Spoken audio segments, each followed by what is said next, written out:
Okay, this seems like about as good a time as any to unmute. So this is not me. This is the production. I think are having some internet issues. I'm not really sure what's going on here. Yeah, this isn't you guys or me. This is just yeah. Sorry, your stream's not buffering. This stream is buffering. It's not even my stream is buffering. You're not buffering. I'm not buffering. They're buffering. Oh god. Oh it's framey. Oh, and now the numbers are jumping around the screen a little bit. That didn't used to happen before, right? Oh no, wait, no, it was animated. That's why. Because it usually like I think the countdown moved around. Yeah, it's a slideshow now, boys. Uh-oh. It's a literal slideshow now. They got like one frame every like 2 seconds. They have a frame every other second. That's rough. It's like that's what 0.5 frames per second. I think they just might have lowered the FPS to 0.5 FPS, maybe.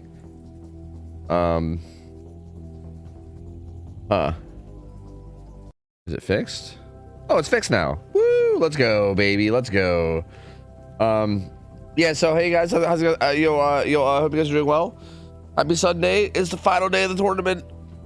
I just rolled out of bed, so bear with me while I kind of get woken up. But I'm sure these games are gonna wake me up because they're gonna be really good, dude. They're gonna be really good. I'm sure that's gonna wake me up.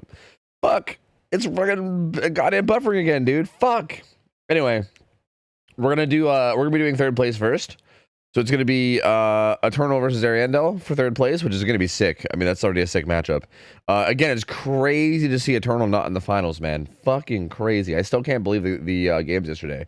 And then after this best of 3, we're gonna be doing Elysium versus X9 for the grand finals, which is like the big fucking shebang, the big old finale to the whole tourney. It's gonna be fucking exciting, dude. It's gonna be super exciting. What if I play pause? Does that fix it? Yeah, I'm aware it's frozen. I just can't do much about it, you know? I can't do much about it. I'm not really in charge of it. It is, I think just whoever is currently doing production's internet might be like dying. Hi, Sophia. What up? How's it going? Hello. Yo, by the way, thank you guys for the subs, man. Yo, Love Emily, thanks for the 10 months. Undead E-Kitten, thanks for the 1 year. Gamer, welcome back in. Foolish, thanks for the 22, man. Appreciate it. Dankalicious with the motherfucking 18 as well. Appreciate you guys, man. Thank you. Appreciate the support, you guys. Thank you. Thank you.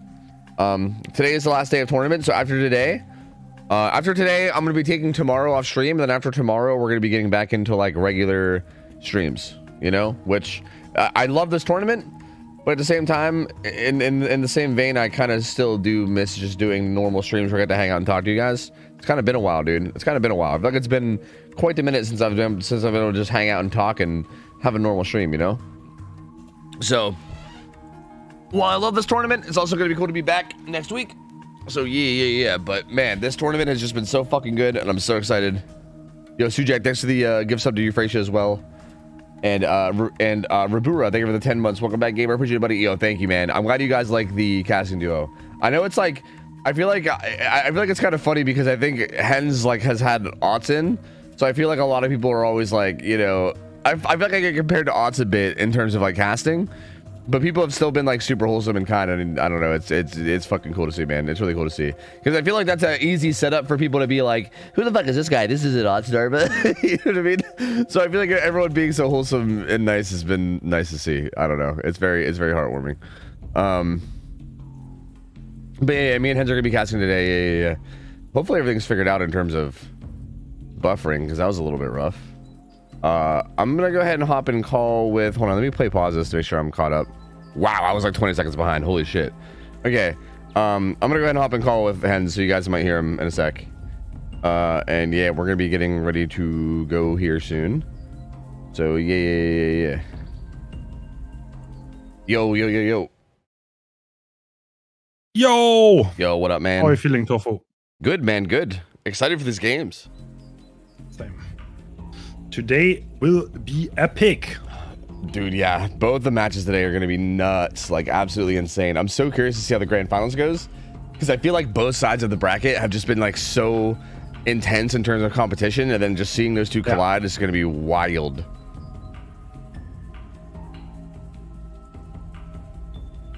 But before that, we're starting out with the third place, right? Yeah, we are gonna have Ariandel go versus Eternal. I'm honestly pretty hyped about the sets. It's gonna be Blight, then Billy, then Unknown.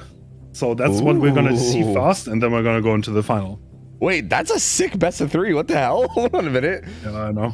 Okay, wait. Are those killers then taken away from the pool for the grand finals, or are those completely irrelevant? Okay. These are unrelated. The final pools. Yeah, these pools were unrelated. No. Okay. Like both sides had Billy. Ah, yes, let's go. But I don't think they picked Billy. So the picks for the finals are Xenobite, Blight, Ghostface, Oni, Doctor, Huntress, and Plague. Ooh. I can put those really cast on Orc. Huntress is an interesting one. That's interesting that they picked that one. We have not seen Huntress all tournament. Yeah, that's the first time we see. All right, that's kind of spicy. Hey, we are gonna get double Blight though, so we're gonna get Blight in the best of 3 and Blight there as well, which is kind of sick. I'm down with that.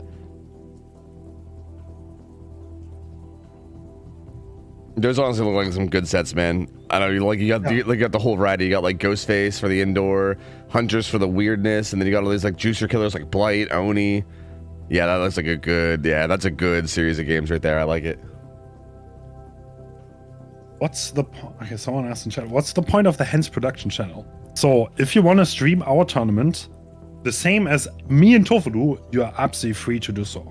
And to do that, you just watch the Hens production channel, and you see the same things that we do. So if you understand that, but now it's kind of like a little bit too late, so it's fine. A bit too late, so it's fine.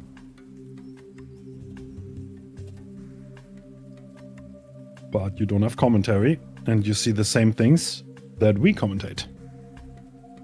Yeah, true. It also allows us to do this without delay, right? So you can answer questions like that one right there. You know, easy peasy. True, actually, we are live without a delay, but the games are still on a delay. So.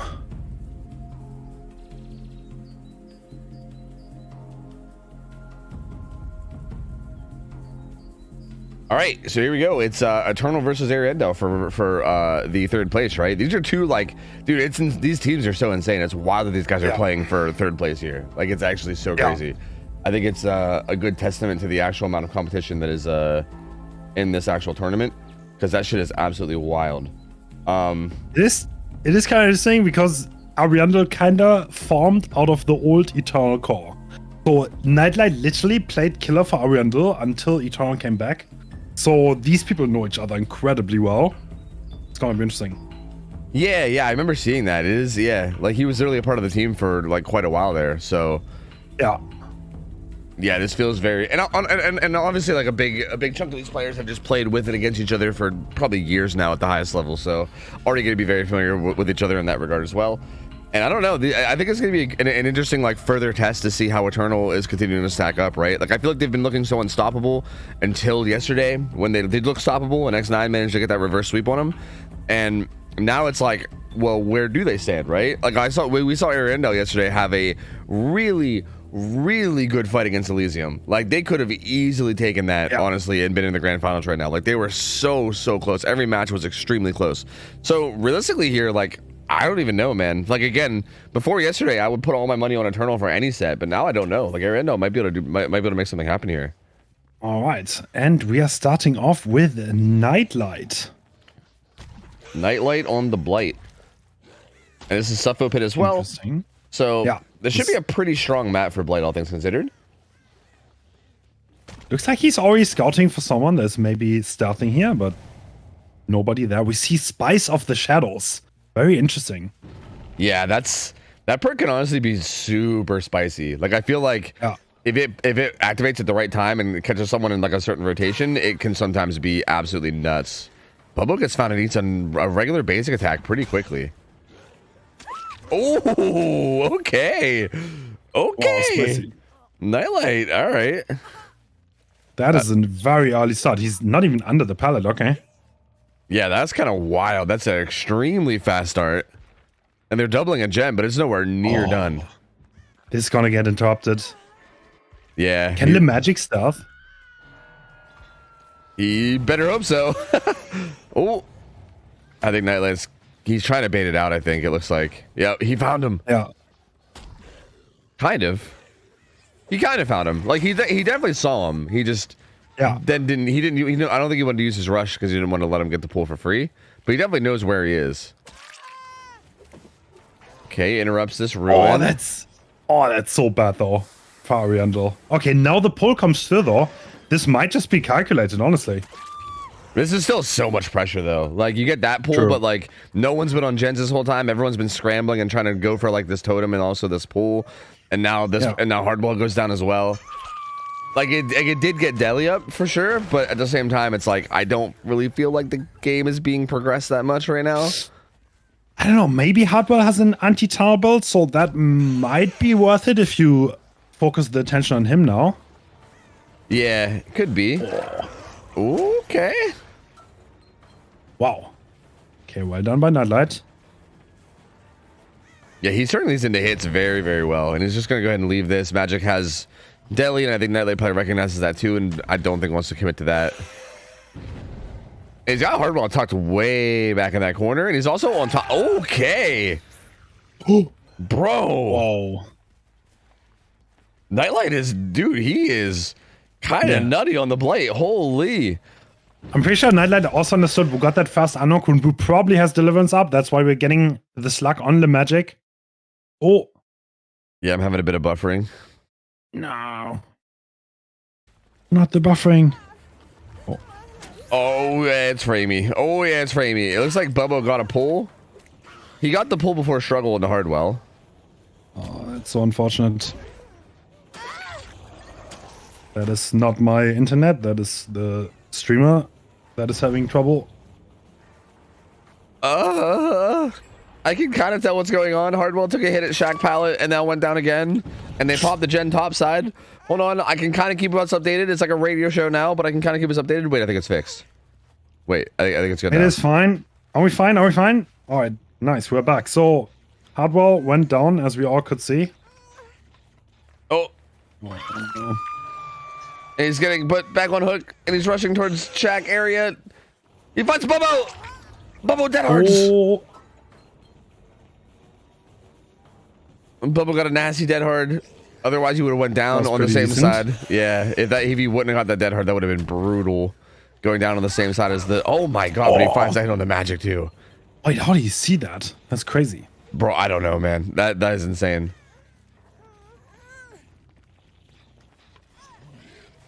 And, bro, this is actually looking really rough for Ando right now. Like, Nightlight is finding so many hits.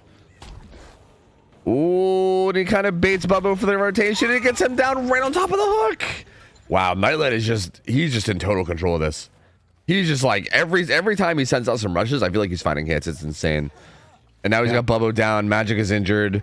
Hardwell's about to die on hook, and they're still sitting at 4 gens with Ruin up. This is an insane result for Nightlight. Yeah, Nightlight snowballing it all the way. Oh, he even finds Arima here. Wow, dude. He just knows exactly where to go and where to look. Like always. It's so wild. It's so crazy. Yeah, we'll need to investigate this. Yeah, Bubbo ends up going down. It seems like they maybe picked him up and then Bubbo went down afterwards. I mean, it's a bit laggy, okay? It's a bit slideshowy, but you know, even with the frames, we can tell that Nightlight is just kind of dominating, dude. Like he's just like, I feel like every single rush he sent out just lands. Like even if I'm not seeing exactly what's happening, you can still see that he's just landing every single time, and it's kind of wild. Like they're still sitting at 4 gens, and it seems like I think they're gonna be. The internet of the producers having issues. Probably, it seems to be Restream servers having issues. And it is lagging. Pain, dude, pain. Yep. Well, hopefully we can figure something out. Yeah, we will. Yeah, at the very least, I mean, obviously 3rd place still matters, but at least it's not like the grand finals quite yet, right? So, I mean, if things can get settled for grand finals, that's obviously going to be at least a big step. I think obviously this match is still really good, and we don't want to miss it if possible. But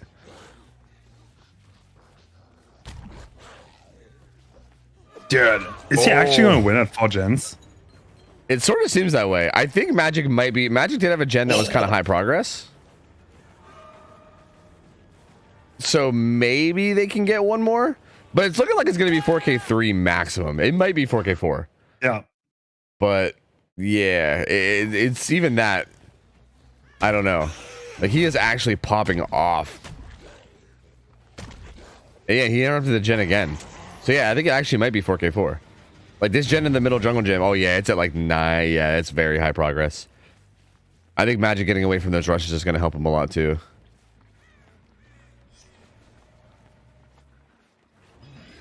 But he wants to keep denying it. And gets it down on him. Yeah, I mean, he's gonna slug him out. They're trying to play greedy for this gen, because at this point they're like literally full sending, just trying to get this to a 4K3. Yeah. Oh my god, that dead run from Bubba was nuts. Oh, that was sick. crazy. I cannot believe he didn't use it on that first rush where he tried to bait it. That was insane. Wait a minute, actually that gen popped. So wait, it could be actually 4K too, because that was a separate gen than this one over here that was at 90. That would be relatively doable, yeah? Yeah, 4K2 makes it much, much more reasonable. Bubbo juicing up now too. Gets that vault. The problem is I think now Nightlight knows, like, this is the only gen that's really high progress, and he's just going to kind of hover it and keep getting downs. And I just don't know, like, I don't really know what you do about this. Yeah. Oh, Magic tried to hit him with the sauce as he turned that corner. Not happening though.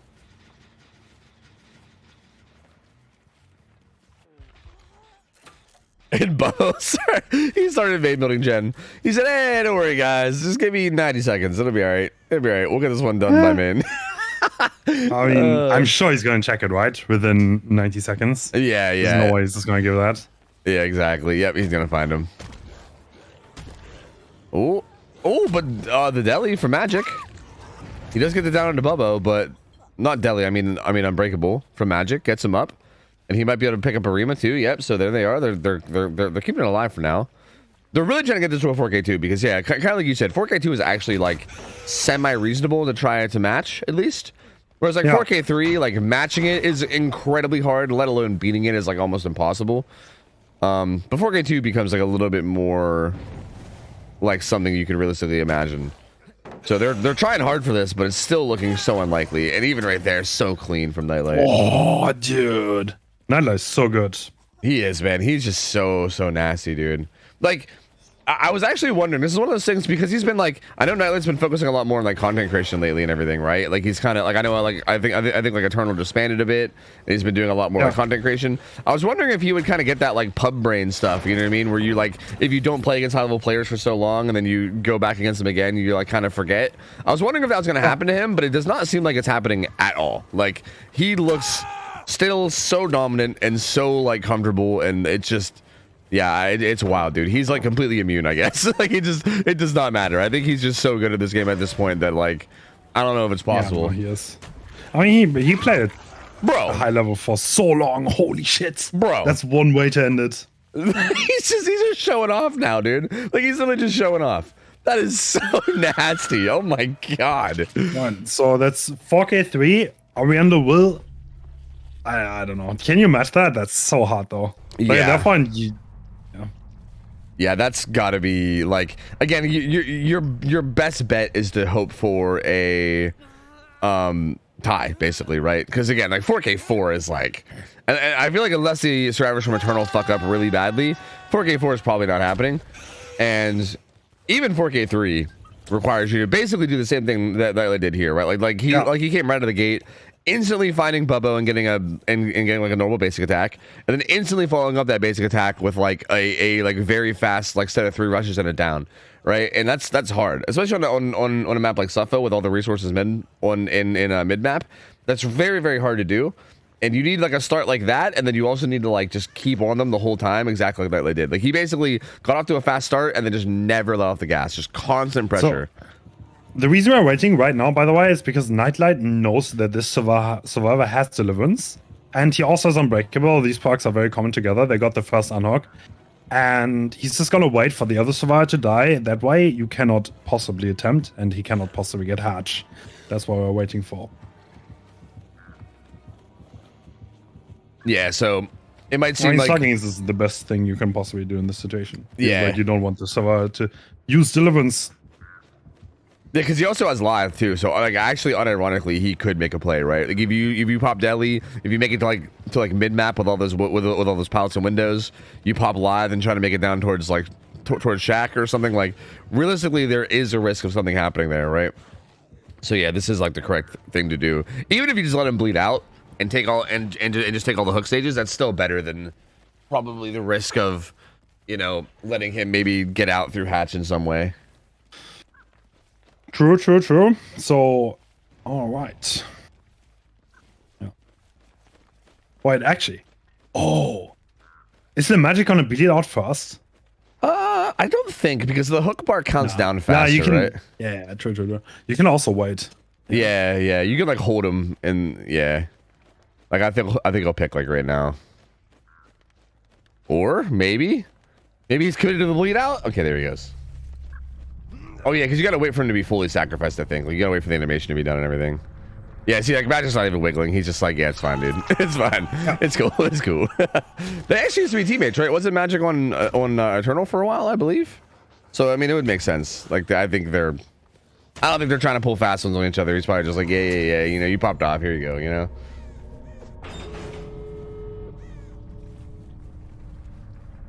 And man, big start for Eternal here. Very big start for Eternal in this this set. So we'll see what Ariando can do. We are going to take a small break though to fix the routing on this. Yeah. I don't know. Is this common in the US? I had the same problem, by the way, when I was in the US. I would randomly get like frame drops. So we're gonna wait a little bit. There was a bad server connection, and hopefully it's gonna get better. But we will need a few minutes of waiting in between. Are you saying that in your ISPs in Europe you just don't drop frames ever? Is that what you're saying? Yeah, I literally have never dropped frames ever. What? That is actually insane. Dude, it's like it actually triggered the fuck off me because the number didn't stay at 0. It's like that was so hard to get used to because every single. Oh, that's so funny that he's saying this. Pretty wild. That's literally so funny because while you were telling that story, I just dropped a bunch of frames. Like, I'm not even trolling. Your voice kind of went robot for a second, and I dropped a bunch of frames. That's actually so funny. Holy shit. Yeah, the producer's in NA and the routing was bad, so we're gonna restart the stream. So it will take a few minutes. I'm sorry about that, guys. So the first game was Nightlight off Eternal getting a 4K3. I don't even know who's playing Killer for. It's probably going to be Bobo, right? I think. Yeah, on Blight, I'm not sure. Yeah, I don't know if I've ever seen Ariando in like a Blight set. Because again, before it would probably be Nightlight back when he was playing with them, right before Eternal. But now that like Eternal's back, like who? Yeah, I don't know. I remember hearing that like Excise is a Billy player. I feel like Billy and Blight has a lot of like crossover, so maybe he plays a bit of Blight too or something. I'm not sure. Oh yeah, true. It's gonna be IPIC. I think IPIC is a Blight player. Oh yeah, IPIC. That's right. Oh yeah, I forgot he was on that. I forgot he was on the roster. Yeah. I forgot. He kind of pops off. Yeah. He does.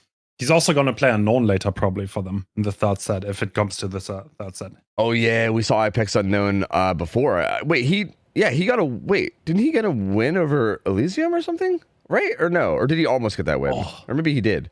I remember he popped off. I think I did. I think that won that set, yeah? Yeah, Elysium. I'm pretty sure they did. Yeah, I'm pretty sure. I remember him popping off with Unknown very, very hard. And I remember it being a very slow drag. Actually, oh man, I can't remember. I remember that truck gen that they kept pressuring. I can't remember what happened. Dude, there's been too many hype games this weekend. I feel like my brain's like overloaded and I can't remember the exact details of like each game. But I do remember that set and I remember him popping off a lot. So yeah, that'll be exciting to see, man. I feel like that's if we get there. This Blight set, for instance, is going to be tough, man. Like this is looking pretty likely to go to Eternal just based off of that first result. I mean, again, IPIC is a good player, so you never know. He could pop off, but this is also Eternal Survivors we're talking about, right? So I don't know. It's going to be a little tough to, I think, get a 4K3, but we'll have to see. I mean, I've seen more ridiculous things, but 4K3 is rough. Yeah, it's really rough. But like, you can't even hold like a 4gen anymore at that point. Yeah, like, there's not much you can do. Yeah, like you literally have to like kind of match the performance of Nightlight where you're just popping off. Like it's not even like area control anymore. It's like you have to just be landing every like set of dashes and just like literally popping off and just murdering everything. Like that's essentially what you have to do. It's so tough. And again, a team like Eternal is not going to make that easy too. Like they're going to make that extremely hard. Yep, that is true. I'm going to be honest. I think you telling me that you never drop frames in Europe might have ruined my whole day. I think my day's ruined, dude. I can't believe that's a thing. So I was streaming out of Ohio for like a few months, right? Like sometimes I would start stream, I get 10% packet loss. It's like, wow, okay. Then I try some other server, like I don't know, I never have that. I never ever had that in Europe. I literally just never. Yeah. I never had packet loss, nothing. And you don't have to go through the thing where like your net starts messing up and you got to call out a tech and then they come out and go, "Oh, sorry, man, nothing's wrong." And then you got to keep doing that for like 3 months straight until eventually they'd fix something. Because bro, that's the end of experience right there. I'm telling you. My internet is not very fast, but it's really reliable. So yeah, that's wild. I'm so jealous. I'm so jealous. Yeah. So hopefully the server will be a little bit better. Yeah, hopefully so. I mean, to be fair, you did go to Ohio, so I mean, what are you gonna do? You know, I don't know the US that well. I've seen it all. I've been to Ohio. Yeah, Ohio. Seen everything. Ohio is just basically like one step above Florida, so you basically were like you were almost in the worst of the worst at that point. You know, the people were nice though. To be honest, Ohio people were nice. Yeah. Well, I mean, I agree. They're nice. I mean, I grew up in Pennsylvania, like basically right beside it. So I grew up basically right there. So yeah, it's the people are nice, but it's it's still Ohio, unfortunately. That is absolutely true. Yeah. So, small reminder in case you just tuned in, we are about to see the second match of the first set of the place 3 match, that is Ariandel versus Eternal. Nightlight just got a 4K3 on Blight, and now Ariandel will have to return. The stream will start back up in any moment now. It's some little tech issues that we need to fix. Yeah, I think it's kind of interesting on last game too. Nightlight ran Ruin Pop, and Ruin never got broken, so he actually never used Pop the whole game as well, right? Which is interesting. I think that combo is like kind of spicy because I feel like there's a lot of situations where Pop is like more valuable than Ruin, right? And it's like in a weird way, like keeping Ruin up can sometimes even be beneficial. Like there was multiple times that they had like 2 gens at like 90%, and then Ruin would kind of just like give it like a slow trickle in terms of like regression, whereas like if Pop was available, he could have just like slammed the gen hard. And that kind of made it play out interestingly. That might have been a big reason why they were able to pop that second gen. And I'm wondering what like iPick goes with as a build here. I mean, no matter what, again, I think it's more about the pressure that you get through actually getting your hits and downs. But I'm still curious to see if he goes for something similar. I mean, there's like very few perks you could run on these high tier killers, so I feel like it would make sense given the options available. Yeah. Yep, true. I mean, yeah, I feel like if you don't break Ruin like very early on, then it might honestly be worth, because like at 1 gen left, you could argue that Pop is superior because like the Blight has to rush there.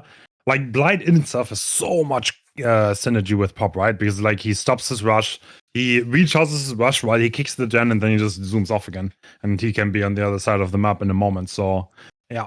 It's so brutal. To get Ruin value, you actually have to be around the area where it's happened. So yeah. Yeah, and then even then, like the value you get is just it's only while you're there, right? Instead of like one big like chunk of like 25-30% gone, you just like you'll come by and it'll lose like 2-3% while you're nearby, and then once you leave, it might just get hopped back on again, right? So you can't like guarantee a big chunk going away like you can with Pop. So yeah, it is interesting. It's like an interesting trade-off where I almost feel like, again, Ruin obviously really strong, and I think it's insane, especially if you're already snowballing. But there is definitely some value to Pop being in play as well, and it's interesting to see. Yeah, true.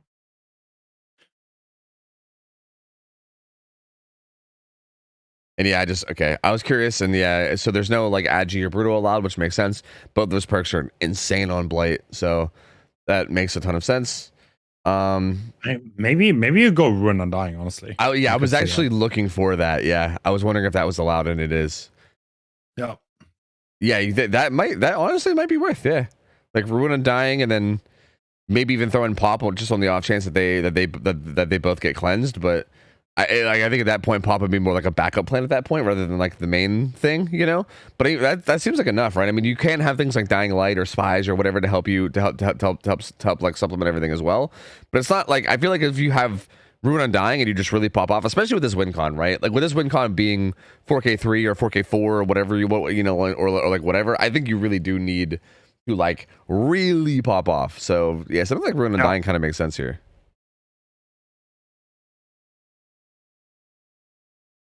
I mean, 4K3 is not unheard of. It's not impossible, but you need like a really, really strong start. If you get stuck in the first chase, then it's almost impossible. But like you can go for extremely aggressive stuff, and if you actually manage to get downs fast, then I think 4K3 is, honestly, I've seen it before, and I've seen people reach it, but yeah, well, you need to hit everything, right? And it's going to be a Eternal on Survivor, so yeah, exactly. To surprise. Yeah, exactly. Even yesterday when they like lost that semifinal, like you could argue that they were maybe having a bit of a rough day yesterday, right? Overall, even with that being like maybe the case, I still feel like Eternal Survivor still looked so nasty, just with their jukes, their pathing. Like I remember Dan in particular was just popping off in so many of the sets. Like the survivors on Eternal are so difficult to just like, you know, like just get it down quickly, like lol, right? Like against Eternal, it's so hard, dude. It's so hard. They are so good. So yeah, I mean, I don't know. I pick obviously is really good at the game. Blight is really strong, so anything's possible. But seems like one of the hardest groups to possibly do anything with. Done, to be honest. Yeah, Tofu. Overall for this tournament, right? Who do you think was the best Survivor team? Oh, the best Survivor team? I mean, dude, like, I still think it has to be Eternal, right? As a team, I think it has to be Eternal still. Like, I mean, I know that yesterday that was like a little a bit of a shaky day for him. Yeah. But like, other than just yesterday, they were like literally unstoppable. Yeah. Like, I still think it has to be Eternal. Like, I don't think you can give it to anyone else, really.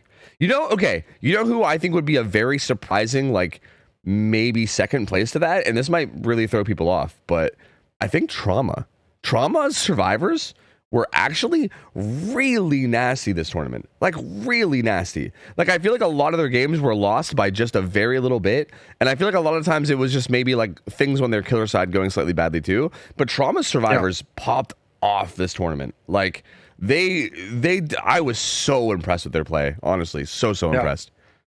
We are back, and the next game is going to start any moment. Literally right now. And it's Excise. Oh, okay. We're lagging. Oh no, not like this. Oh, interesting roster though. No royalty either. No royalty, no nightlight. They got Spitz and Ivan in on Survivor. But Dan and Zaka still there. And whoa, wait, this build is wild too. What is this? Merciless Storm? What? Tinker, Merciless Storm, Pop.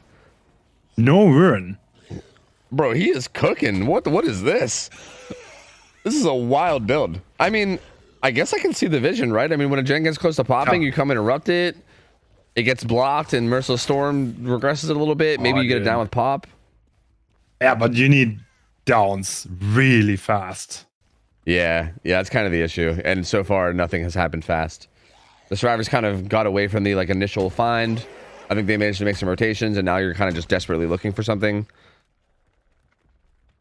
And yeah, this feels like a tough situation at this point. Ooh, Secret Agent Dan behind enemy lines. He gets away with it.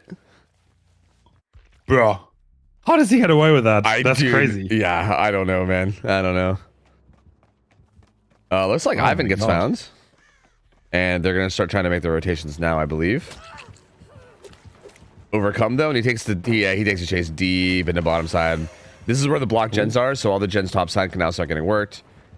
And he's not going to be shy about pallets because I think they also. Oh, there's nothing here though. I think Eternal's also going to recognize. They just did a fast start, but that's a pretty decent down, honestly. Like that's pretty fast. Like, look at the gen progress; it's like nothing. I say Are they gonna miss Merciless though? Like I don't know. What's the point of Merciless? Do you think Access actually wants them to miss this skill check? Well, no, I think he wants to show up to the gen because he has Tinker too, right? So I think Tinker tells him when Merciless is getting close to triggering, and then he shows up as they're doing it and forces them to miss. You know, like he's kind of like doubling up on Tinker, I guess. Yeah, exactly. Yeah, and then like basically he can show up. Merciless will make sure that the gen stays blocked for a good like 20 seconds or so, and then while that gen is blocked for 20 seconds or so, you can maybe like get it down, get your pop up, and then, you know, get the regression in afterwards. Like, I kind of see it. Whoa, what the? Oh, my. Oh, okay. That was a bit buggy. What was that? I think that was one of those weird blight bugs where he, like, rushed after he... I don't know. That was really odd. I don't know. I don't know. Yeah, Ariandel brought and the wrong offering, by the way. That's why they have half a hook stage missing. Oh, okay. Unfortunate. Yep.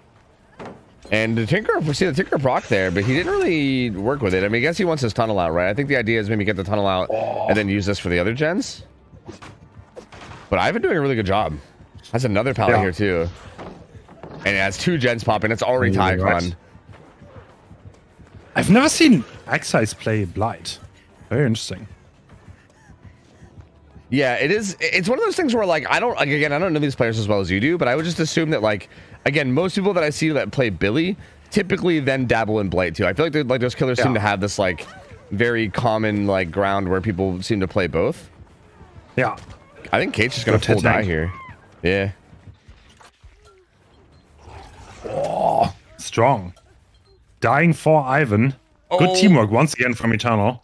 The next size gets a double fatigue too. True. That hurts.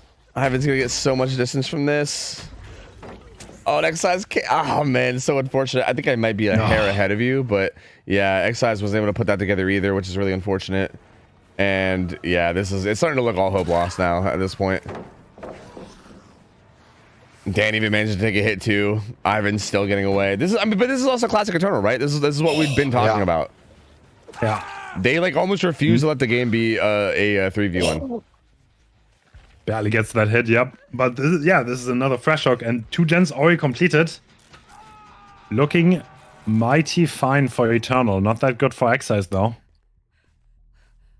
Yep, Spit's pressuring that gen bottom side too, so that's really, really far away from where this hook currently is. And if that gen pops, it's over, right? And that's Tinker. If you're Excise, you have to defend that, right? Like, you can't do anything. You literally can't. Like, I think he's looking for the rotator just to try to get a little bit more pressure before he leaves. But I'm assuming he's gonna have to leave, right? He's gonna have to go to that. Oh, he did find Ivan, but like at this point, what do you do? I mean, do you stay here and just pray that they fail the skill checks? I'm pretty sure the game is already over at this point. Yeah, Excise probably just recognizes that too. He doesn't get down on Ivan. You can't, like, there's no one's gonna die at any point, right? Like, you don't even have anyone death hook, so like at this point, as a Blight, you have very little chances to stop survivors from escaping. Yeah. Even though Blight is really strong, far just hard to deal with. Yep, and also, I mean, and especially considering the win con was just one more gen. Like, they had a bunch of pressure. Like, Tinker basically popped in that bottom gen. But even if he goes down to interrupt that, you know that the survivors top side are just gonna hop on a gen up here and like double it up, and there's just really no way for you to get anything going. Oh, he tried that. Ooh, Tinker procking up here. Merciless not quite going yet, but he's gonna interrupt. Oh, okay. Paco's Weasel's gonna go down. Leaving that unhook wide open though. Yeah. Any FTP gamers? No, they just full healed him. Oh, that might have been the old Resurgence will make it combo. That was really fast. Good locker play from Zaka too. Zaka's so patient on this pallet. Wow. Bro. He actually just leaves. Oh. My words. Oh. Yeah. Great mind cam back size. Yeah. He did manage to get a very quick hit there with 2 rushes, and then also gets that down as well. Zaka also feels like he's probably okay with eating this though, considering he does have deli. Oh, there's the merciless value. Oh. Finally. See, because now this gives him time if he wants for where like he can hook Zaka and he doesn't have to worry about the gen popping while he does, and then he can run back with pop and then get the pop one out. Like I think that was the vision all along, right? Yeah. Like again, in hindsight, it didn't work as well in practice as it might have seemed on paper, but I think that was kind of the vision. Especially if this happens in like a 3v1, I think, right? I think that's where it can really, really shine. And I think that was kind of the general idea for him. But yeah, unfortunately, we just weren't able to see it the way that I think he wanted. Oh, are we dropping frames again? No, we are. Yeah, I keep pausing and I keep seeing Dan hopping back on this gen over and over and over again. I'm stuck in a time loop. Ooh, problems. Uh-oh. Problems, team. No, is it fine? It's a bit slideshowy, but I can kind of see what's going on. Yeah. Alright, someone got hit. That's good. Yeah, Zaka delied. It looks like Spitz went down, and they're doubling the gen at main, and it's close to done. The problem is that gen bottom side, I think, also, like, he hit it with pop. I'm assuming he hit it with pop afterwards. But Zaka's likely working on it too, so like, yeah, it's kind of like you said, with all 4 survivors alive, it's just so much pressure on the map. Yeah, they went ahead and popped that bottom side gen. And yeah, Eternal, man. I mean, again, just once again, they look so dominant. Like you asked me before this game who the best survivor team was throughout this tournament, and again, even though they lost yesterday, so I feel like it's obviously like it's, you know, you might be like, oh well, you know, maybe it's X9 since they beat them, but I still feel like just throughout the tournament, like consistency wise, X9 or Eternal has just been absolutely wildly good, and continuing to showcase that here, just absolutely insane performance. Yeah.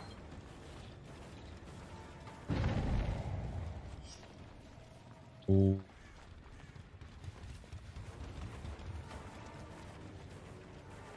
And the gen is the door's open. Yeah, oh, he doesn't even bother for double fatigue. Unlucky. Ooh. Spitz heading back into the map, maybe trying to make a play for Hatch? No? Ooh. Is Ivan actually cosplaying Roy? Is that what's going on? Maybe. Maybe it's actually Roy and he's just playing with the name Ivan. Maybe that's what's going on. Yeah. Spitz is trying to head for Hatch now.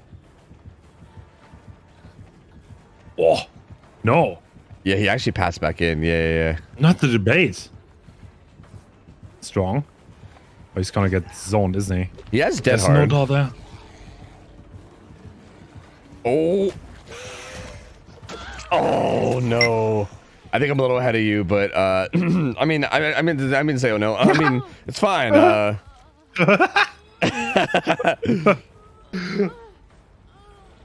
Hit the dead hard? Yeah, he's a little early on it, unfortunately. And I'm assuming they'll just take that and go, because like, you know, that's fine. Unless they really, really want the 4 out for whatever reason. But this is still obviously really insane. This would be like 7 stages, I think. So that's still an insanely good result. I mean, Eternal always just looking good. But wait, actually, no, they're not done. Actually, nope. They're not leaving. They're not leaving just yet. They're still doing stuff. Dude, at this point, like, I like endgame collapse timer sticking down and starting to scare me, honestly. oh. Yeah.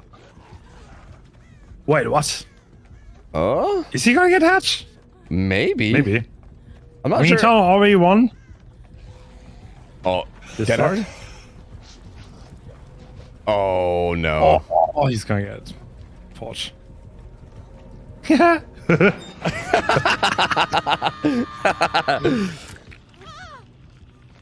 Doug goes Spencer. Yeah, Eternal's gonna take that first game. Again, they're looking so strong, man. It's so crazy that we don't have this team in the finals. Like, it's actually so wild, dude. I don't know. It's still so hard to, like, wrap my brain around it. I mean, obviously, X9 has been playing insane this tournament, too. So, like, I'm not trying to, like, obviously, like, no shame towards them. I think they definitely belong in the finals. But Eternal has just looked so strong. It's so crazy, man. Even here, just continuing to dominate. Yeah. Impressive.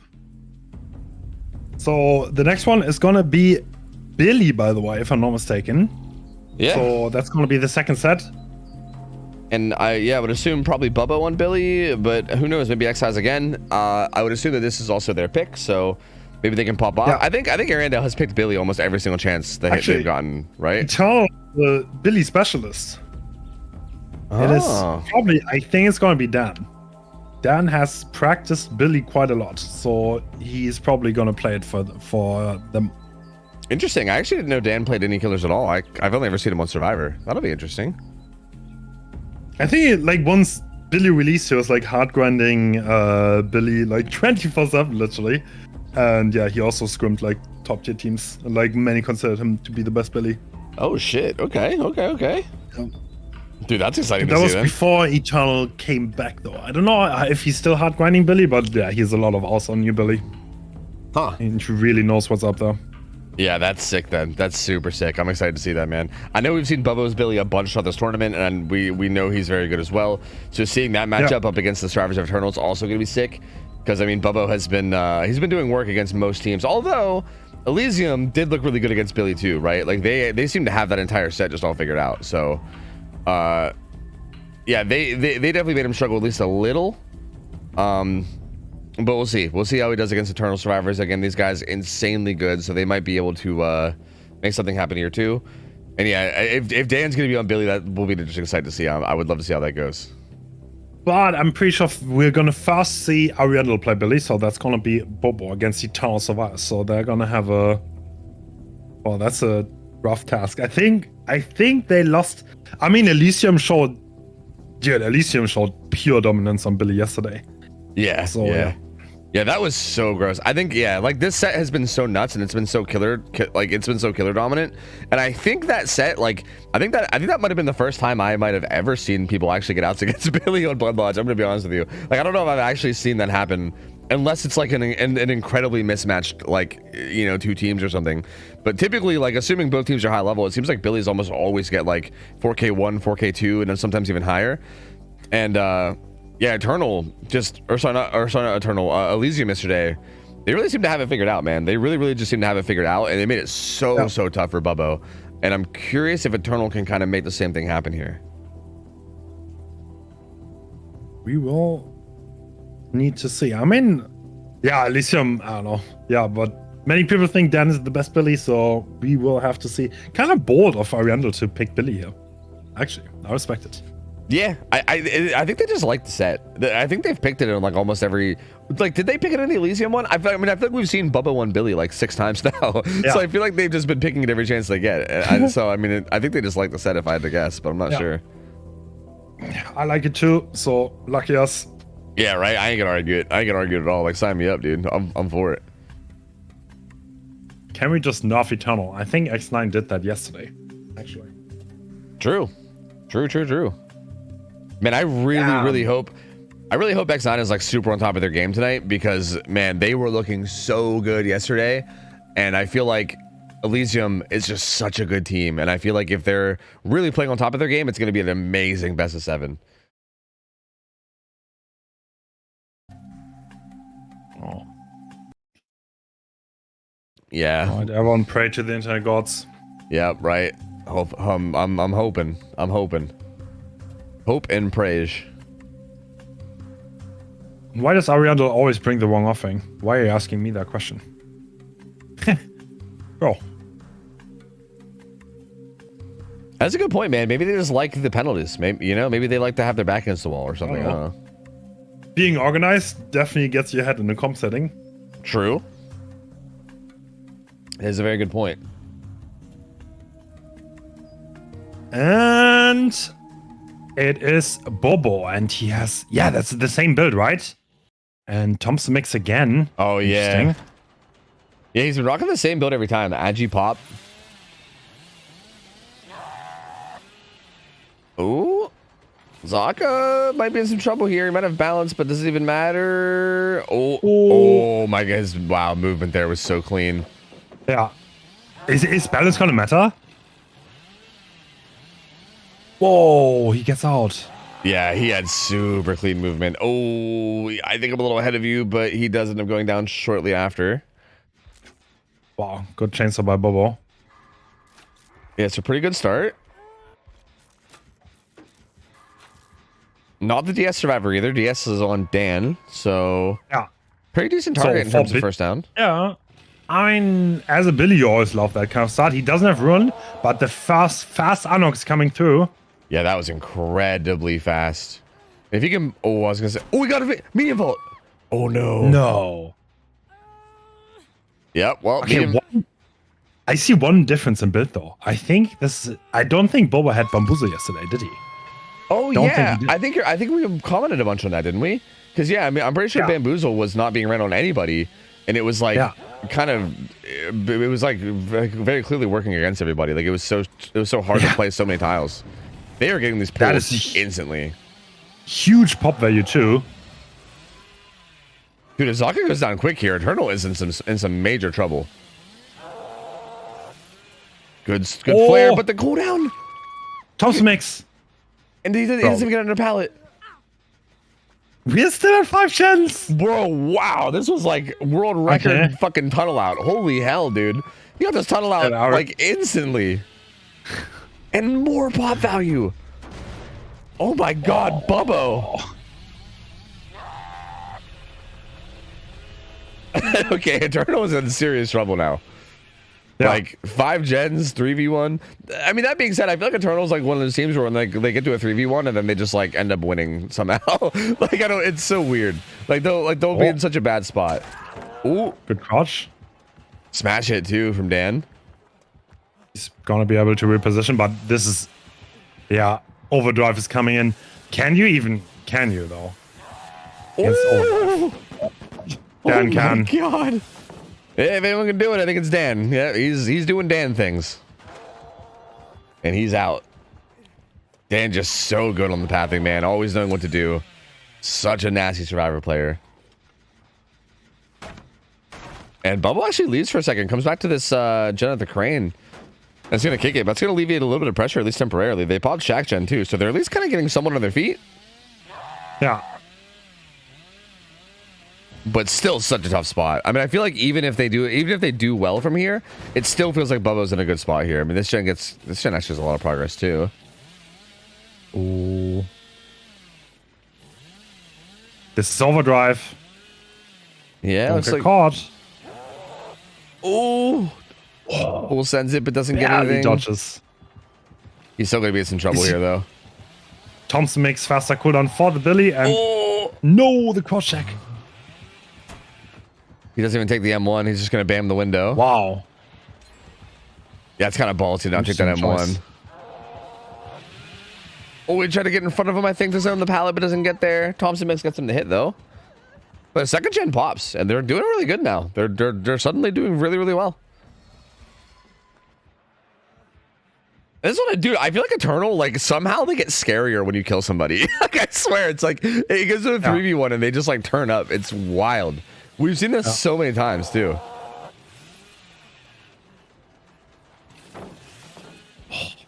Doesn't get the stun. He's smash hit. Yeah. But no value to be found. And Bubbo doesn't break the pallet. Oh. Oh, but feathers that pallet. Dan tries to greet it, unfortunately. Down he goes. Damn. Still selling out that next down for a while though. They got a second gen done, and I know there's many that are high progress, right? Like this one on the hill is high progress. I think the crane was the crane the one that got done. I'm not even sure if it was. No, yeah, I think it was. I think I heard it behind Ada right there. So yeah, still decent progress from the survivors, all things considered. But I think once these hooks start coming in and you start to have to take like near trades like this, is when it's gonna start to get pretty difficult.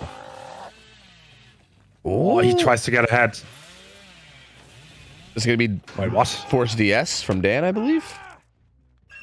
Oh. He's got a pallet nearby as well, so not into the world. Yeah, that keeps Bubba occupied a little bit. Look at this gen setup, though. Oh, God. There's like a 5 gen over here. It's like literally like an X of gens in this corner. That's an interesting gen setup. And they have a bunch of progress on like the one that's in the dead center of it too. So Bubble can kind of keep coming back, pressuring this gen. I think he seemed to think that Spitz was going to maybe path away there, but he's still just circling the object. He heads deeper into the gen setup.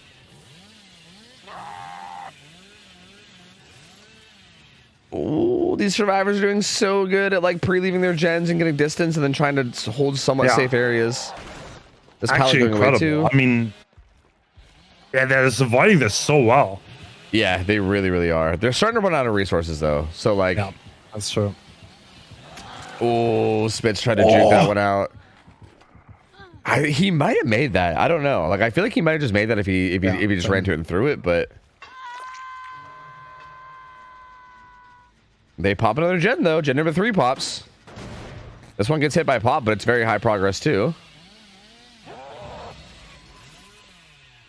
Oh.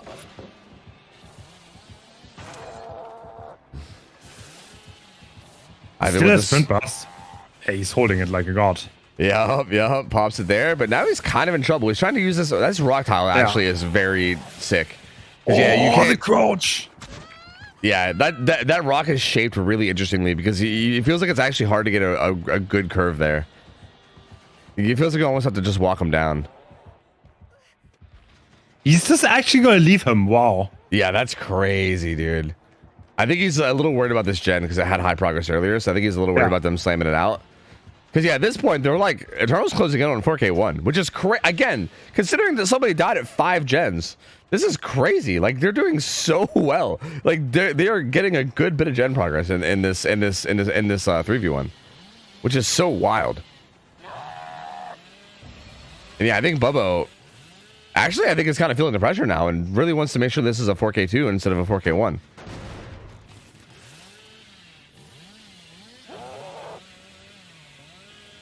Ooh.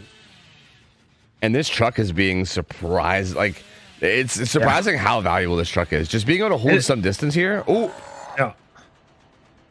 I feel like this happens so often in Billy games, to be honest, where like there were not many resources, but like the few structures and windows just delayed the Billy long enough that there was the chance to get gen progress. But it's like a bit different to like something like a Blight, where it's like a lot more guaranteed to get hits. yeah. Like this is a perfect example because I think like that truck structure, I don't think you could ever try to play in a million years against Blight, right? Like you're just gonna. Are we going in game? There's no. Oh my god, we might be. One of them might have to even die for the gen, maybe. But like even here, like Ivan's got sprint burst. So if he gets, if he jumps on him, he should be fine. Dan might have. Yeah, Dan pops that one. Wow, dude. And oh, he's got adrenaline. Oh my god. Oh, dude. These Eternal survivors are just ridiculous, dude. Like, they're actually ridiculous. This was so wild. 3v1 at 5 gens, by the way. At 5 gens. Doesn't get this done. Ivan's still a fresh hook, too. And he's going to be in some trouble here. There's nothing now. Not even a window or anything. Ooh. Bro, how's he doing it? Okay. Oh my god. But luckily, yeah, I mean, that bought enough time for all this, right? These guys are out. These are good. Dude, it ends up being 9 stages. What? Not gonna lie. Watching Eternal Survivors insane. It really is. Insane. It's actually nuts. Like this, like that 4K, or sorry, that fucking kill at 5 gens. I was like, okay, well, this is gonna be like a 4K3 or something, right? Like, I feel like typically that's how that goes for like almost any other team, you know? Like almost any other team in this scenario, like you're getting like 4K2, 4K3, like something like that, right? Eternal just says, nah, it's cool, dude, it's cool. It's cool. What's kind of 3v1 and it's fine. And then they still, like, what? This is so insane, dude. Oh my god. Well, 9 stages is final result for Bubbo, so now they're going to have to try to beat down on their survivor side up against the killer from Eternal, which, like you said, most likely is going to be Dan. And, man, I don't know what to say, dude. I don't know what to say. That team is just so insane. Like, it's wild that we're not seeing them in finals. I'm just going to keep saying it. I just don't know. It's so crazy. It's wild to me. Like, they just look so good. Yeah. Yeah, sometimes it's also a little bit of stroke of luck, right? Yeah, for sure. How do you perform that day? But X9 definitely also just showed up yesterday. You can't fault them for it. Yeah, X9 also looks so good too. Like, it's so, like, I don't know, man. Like, I almost want to say that like that best of 5 we saw yesterday between those two teams almost seemed like the grand finals just right then and there, right? But at the same time, that kind of discounts Elysium, who also has been playing absolutely insane. So like, it's just crazy. Like, it feels like every single one of these matches in like the semis might as well be grand finals, honestly. Like, every team here is just so insane. So I don't I don't know. It's wild. It's just crazy to see a team play this well and have them not be in the running to win the tournament, because it just feels like this is like literally some of the best DVD I've ever seen played, you know? And again, we're going to go to the finals and just see the same, if not better, probably, right? Which is just crazy to see. I don't know. Yep. Absolutely. I mean, the matches yesterday, yeah, you couldn't script them better, to be honest. Like, Ariandel versus Elysium was so close in so many matches where milliseconds decided it. Yeah, it was actually so... Dude, that one gen on Dead Dog? Oh my god, dude. That was so ridiculous. Like, actually so absurd. Yeah, those games were absolutely phenomenal, man. I don't know. This whole tournament has been insane. Like, such good competition between the teams. Like, the games, even with the competition being good, I feel like it's kind of like you said, you can't really guarantee that the games will actually be good, right? Like, even these two teams right now, like Ariandel and Eternal are both amazing teams and like both very, very high skilled. But like, for instance, like that Blight set was kind of a blowout, right? Like, that might happen. That might happen sometimes. But like, just in general throughout this tournament, even with the teams being like really good, the games are just phenomenal. Like, every set feels like it's so close. Like, the underdog teams are right there with the favorites and like so close to upsetting them each time. It's wild, man. It's been such a good tournament. Yeah. Lots of great plays, so many exciting moments that were so close. Actually, you couldn't script this any better. This is pure luck. Yeah, honestly. It was. But like, right now, the comp teams are so close together in terms of strength. They really are. Yeah, which is awesome to see, man. Like, I think that's when the scene is obviously going to be like the most interesting, especially to watch, is when you really don't know, right? Like, you really do. And even right now, like going into this grand final, I feel that way, right? Like, I don't think there's like a clear set favorite. But then again, like, I feel like during the Winter Invitational, I feel like Elysium was a big favorite, right? Like, that was even back when their roster was more stacked with, like, you know, like Zaka and Roy and all these like really like insane players. And even then, they lost X9. So like, even that wasn't a guarantee. But even now, it's like even less so. Like, I feel like there's definitely no like, there's no way you can go to the tournament and be like, oh yeah, like this team's definitely winning every single time. Like, you just don't know. Like, there's so many teams that can put up a good fight, and there's just no way to know for sure. Just for clarification, the finals is right after this series. People seem to be confused. We have the third place match because I think it's nice. It's cool to know who's the third place. And also there's a significant difference in prize money being won, third to fourth. I think it's like $300 to $500. So yeah. And I love seeing both of those play. So I'm winning. make them play one more time for no reason. I mean, I think third place seems like a pretty reasonable thing. I don't know. Is that not normal in like most leagues and stuff? Because actually, I'm not sure. I don't think it's that normal in DBD, but like in a lot of places, it is normal to play a third. Yeah, I feel like in most like esports places, like I know that DBD isn't technically like a, you know, if I call DBD esport, everyone's gonna come for me. I know, but you know what I mean. In most like other places where competitive gaming is played, like third place is almost always a thing. So yeah. You need to know who third. You can't just have it stay like that.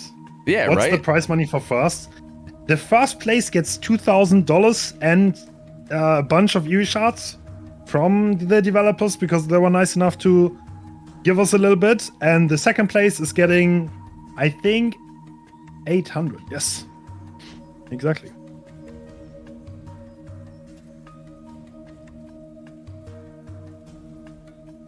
It's nice to see too, man, because this is like a pretty solid chunk of prize as well for like these for this tournament. Which again, like I know DBD doesn't typically have these huge prize pools that other places have, but hey, man, maybe someday, you know. I think if the tournaments keep growing and everything, like you never know what could happen. So I think this is like, so far this tournament's been phenomenal. I think you and the whole staff have done amazing in terms of like production and everything. This has been very like professional and just amazing in terms of like watching. So honestly, it makes me feel really good about a possible future of this kind of thing, honestly.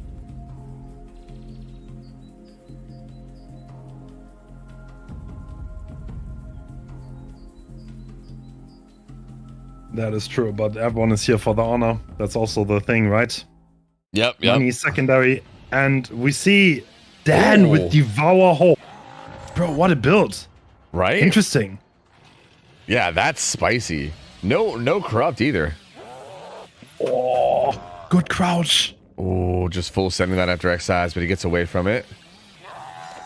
Oh. Dan is just Overdrive sending too it. fast.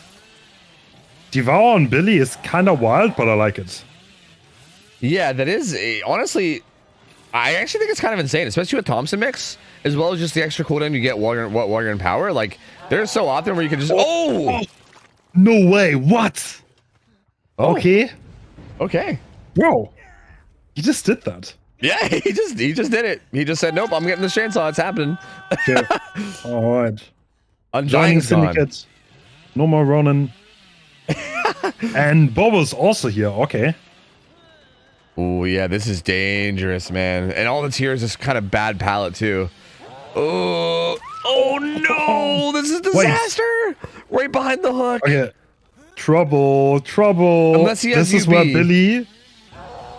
This is where Billy is insane and just snowballs completely off control because now you have 2 downs and what are the survivors gonna do? Look, the gen's not even porous. Like, did they just do gens? Yeah, they do. Yep, and UB is also an X-Size too, so yeah. I think the one thing that can kind of save them here was Bubba having Unbreakable, but that's not the case, and they are in trouble. This is, yeah, I don't think there's any, I definitely don't think there's any way you get to the win con from here, right? This feels like basically already game over based off win con.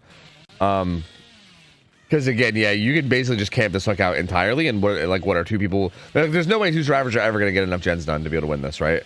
Yeah. I mean, that is the second stage. Yep, and he's going to hook Bubbo after. And I don't think anyone's even in position for this because they're currently just slamming gens. Yeah, they're both on gens across the map. No one's even anywhere near position to unhook Arima too, so they don't even get to capitalize on this either. Bro. Is he just gonna kill someone for 2 gens? That would be so good for him. It kind of seems like it, yeah. Yeah.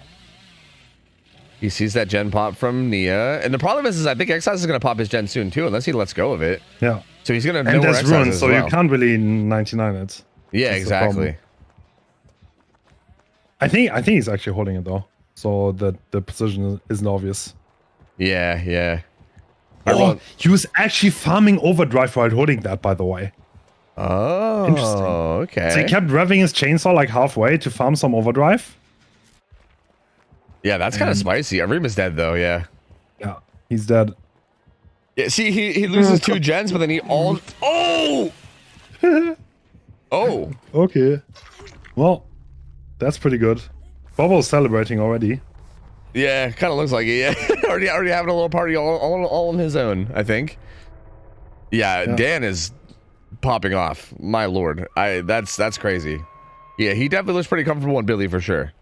And Arendelle unfortunately getting caught out of position a couple times here. And man, I mean, again, it's not that crazy though with Billy because again, he's just capable of so much right now. Like the extra curve window, like really good Billy players can just throw some crazy shit at you, and if you just happen to get caught out in a bad spot, stuff like this can happen, man.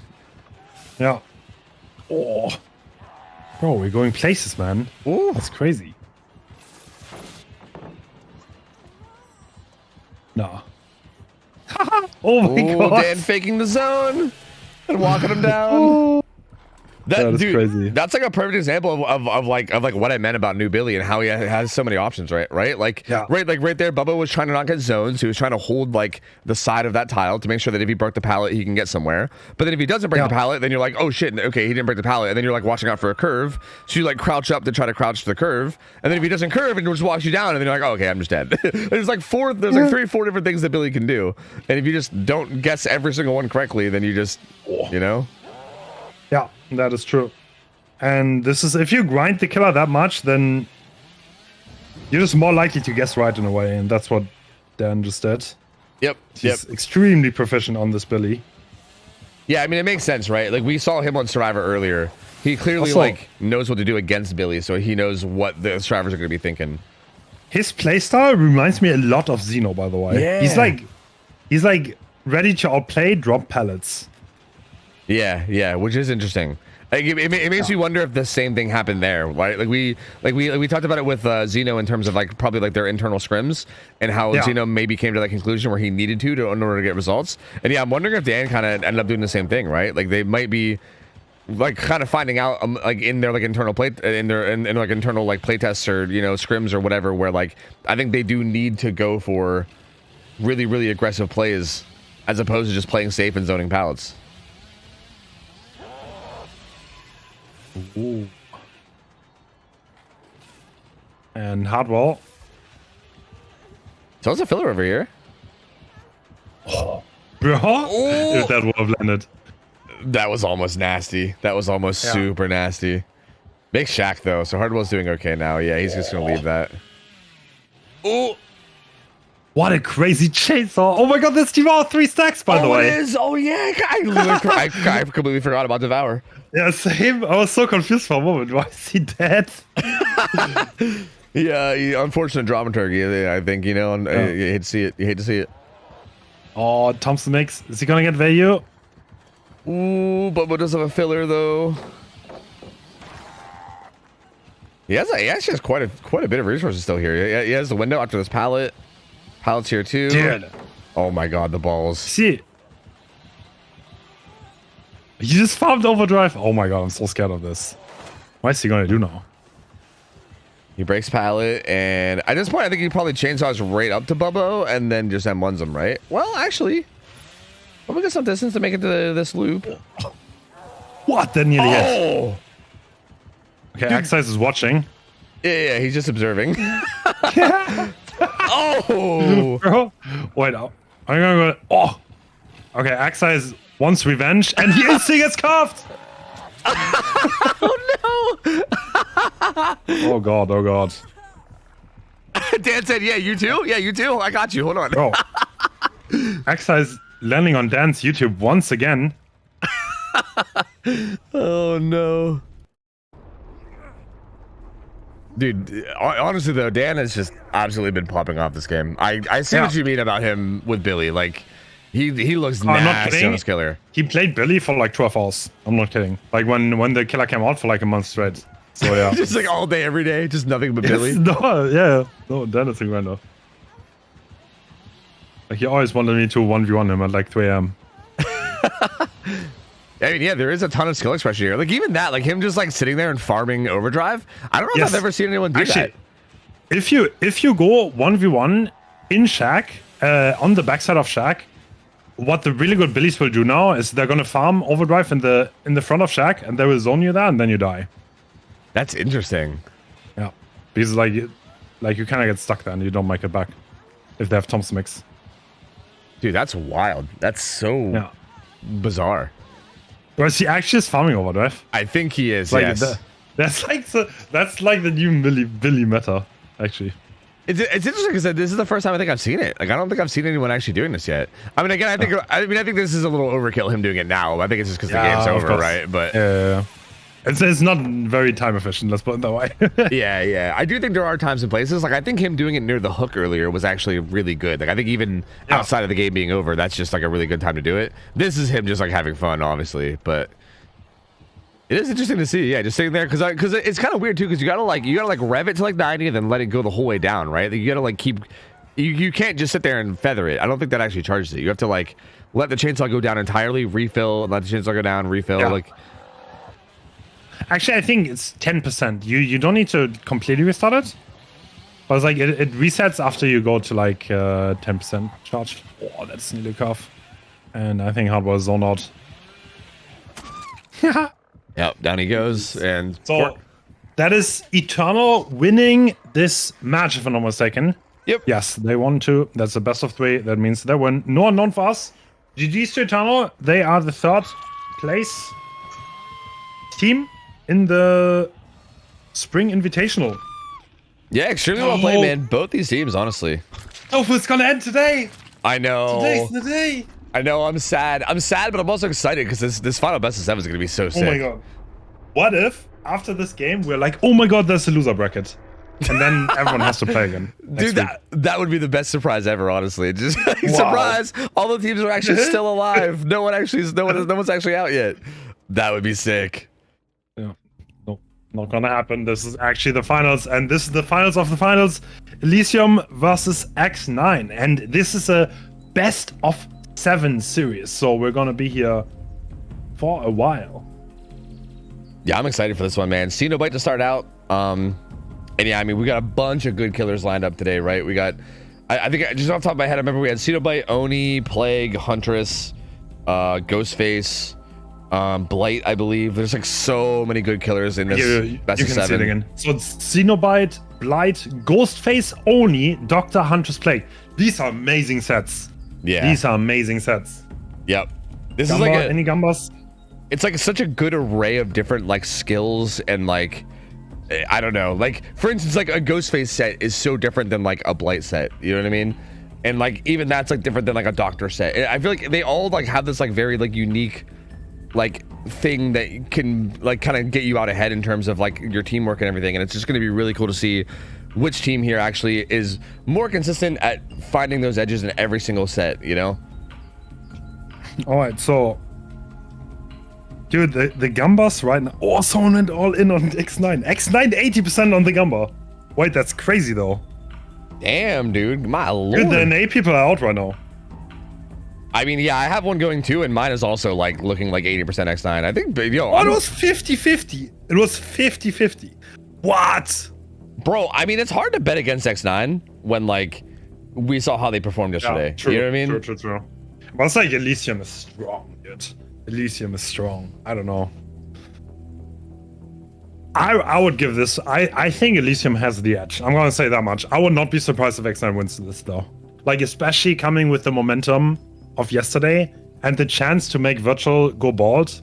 I think they're great motivators in this series. 100%, yeah, 100%. I agree. It does seem like a very good motivator there, and I feel like again, like we know that they have the like skill for it. So, like I don't know. I mean, they've just been looking so good. They've been looking so clean. It's hard to bet against them. But again, same thing with Elysium, right? Like, okay, so like here's my thinking. Again, I mean, you can maybe say that like the game yesterday against Eternal was like maybe Eternal had a rough day or something. I don't know. Like you can say whatever you want, but Eternal is the only team that this whole tournament that I think has been dominating their games. Like I feel like their wins have just been absolute dominations. Like the only time that we saw them struggle ever was yesterday against X9 where they lost with that, and even then it was just barely with that reverse sweep. But even right now against Ariandel, like if you see like how Elysium matched up against Ariandel, like the games are super close, and then Eternal just blows them out of the water, right? And I feel like Eternal just been blowing everyone out of the water, and X9 beat them. So like it seems like, you know, like the rock paper scissors type of a, you know, mentality here makes it seem like X9 should be at least. Before yesterday, if you would make me bet, I would have bet on Eternal for sure. Oh, same, 100%, dude. I would have bet on before yesterday, and I don't know, man. Like maybe you're right. Maybe it's like X9 is just the overlords, and they just came and they're gonna destroy. But yeah, Elysium, I don't know. They are, I think, on paper they're the stronger team. But let's see.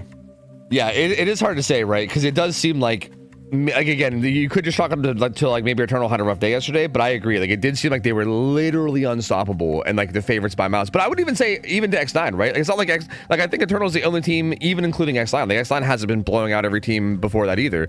They just happen to be the ones that beat Eternal. But because they are able to beat Eternal, it makes me feel like okay, well now they can beat anybody. So like.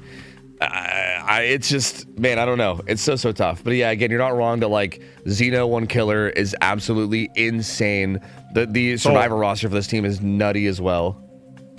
So one thing though, so X9 was playing with the sub yesterday. Now they have the main roster. Yeah. So, is Haunt back in today?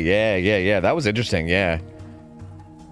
Yeah, that was actually like, I wonder how much that affected him, because Sav is like a very good player, right? Like I know he's very good, and like micro and just in general. But obviously like it's probably not their like comfort, right? Because like they're usually playing with the exact same 4 all the time. So bringing in someone else, there's probably a little bit more like, I think like again, there's so much importance that goes into just being able to make decisions like on a snap, right? Like not having to hesitate at all. And I think if you even hesitate like a little bit, I think we actually saw that a couple times yesterday as well, where it felt like some decisions were slightly hesitated and then they got punished. So yeah, maybe with their full roster that'll happen less, and it'll make them even stronger for this grand finals. So chat says 60-40, 60 Elysium, 40 X9. That is pretty even. So okay. Yeah, that's you know, that's kind of fair. It's so, man.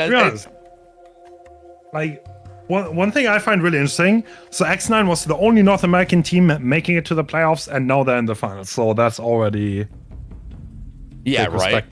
Yeah, they're really holding it down for NA, honestly. Like, considering that no other NA teams made it into the actual brackets, yeah, they're holding it down very, very well. Considering I know there seems to be this big EU versus NA rivalry in DBD, where I know a lot of the big teams are EU, and NA seems to be like, I don't know, like there are good NA teams. Don't get me wrong. It's not like there's like no good teams, but like it just feels like the best teams from EU just are even more insane. So X9 definitely making it a point to prove that there is a ton of talent in NA, and they definitely can still hold up. True. Absolutely. And I think we have Wispy on Killer first, right? So we're gonna be going into X9 Killer versus Elysium Survivors, and I think this is interesting because I think this will, again, I said this yesterday about the Eternal set, but I think this will be a bit of like a pacemaker for the for the set again. That is absolutely true. So Elysium was a bit surprised that they were picking Pinhead because Elysium thinks they're better on this set. So that's going to be interesting. X9 and Wispy disagreed. They picked it. Like, X9 always has interesting pick bands. I feel like they never pick the same things.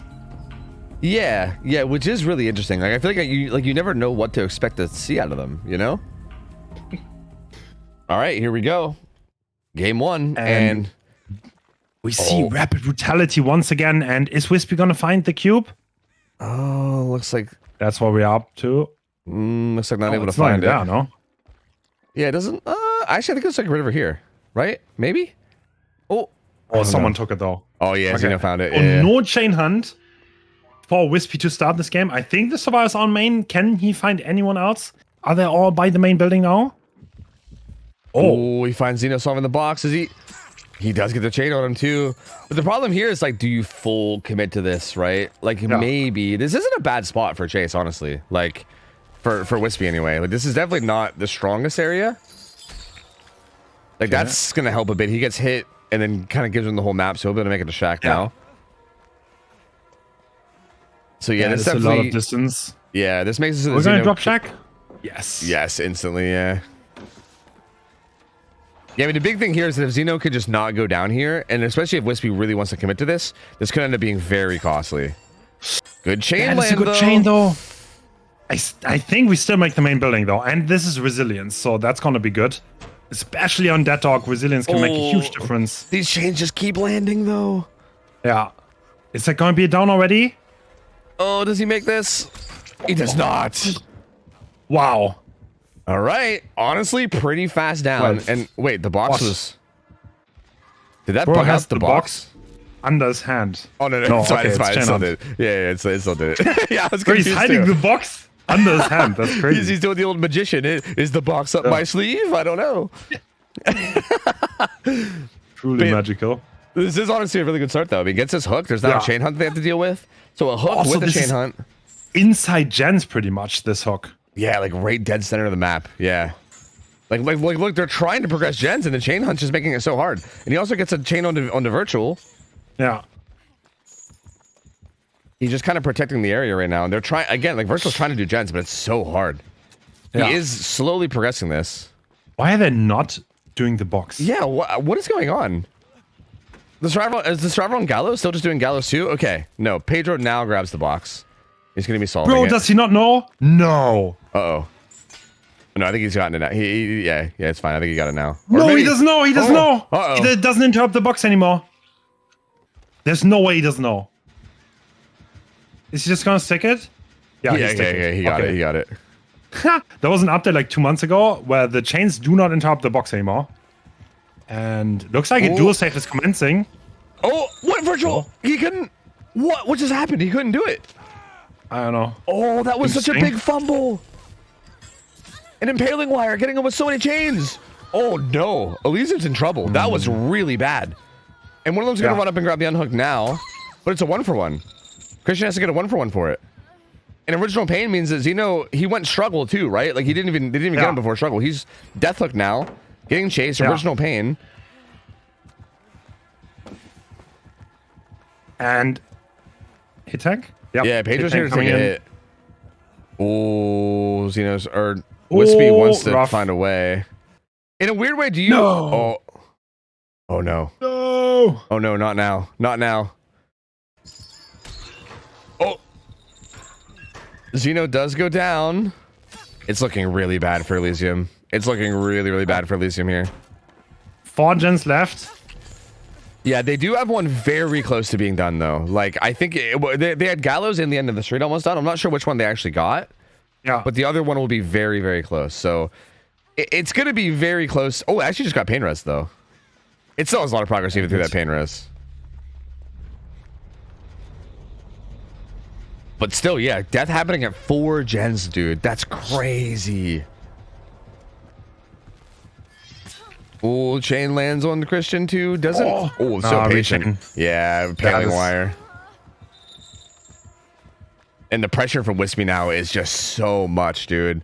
Like, there's going to be the chain hunt up soon that they're going to have to deal with as well. So one of them's going to have to get off gens to get the box and deal with that, which Virtual's doing right now. But this down comes in, dude. Like, this is if Wispy just keeps getting hits and downs this quickly, they're never going to be able to get anything done. Like, they got to worry about the box. They got to worry about like the unhooks. Yeah. I think if Virtual would have moved like 1 millimeter, by the way, we would have gotten the prompt. Yeah, that was so. I don't understand what happened there. That was so wild. I don't know why he didn't move. Oh, buffer. Oh no. Are you buffering? Yeah, I'm buffering too. Yep. I was trying to play pause, but it still seems to be buffering. Yeah. Oh. Oh.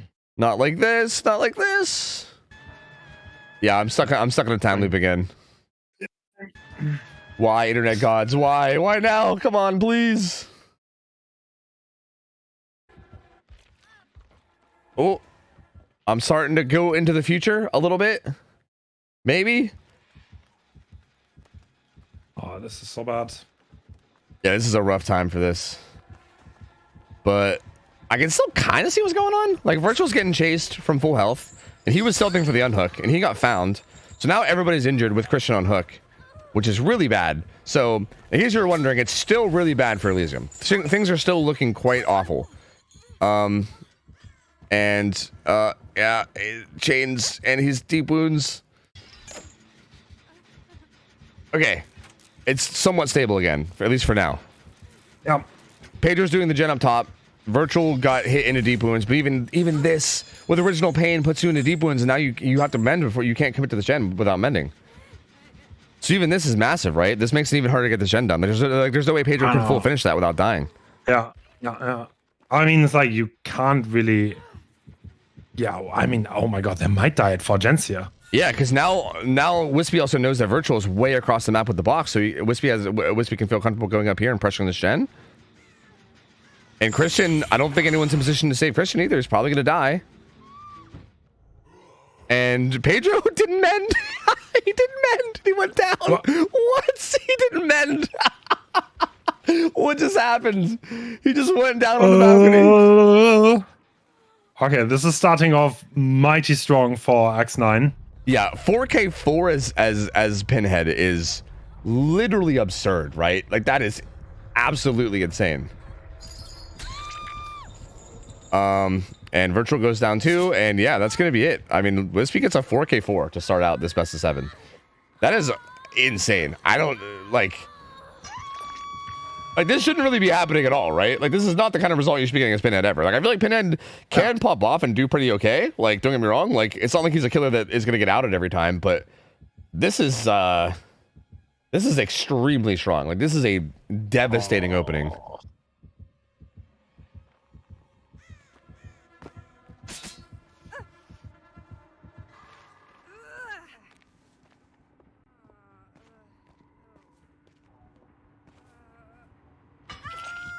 Damn. All right. So 4K4. Any chance this gets matched?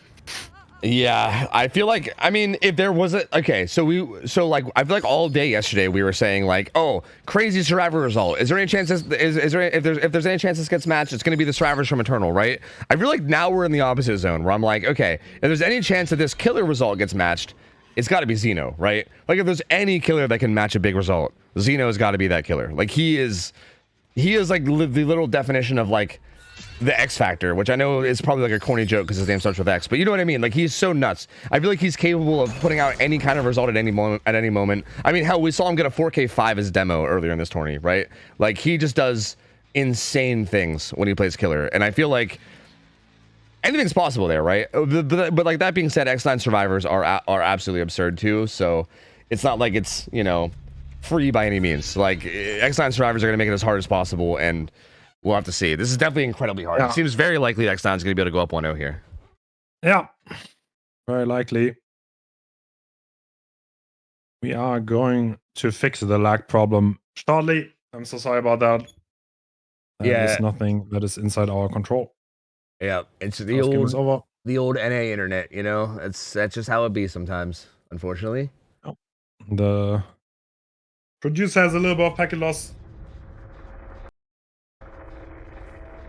I still feel like, at the very least, even though we kind of lagged through this, I still feel like I was able to catch most of the important things. Like, it didn't really, like, it was, like, kind of skippy and laggy, but I still feel like I saw what happened. You know what I mean? Like, I don't know. I feel like I didn't miss it, at least, which is good.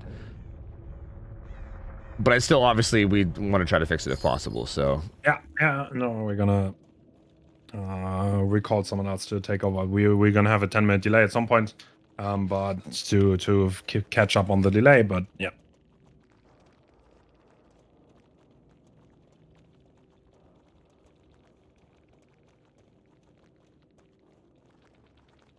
So, wow, I mean, X9 coming in strong, I guess.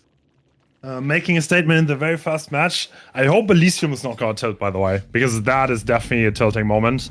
In the first set of the grand final, multiple fuck-ups.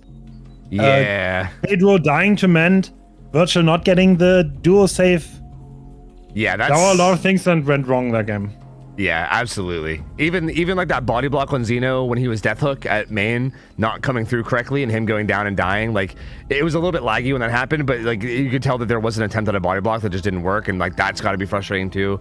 And I mean, you know these players a little bit better than I do. Do you think they're the type that might get tilted by that kind of a thing? I mean, that was a lot of mess ups. So. I mean, I don't think so. No, this is a best of 7, right? So like, this is like. There's only one right set out of 7 in total. Yeah. I don't think they're gonna tilt to such a degree. They're very experienced players, and yeah, I think they're gonna bounce back. But it's like, it's hard to have like initial, like they all know they should keep a calm state of mind. If they actually do, and doesn't let it affect you, I don't know, because like the mental edge is definitely on X9's side right now. Yeah, and I also feel like there's a difference between actually being calm and being like frustrated but trying to keep it calm. You know what I mean? Does that make sense? Like, I feel like even like, because I feel like if you're frustrated but you're just trying to like suppress it and stay calm for the sake of like the best of 7, there's still a bit of frustration there, right? Like, you can't completely just get rid of it entirely. Like, there is going to be a hint of it there. So I think it's going to definitely be a big task for them to try to like overcome that. And I think a big thing is going to just be them maybe trying to put out a big result here. Like, if anything, I think maybe Xeno might have a chance to, right? Like, I think this Xenobite set maybe is just kind of donezo, but maybe the set afterwards, right? If you could just pop off. Oh my god. Dude, if anyone does it, it's Xeno though. Right, like, I think this is going to be so hard. But like, if anyone is like able to match this performance, it's, you know, please don't bring the wrong offering. Please don't take the penalty. Oh my god, imagine, dude. Bro, why does that happen so often? I don't know. Yeah, me neither. It does seem to happen all the time. Dude, guys, no wrong offerings, no wrong procs, please.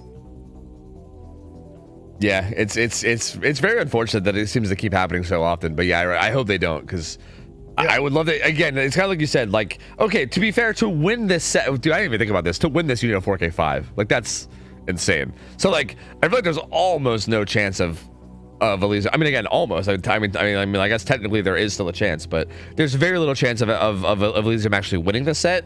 But if they could even find a way to tie it, that would be absurdly like ridiculous in their favor, right? Like, it seems like even that is such a ridiculously tall order with like the survivors of X9 being so good.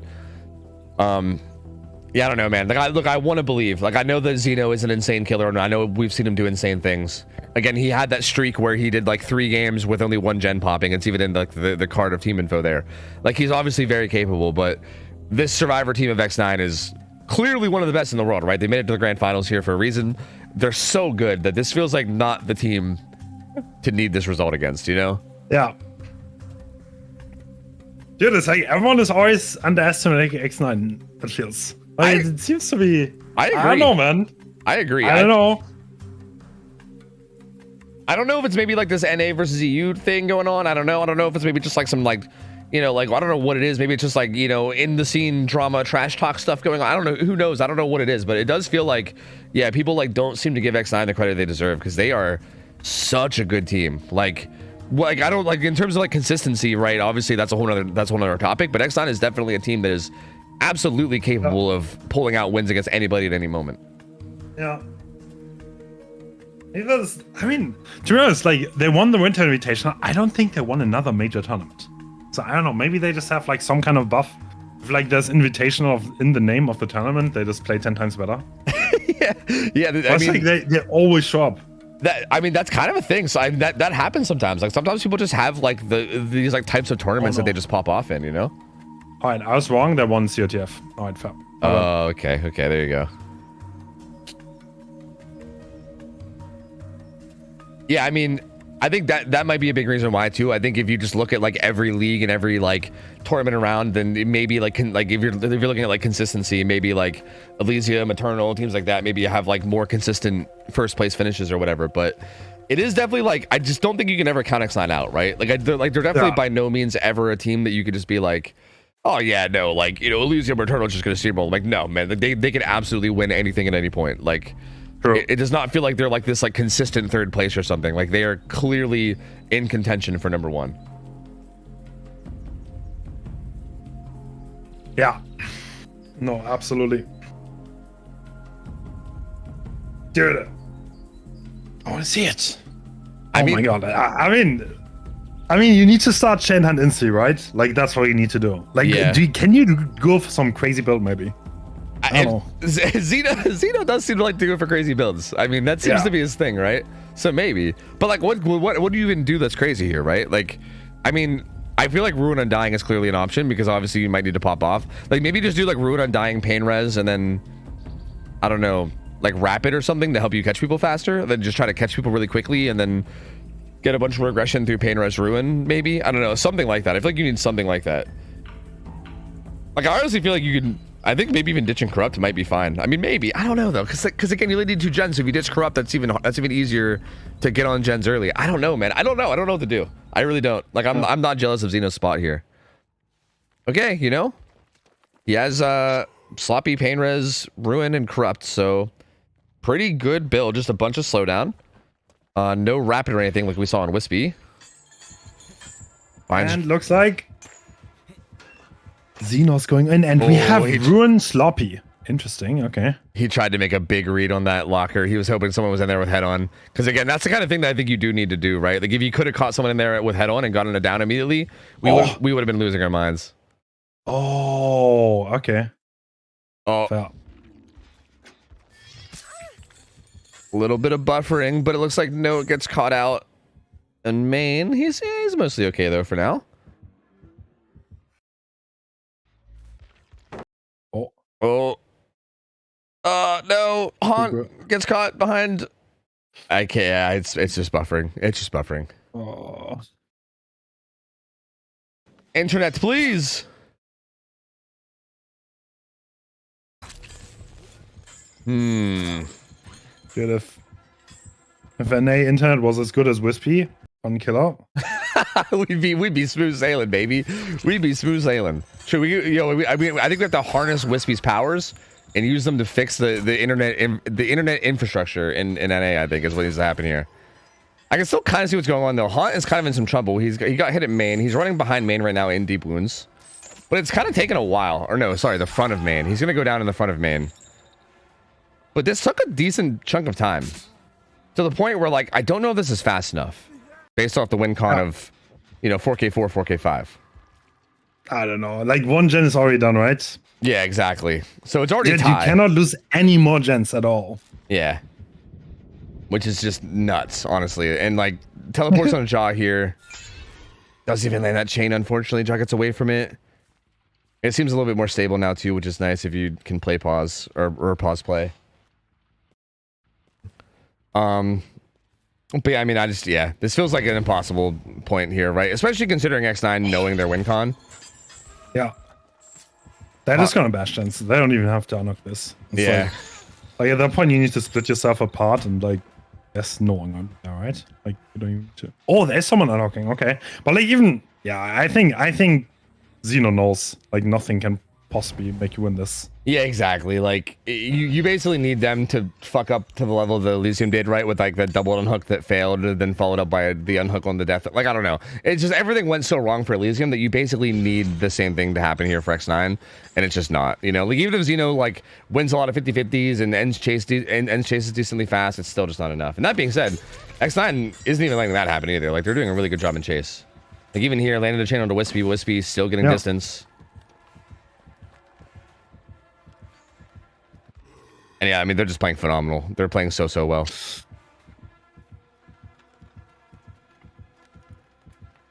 I feel like on Dead Talk, X9 always turns up. I don't know. Yeah, this does feel like a really good map for him. I agree. They do so well on this map. Are they maining Dead Talk, maybe? Oh, Wispy. What the? Oh my god. Using the Claudette skin to their full advantage. Oh, I love for Ja. Whoa. Dude, Wispy trying to get in Xeno's head? Yeah. What the hell is that, bro? And the game's already over. The second gen pops, so game's over. Yeah. X9 does take this win, which was pretty expected after that crazy performance from Wispy, right? Like at that point, we pretty much knew, right? We were just kind of waiting for it to happen at that point, but that's still massive though. Like getting up to a 1-0 start in this best of 7 for X9 is honestly huge. Like that's super big. Again, I mean, we were talking about going into this, people, you were quoting people saying it was like a 60-40 for Elysium, and you know, like a lot of the gambas were going towards them as well. Like I mean, it feels like in a way X9 might still be considered the underdog here in this set, right? Which after everything that they've done so far this tournament, again, they probably aren't very happy to hear that, considering how much they've been popping off. And I think they're kind of showing that, right? Like this is if anything, they kind of submit the team to beat right now. So Xeno not quite able to land that one either. Is there. The question is if, I mean, it's a best of 7, right? Like this is one set out of a best of 7. There's not much has been decided. This is X9's pick on top of all. So yeah, I don't think you should overrate this in the grand scheme of things. Yeah. Agreed. Like Elysium's not out of it by any means, right? Like this team is obviously insane. They can come back and do amazing things. But this is definitely a good start. Very spinning, not the corner attack. I feel like Wispy is trying to get into Xeno's head. I feel like this is like I feel like this is what's going. I feel like this is like a psychological mind game at this point, where like I think you're trying to get to him. It seems like, which hey, you know, I respect it. You know, if there's one thing that can help you in a long best of 7, it would be getting your opponents kind of tilted early, right? So I don't know if that's what's going on, but if so, it's kind of interesting, and I respect it.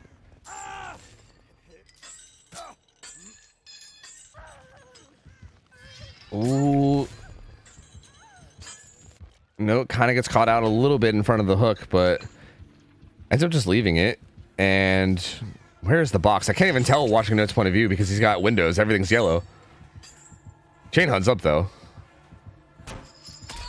Oh, good prediction on that vault by Xeno. And Note does get hit, but the unhook comes in. And honestly, we're only sitting at 2 hooks right now with 2 gens left. So, like, X9 is in such a good spot. Shack Pallet's still up even as well.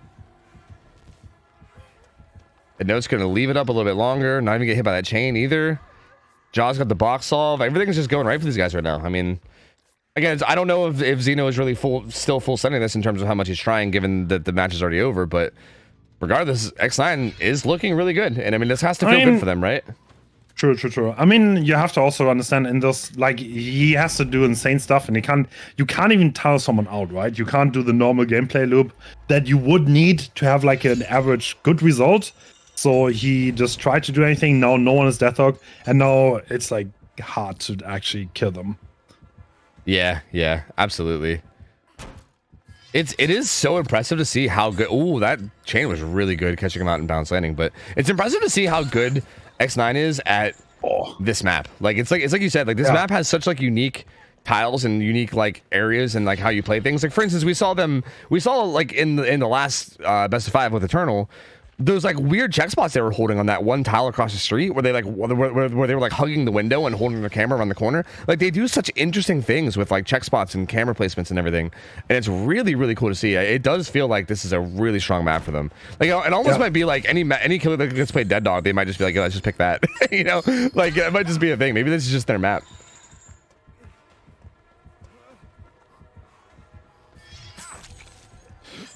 Absolutely. We are kind of stuck in this weird spot now where it feels like Gen has not popped in a while. And I'm not really sure. It feels like teams are kind of like they're kind of resetting pretty often. Xeno is pressuring around the map a lot. Oh, that's a head-on. Oh, are we going for a speed again? Looks like it. Oh, the box is here. Oh, that's a miss. Yeah, it's gonna manage to get away from the box at least somewhat. Ooh, no balance landing value there, unfortunately, but good try. Xeno does get that hit too, but these gens have got to be getting done soon, right? I mean, all 4 survivors have been alive for so long. Haunt gets reset. I think, is there like a 4-gen at Gallows? Is that what's going on? I think there might be. I think, okay, yeah, there's a bit of a 4-gen, I think, because there's like a gen in the middle, and then there's one sort of by Water Tower, one behind Gallows. I don't know where the last one is, but I think that might be why the gens have kind of slowed down a lot, is because I think we're kind of just dealing with this gen setup now. And Xeno's just defending it. Oh. Oh. Oh, the chains. Yeah, we still have 2 gens. Not much going on. Yeah, right. That's what I'm saying. It's interesting. Like it's kind of a slow pace from here, right? And again, I think it might come from this.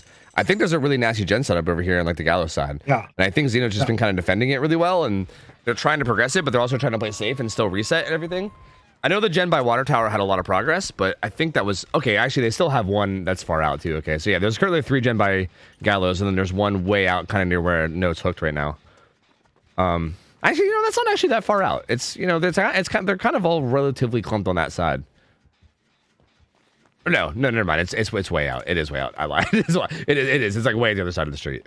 So yeah, I think once they break that 3-gen on Gallows side, I think at that point it's the last one's just gonna fly because they're so split.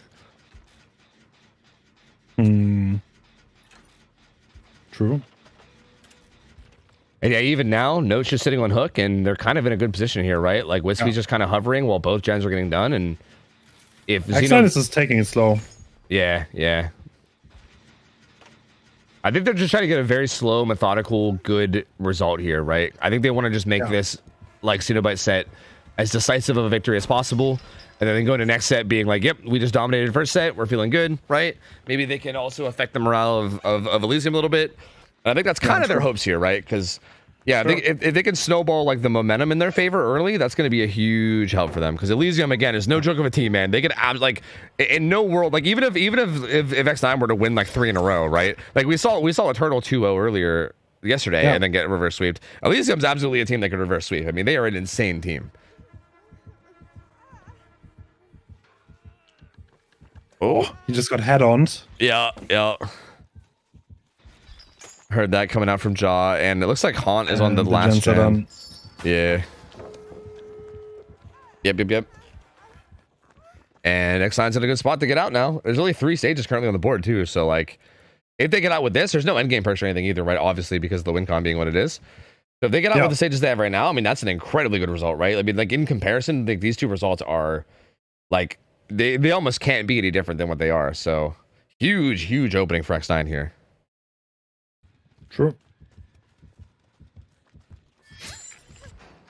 So I have no control over the intent. We're gonna switch producers after this match, guys. Everything is already been set. The thing is, because production is 10 minutes in the past, there's some delay on this, obviously. I don't have like 50 million staff in the back waiting for their turn of action. If you want to be that guy, dude, next tournament, you're all gonna be on the staff team, guys. You're all gonna be on the staff team.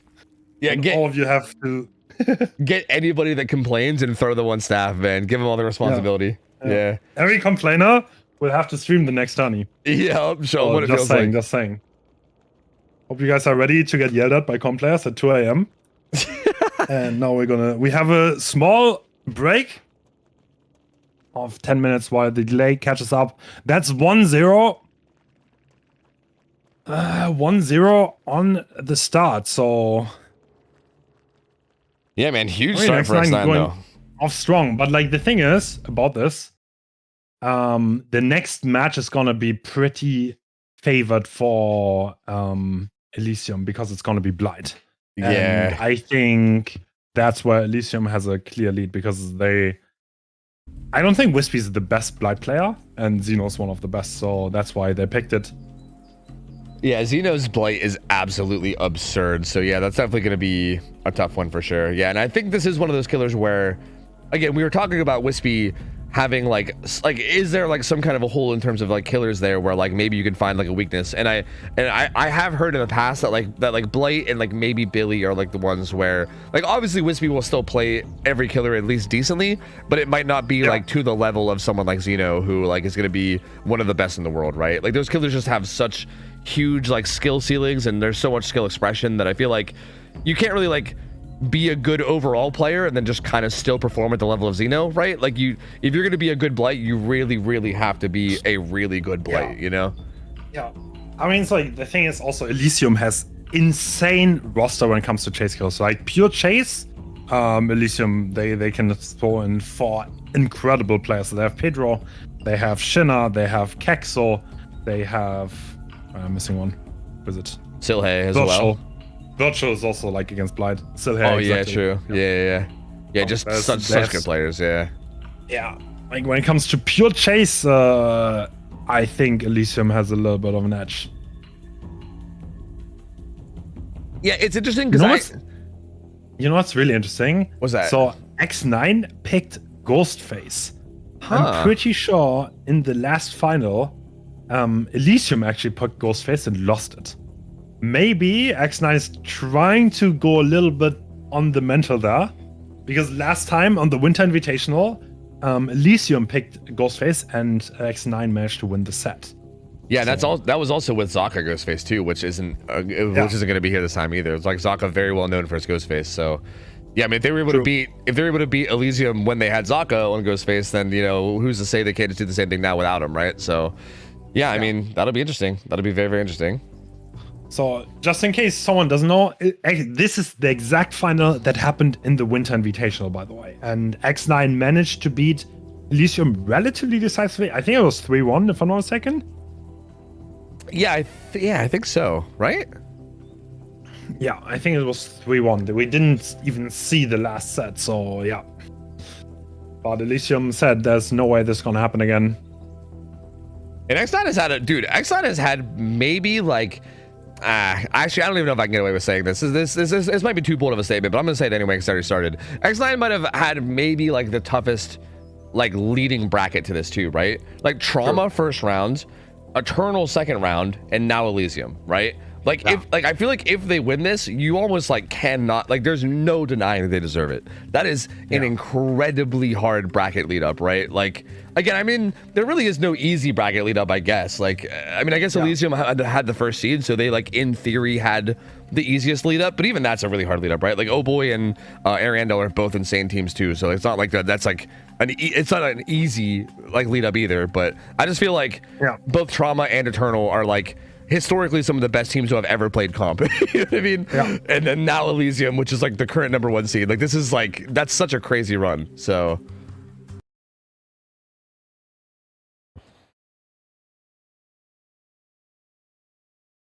not Tofu too, bro. Uh-oh. Hello? Are you fine? There was a little bit of buffering, but I think it's good. Yeah, I think it's okay. You fine? Okay. Seems okay, I think. Okay. Yeah, I'm curious to see how this goes too, because okay, you mentioned that like Elysium survivors are like they have a lot of like 1v1 players and stuff, right? Like a Pedro, Marcos, Silhei. Like there's a lot of like 1v1 grinders that are clearly going to be like demons in chase, especially against a kind of like Blight that's pretty common there. But like X9 is like the type of team where like I don't know if like I don't know how much are like or like how much are like 1v1 grinders, but they are all really good at chase regardless. So like, but I feel like I just don't see them playing Blight sets that much because like you said, I think that might be a bit of a weakness of theirs in terms of like Wispy's kill in terms of like Wispy's killer. But I'm not sure. Like they might honestly be insane here. Like I know if the killer is like an M1 killer, then X9 is, they're absolute demons, right? They do so well against pretty much everyone. But Blight's like a whole different beast. Like he's a very unique killer in chase, where I feel like being good in chase versus like I don't know, like an M1 killer or like a killer with a very basic power like Demo or something, is going to be a lot different than being good against like Blight in chase, right? It's a whole different universe. 100%, yeah. I absolutely agree. This is Sulfur Pit. This is the Blight map. Everyone knows this. And I think Xeno has to play killer first, right? So he has to go right back in after losing.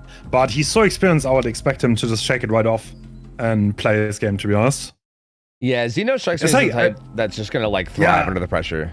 Nah, I don't know if you want to aggro Xeno, to be honest. I think you're gonna activate him on a different level. I don't know if you want to tease that guy. But yeah. Maybe don't poke the bear there. Yeah, like yeah exactly. Yeah. Well, let's see. Maybe. I mean, X9 is Stuking. They've showed it so many times in this tournament. They can also do it in this set. Yeah, I mean, if you're that's the thing. I think if you were to ask S9, they probably wouldn't even mind, you know. So yeah, here we go. Already off to a pretty fast start. Found Haunt already. Who is the DS survivor though? So the aggressive build survivor does get found. Lithe popped already, and he's gonna run down towards bottom side. Oh, we're leaving. Okay. Where are we chasing? Oh. Haunt gets a stun on him. Nice. None too shabby. None too shabby. He sees Jaw out here in the distance. And Jaw actually is the deli. I don't know if there's any way for him to know that. I don't know if he saw anything from him, but... Dude, Xeno... No, Xeno smells these things. Okay, now Overcome has been revealed. At this point, I think Xeno knows, right? He double fatigue bugged. That's unfortunate for him. But he saw the Overcome. That's a clear indication that this is probably the Deliverance survivor. No! We're not chasing him. Actually, he might have not seen it because of the double fatigue.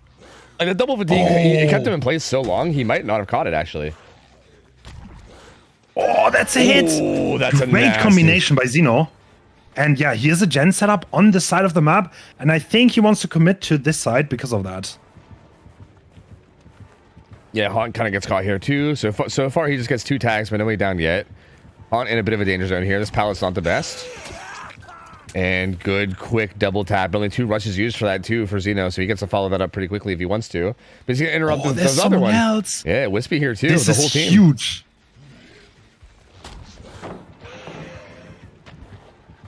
Ooh. Wait. Oh, Wispy! Did he see? I think he saw. Oh, good play by Wispy. Wispy gets away with that. Wow. 5 rushes. That's a blind, but he doesn't get any distance now. Yeah, that was kind of a bold blind, to be honest with you. And kind of stuck in this pallet again, so... But Wispy gonna camp under it this time. Oh, but now kind of stuck in the same spot Haunt was in. It does get hit. Yeah, that's another God Pallet, and Ruin is broken now. Yep. I mean, it's not a God Pallet again, to be fair, but... Another slow vault. Oh, dude, the slow vaults are so cheeky. Oh, try. Okay. Yeah, tried for something a little much there. Almost got away with it, but not quite. That's gonna be the first down coming through. Yeah. So, and this is on the side with the better gen setup, and I think we activated Pop now, right?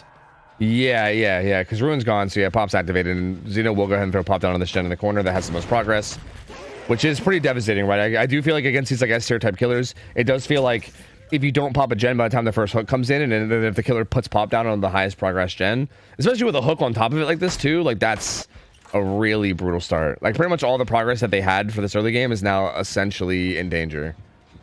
Yeah. So this is really tough. I mean, Jaw has Deli. He's probably going to be setting up. I think Jaw was behind the hill, actually. I think he was already like tucked in that pocket. And I think he's going to be setting up for the unhook. Well, no, actually, this is like this is more towards mid-map, right? Maybe? And yeah, so far, just slow player on this hook. Jaw is going to... Yeah, okay, that's obviously Deliverance play. Can he block for that long? There's no way. What's happening here? Oh, he got by. I mean, so body blocking is only worth if you actually get it. If you actually body block and you don't get the second stage, you're essentially wasting your time, and the survivors are just getting more time. Yeah, like it kind of seemed like Jaw was okay with just staying there for a minute. He was like, "Yeah, this is fine. I'm still gonna get it." Oh my! Wait, that's deadly denied. That is deadly denied, I think. And now he's gonna eat the deliverance of Jar. This is huge for Oh my lord. So you get deliverance after 12 seconds, by the way, and you have 10 seconds of base endurance. So there's a 2-second window to deny the deliverance. If you hit in that 2-second window, the deliverance doesn't activate, and that's why we're hitting Jaw. But For the People comes in and kind of gets Wispy out of this situation. Yeah, and I think the gen that they popped was bottom side too. I don't think they managed to do a top side gen, right? I don't think. No way. Oh, no, we don't. Okay. Oh, Note also gets right back. But Note's the only healthy survivor, and he gets found here. Yeah. The positions are kind of getting revealed. Yeah, at this point, we probably know there's only one survivor on that side, and he's on the hook. So I would expect Xeno to hold the middle because there's no way Wispy's on the side. Yeah, they absolutely no way. With Wispy being injured and also the one off hook, there's no way. Like, you clearly go down the bottom side. And yeah, they're resetting down there. And yeah, Han's still mid map too. So yeah, no one's on the side at all. Yeah, and if I realize that, then Xeno will for sure too. Yep, he's just holding. He's actually making absolutely sure, so he's not taking the risk. He's not holding the choke point. He is just holding the hook and making sure this one goes second. Because this is a deliverance survivor, there's pretty much no way he's anti-tunnel. Yeah, so that's going to be a pretty free tunnel out when that hook eventually, or that unhook eventually comes in. And yeah, they've had to spend so long here. Wait, what? Interesting. He didn't even hop out of the locker that whole time. He just was like, yeah, go ahead. Okay, he's slugging. Is this for the people coming in on Ya, maybe? No, Han had for the people earlier, so no. Oh, yeah, not even for the people. Yeah, he already used it on Wispy earlier, so yeah, they didn't have it up for Jaw here. So yeah, he's kind of just on his own. But Xeno's kind of struggling to find him. 5 rushes. I think he's behind main, right? Yeah. He has to be behind main. Yeah, I think so. 5 rushes used, but didn't find him. Wispy's going to get out of here. There's no way he stays hidden, right? There's no way. He has to be here somewhere. Like, but this is so smart from Jaw. He's buying so much time for his team. What? Bro, he's medkitting edge map. Dude, if Xeno has to... If he gets that heal, fully... He's going to check edge map, right? He has to. That was not... Okay, that was the heal on Han. Oh my god. Wait, where is he, though? He has to be right there, no? I think he's right there, yeah. He got the heal. He got the heal off. No way. Where is he? Wait, was he at like 1? I think he was like edge map 1. Huge comeback. Oh my god. Wait, I still don't even know where he was. I still don't. I have no idea. I think he was at like 1 edge map, maybe. Yeah, I don't know. Yeah. That's crazy. Oh my god, that's so huge. All 4 survivors still alive and full health. Xeno just wasted so much time looking for him too. He will interrupt this gen. All the pressure gone. Looking for him. He's still looking for him. He's like, dude, where the hell did this guy go? Yeah. There's a question of all questions. Is he still edge mapping somewhere? Yeah, he's looking. He's looking. Yeah, he wants to find him bad. Yeah. I think it was right there. Like that little tall wall structure, edge map back there. I think that's where he was. I think that's where he healed. I don't know though. I honestly don't. Bro. Dude, Xeno, you can't chase your demons forever though. Yeah, this is still a game to be played. This is starting to get a little dangerous here, right? And I think X9 probably recognizes this too. They're like, bro, he is looking for you like crazy. Like, I think at this point, it's just they're gonna be full sending just like Jaw, just like literally do nothing, right? Until he like fully commits to doing something else. Because otherwise, like, oh my god, that was close. That is not a hit. Alright, we still have 4 gens on one side, but this one is almost done. Bro. He's here. No. He's on the other side of the main building. He's still trying to find him so bad. Oh my god. He's like trying to bait him into coming out by like chasing other survivors and getting hits and then coming back. He has taken so long on this though that like look at the gens. Look at the gens. He's got 3 hook stages right now. He's sitting at 3 stages right now while doing this. This turns so badly, bro. At this point, is the tunnel not even worth it anymore? Like, I don't even know. Oh, we found everyone but John. But this John. This is actually so ridiculous. This is actually so ridiculous. I can't believe this. This is so wild. Dude, is Jar doing a gen on the other side? I think he is, right? I think he's doing a gen. Yeah, I think so. I think he was, and he was just pre-leaving it like really early. And I think if at any point the Blight even remotely looks like he's gonna head down that way, I think he just pre-leaves. See, like even right here. Like if Blight he's already leaving. Yeah. If Blight even goes like mid-map at all, he leaves. Dude, is Ja even real? Dude, I think he might be like, he might have invisibility mode on, dude. I don't know. He might be like an ethereal spirit at this point. I don't know if he's actually a real person. Oh, he fast vaults. Okay. Ja decides it's not worth stealthing. He's just gonna get out of this side.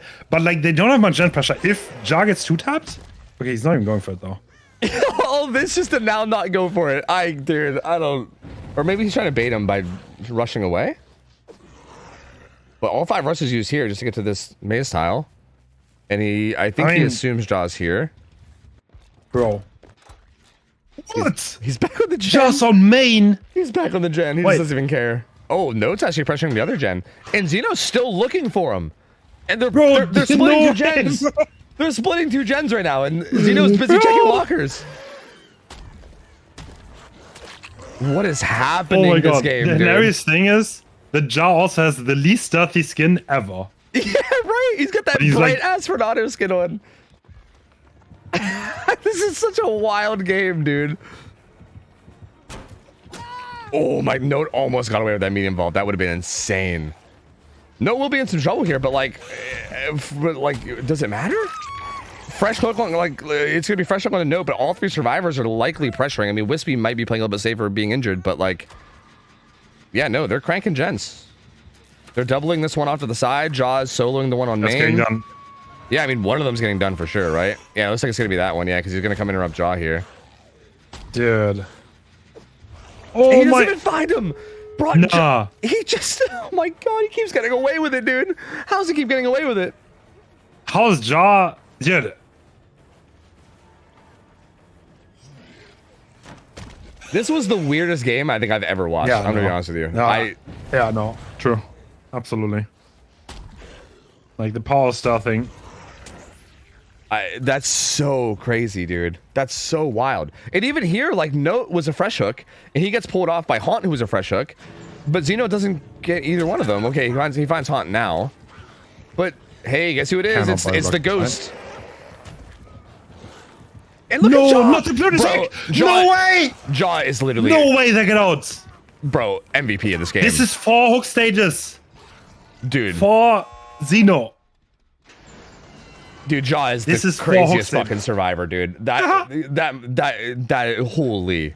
Oh my god. Literally MVP, bro. That was the craziest shit. That whole performance was just disgusting. Like, what? Right, X9, bro, I don't know what to say about this. I don't know what to say. This was the Blight set. This was the set that you said X9 should have a very, very rough time with, because this is like, Xeno's like one of the best Blights in the world. Wispy might not be that comfortable in it. And 4 stages, dude. 4, that's like almost unheard of. Dude, the legend of Ja, he's a ghost. You can't find him. Dude, actually insane positioning from Ja. Like, oh my god, what a weird ass way to win the game. I don't think I've ever seen this, to be honest. Dude, it was so stubborn from Xeno. He just refused to stop looking for him. Like, I feel like he could have literally just like shifted to a different survivor and kind of just held that gen area up there. Because I feel like, okay, correct me if I'm wrong, but like, if he hypothetically would have just switched to a different target and then gotten just any hook topside, that's still good, because Ja being Deathhook still has to play really careful, right? Like, even though he's still alive, it's not like he can play aggressively. He has to play super careful, because if at any point he gets caught in a bad position, he gets 2-tapped and then he dies, and then there's a 3-2-1 anyway. So I feel like, because the gen setup was still, like, maybe if the gen setup wasn't there anymore or whatever, then sure, I guess why not? But I feel like you didn't really have to commit to that hard, considering the fact that, like, there was still a gen setup. It wasn't like that far into the game. Ja still did have to play really careful and safe because of him being Deathhook. Like, it felt like Xeno just, he just couldn't let go of it, dude. He just full sent it. Dude, he had it though. Xeno had it. He had everything. He lost it all. This could be X9 going up 2-0, by the way.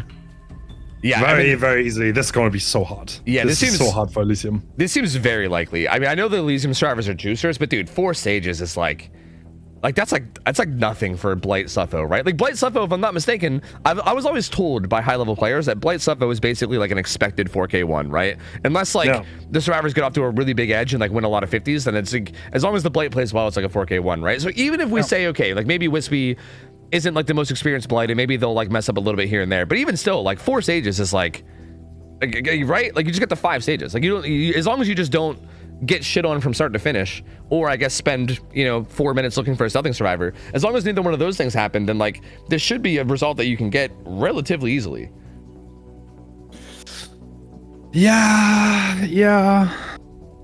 well, I mean, at this point, you don't even have to commit to chase. You don't need to tunnel someone out to get this result. So this is going to be so easy for Wispy. But Elysium, I mean, you still need to catch them, but Wispy can just play it safe, break the pallets, probably ruin too. So yeah. Damn. Oh, that was... Dude, Zeno just lost the game looking for someone. He actually unironically just did that. Like, he had good chases, right? Like, Yeah. the chase were not wrong. Like, everything was okay. He found the deli, he got 1 second. I was like, bro, he just wasted the game looking. Yeah, that was so, yeah, like that play where he like got the 1-for-1 on Jaw and then immediately got that like crazy flick on Wispy mid-map. Like that was so strong. Yeah. Like dude, like the second that happened, I was like, oh god, like X9 is in so much trouble. Like they are possibly getting like rolled here into like a huge result. And yeah, he just, dude, it just could not let go of that Deathhook survivor. Like that's so wild, man. Wow. And what happens here assuming they go up 2-0? Like, what's the next killer? Let me go back and look. It looks like it was... I'm trying to find that one message you posted. Oh, the next killer is Ghostface, which, like you said, I mean, X9, at least historically, got a win on them on Ghostface last finals, right? I mean, again, obviously that's not a guaranteed repeat or anything, but... And that's also their pick, so they obviously seem a little bit comfortable on it. So hypothetically, if they win this Blight set, go into this Ghostface set, if they win that one too, then all of a sudden it's a 3-0, and then Elysium has to reverse sweep, you know? I mean, true, but nothing is over. Like, even this is a best of 7. This is not a best of 5. Yep. They're not even on the ropes. Even if they lose this one, which is not 100% confirmed, and we see Infectious Fright. Interesting. Yeah, that's so spicy. Wispy probably being a bit scared of Palisades, which is one of the things that could maybe bring this back for Elysium. So smart adaptation there. Yeah, that's actually really interesting to see. That is a good adaptation. Also, I think with Blight 2, it's not like you're allowed to run that many. Oh, is there a problem? Yep, there was a wrong offering. Why is it always the wrong offering, bro? It was Blight 2 actually. Interesting. How are teams doing this so often? That's I'm so confused. Literally the same offering, by the way. So they brought the offering where they all spawn together, but against Blight is double yellow and not purple. Yeah, and that's, as far as I'm aware, that's really standard too, which like, I don't, It's like the complete norm. I think Ariandel did literally the same thing earlier. So, well, that's unfortunate. I mean, 3 hook stages. What do you think about that, Tofu? Yeah, yeah. Well, no, it should be 4 now, right? Because I think 4 is no longer a tie. So I think if you get 4 by any means now, it's a win, I think. So yeah, it's... Oh no, sorry, you're saying that's their win con, like Survivors is 3. Okay, yeah, I mean, that's... I don't know, man. Again, they're gonna have to hope that Wispy fucks up non-stop, essentially, like, which has not really historically been happening, so... Wispy could bring Nord now. Like, hypothetically. Yeah, you know what? That's kind of surprising not to not see Noed, like, just in case. You know what I mean? Like, why not? Like, just in case. Because I feel like even if you somehow get, like, just completely juiced on all game, right? And you're just having, like, the worst game ever and they're just shitting on you, by the end of the game, you're probably at least going to have most of the resources gone, right? And then you're a fast 4.6 killer with Noed. Like, I feel like, yeah, I mean, why not? Just to be extra safe. It feels like probably the play. Okay, apparently... Oh, okay. Okay. Yeah, that is Elysium with the wrong offerings. Put themselves at a disadvantage. Man, Elysium's gotta, dude, they gotta find a way to get it together. Like, I know they're such a capable team, and I know that this... It's like okay, guys. People are in my chat thinking this on purpose. You put yourself at a massive disadvantage. Yeah, there's if no you way. bring the wrong stuff. So not only do you use half a hook stage, your builds are scouted at that point. So the killer player can literally know, this survivor has DS, this survivor has Deli. If I ever see that one survivor, and he's like, he can play around builds perfectly. This is a massive disadvantage. Yeah, especially on a killer like Blight, where like there are extremely strong perks allowed, right? Like knowing who has DS and knowing who has Deli, just those two alone. Like if you know those two for sure, that is ridiculously valuable, like absurdly valuable. Like honestly, who even cares about the half a hook stage? Just that alone is absurd. So. And the Deliverance Survivor has been found. Yeah, speaking of which. Oh! Okay. Xeno. Doing Xeno things. He should get this meeting vault as well here. Live. Goes right by him. Is he gonna leave? He's actually gonna leave Xeno. Okay. Ooh. And this is gonna be hit. Yep. Charge is already coming back too, so Virgil's got to make sure he makes it somewhere. He does have a God Rock here. Just gonna break it. And I think this is, I don't think Wispy has to even really like outplay throwing pallets either in any way, right? Like I feel like you can kind of just zone and kick and then yeah, like I mean, it's just like, well, what do you do here, right? Like the win count is so steep. There's no way to do this. Yeah, it is. It's really unfortunate. Yeah, and I think Infectious is such a good adaptation too, because like you said, the only way you can maybe win it is through things like pallet saves, but even that wouldn't end up working here anyway because of Infectious. And it's just like, yeah, like what do you even do? Xeno gets caught out here as well. He's a deli survivor. He's actually he's sort of leaving. Yeah. Oh no, is he gonna run back to the hook with Overcome? Yeah, he's gonna run back to the hook. Does he even make it actually? Wait a minute, that was only 2 rushes. He doesn't even make it. Oh. Damn. Yeah, he has DS though. That's interesting. They have DS on Deli. But he doesn't even get Deli anyway, so. The problem is the other team knows this. Yeah, true. That was them trying. I mean, you gotta go for crazy stuff, right? Like, you can only give so many stages. So, yeah. That was Elysium trying the hardest. Yep, and that's at this point, Wispy could just sit here and it's over, right? Like, there's no way. It's so brutal from here. Looks like Striver wanting to run up. Looks like Marcos wants to try to get this 1-for-1 maybe. Oh, pick it up, Xeno. Oh, the Infectious. No. Oh. Still gets knocked out. But now there are 2 people down, right? Yep. Like, how does this help you? Yeah, I mean, I guess Xeno still has Deli, but again, the problem here is that, again, all the people in your chat saying that this was for an advantage have to be losing their minds right now, because again, right now, I think they're trolling, to be honest. I would hope so, because they have to be trolling, bro. Yeah, because Wispy knows that Unbreakable isn't on Xeno, right? Like normally this would be not a play you can make. Normally you would not be able to slug here. Normally you'd be like, oh fuck, he has Deli, that means he has Unbreakable too, so I have to like pick him up and hook him or whatever. Like Wispy knows that they can comfortably just leave Xeno on the ground because they know for a fact he doesn't have Unbreakable. And look at this, like no one's on gens. Pedro has to rotate around to help here. No. No one's on gens. This is horrible for Elysium because of the builds being known. All right. 2 stages away from the win now. They're healing in Shack. Oh, doesn't get the hit tank too. Yeah. And the totem gets interrupted. No inner strength. Oh, that was ballsy. That was ballsy from Pedro. Xeno on the totem right behind him. Like, why not at this point? Doesn't get it. Yeah. I mean, this match is totally over. Yep. This is 100% over, dude. X9 is coming out to such a huge opening, man. Like, this is not at all how I thought this tournament would start, right? Like, obviously, like, it's not over, and Elysium can still come back, and there's still obviously more games to be played, but if you had to ask me how the first 2 games were going to go, I did not think it would be this much of a blowout. Like, these 2 have not been close. Like, these 2 sets have not been close at all.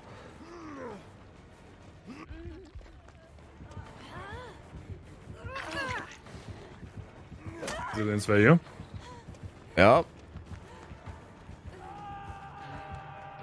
That's going to be Deli on Xeno. Ooh, Marco stayed. Oh! Comes back and finds Pedro. But then Deli's right on. I don't even know what the hell. I think everyone's just trolling each other at this point, bro. I don't know what the hell's going on here. There's not much to play for. That is going to be another hook on Pedro. Yeah, I'm assuming the Elysium survivors are just kind of having fun with this because they know it's over and they're just kind of dicking around and having a good time. Which I think, honestly... Okay, maybe you're right. Yeah, which I think is good, right? Because I think this means that their morale is probably not like broken, right? I think they're just like, okay, we lost a set, whatever, let's just have a good time. Like they're probably, I would hope that they're just kind of like laughing and going for dumb plays and having a good time with it. Whoa. Ooh, strong.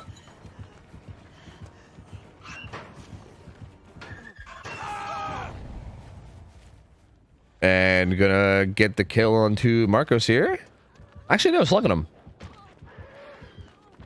Uh-oh. Oh, the dead hard. And one of them has UB. I think it's Marcos, I think? One of them has UB on the ground over there. I can't remember who, but I think it's Marcos. Unless it was Pedro, in which case that's horrible, but... They're not quite out of it yet. Virtual got the sunhook. Wait, who actually has Unbreakable? Is that Unbreakable? There is an Unbreakable. I saw it on a build earlier. I can't remember if it was Marcos. Yeah. That was Marcos. Yeah. It was one of them. I just couldn't remember who. Blade's currently spectator bugged, so he's invisible, but he is getting the pickup on the Pedro. There we go. Bro, this literally looks like one of my pub games against Blade. Yeah. This looks like I solo queued into Blade. Everyone's deep wounds and injured and hooked and running around and scrambling. Like, it's literally, it's giving me like PTSD of every time I solo queue into a Blade, honestly.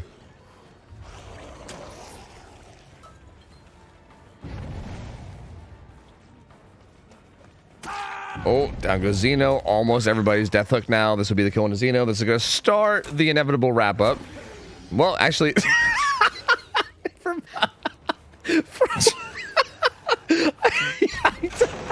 Bro, they never die. Oh my god, dude. They're just like a bunch of rats running, just running around, teabagging, dumb teching, just... oh! Gets the pallet break, too. This fucking team is cracking me up. Oh my god. Oh, they got the deal on the Pedro, too? Oh. Double fatigue. Virtual, not death hook, though, so still not out of it yet. Ooh, the mind game. Oh, that's it. Yeah, Stomping. yeah. Double fatigue again? Oh my god. Do we know what causes that, or is that just random? Because that's no clue. Yeah, that's so weird. Yeah, that's so odd. Like, that was 2 in a row for Wishy. That's so weird. Oh. So, that is 2 sets for X9, but, like, you also have to remember, this is a best of 7. It's not a best of 5, so you need to win 4. And there are a lot of matches to go. Yeah, and I think it's important to keep in mind, too, that we did see Eternal get to a 2-0 lead over X9 yesterday, and then they reverse sweeped, right? So, like, anything's possible. Like, even if hypothetically X9 were to win another and have Elysium be like 1 loss away, it's still not unrealistic for the team to come back. Like, these things do happen. Yeah. So, sure. But yeah, I mean, even seen it plenty of times. Yep, but you're not wrong that even with this win for X9, it's still not even like Elysium's like back against the wall. But they still have so much time to play. They still have a lot to play with. It does start to add pressure though, because it does get to the point where it's like, okay, 1 more loss and then your back's against the wall. So it's like it's getting there. But yeah, I mean, we're not super dire yet. Wispy is doing pretty good on Blight though, to be honest. Yeah, the mechanics look there. Yeah, honestly, not doing too bad at all, really. So, like, one thing that's interesting, Elysium picked Blight over Billy. Even though they looked so confident on Billy in the Really? sense. Billy was available to pick. I thought Billy would get banned as, like, first for X9, maybe. No, Billy was available and was not picked. Wow, yeah, that's very surprising, because, yeah, they looked so good in that set. Like, they looked like maybe the best team that could play a Billy set. Like, they looked so comfortable in it. So... Yeah. That's very surprising. I mean, to be fair, like, I would expect Blight to be a really good set for them too, though, right? And like, yeah, this just didn't quite go the way they wanted to. But yeah, it was looking good. If he finds Jar edge map, right, and he actually looks at the right place, it's a 4K. This is hardest. But sure. Like the combination of him not finding Jar and investing so much time in trying to find him, this just means like you did nothing, right? Like you might as well been AFK for a minute. Would have been the same outcome. Yep, 100%. Yeah, yeah. And that's like the risk of like looking for someone like that. Yeah, and I don't think I've ever seen someone be that like stubborn about it though. Like I feel like I've seen people try it and then they can't find him. They're like, okay, and then they adjust. But it felt like Xeno really just like, which like I can't blame him, because I feel like I have seen Xeno like sniff out stealthing survivors so often that he probably was just confident that he would know, right? Like it kind of makes sense given his track record. He seems like the type of player that is able to find people. So I guess it's not that surprising, but at the same time, yeah, he just did not ever want to deviate. Like he was full sending the idea of finding Jaw and then never wanted, like he just could not be like, all right, plan B. There was no plan B. It was just plan A and that's it. Yeah, that is true. I mean, you kind of have to get someone out here.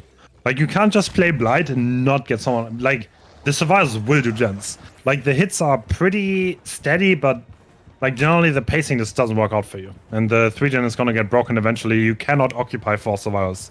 You need to get one out before it's too late. And that's what Xeno just failed at doing, and that's why he lost. Yeah, I also feel like there might have been a part of it as well that was maybe Xeno just wanted to, like, I don't think Xeno wanted to settle with maybe like a 4K1 either. He probably wanted to get make like a 4K2, 4K3 happen to really get his team back in it, you know, and like shift momentum. Because realistically, that's kind of what they needed, right? After that Cenobite set was so rough, if he could have came in here and gotten like a 4K3, that would have been like, okay, like tides turned, like momentum shifted, and I think he was trying to make that happen as well, which is a big thing. Because yeah, it's high risk, high reward, right? Because you're not wrong. If he did find Jaw there, especially if he found him early, that would have been a huge result. Like, he's edge map, right? He's healing. He's injured. There was like X9 gambled huge, big time, and it just paid off. Like, he just went to a corner where Xeno didn't check. Gamble paid off. Yep.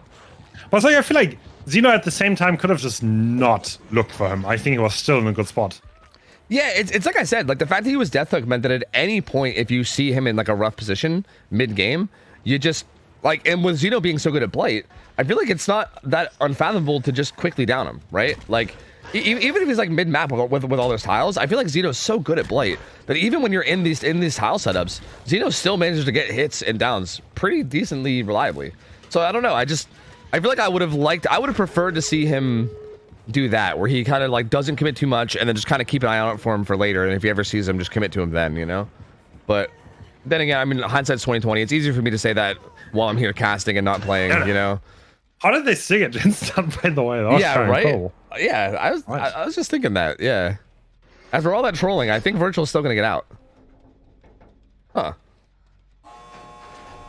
They kind of started juicing up a little bit, and then the Virtual was slamming gens. He was like doing with somebody over here, and they actually get his stage out. So there you go, 11 stages. Yeah,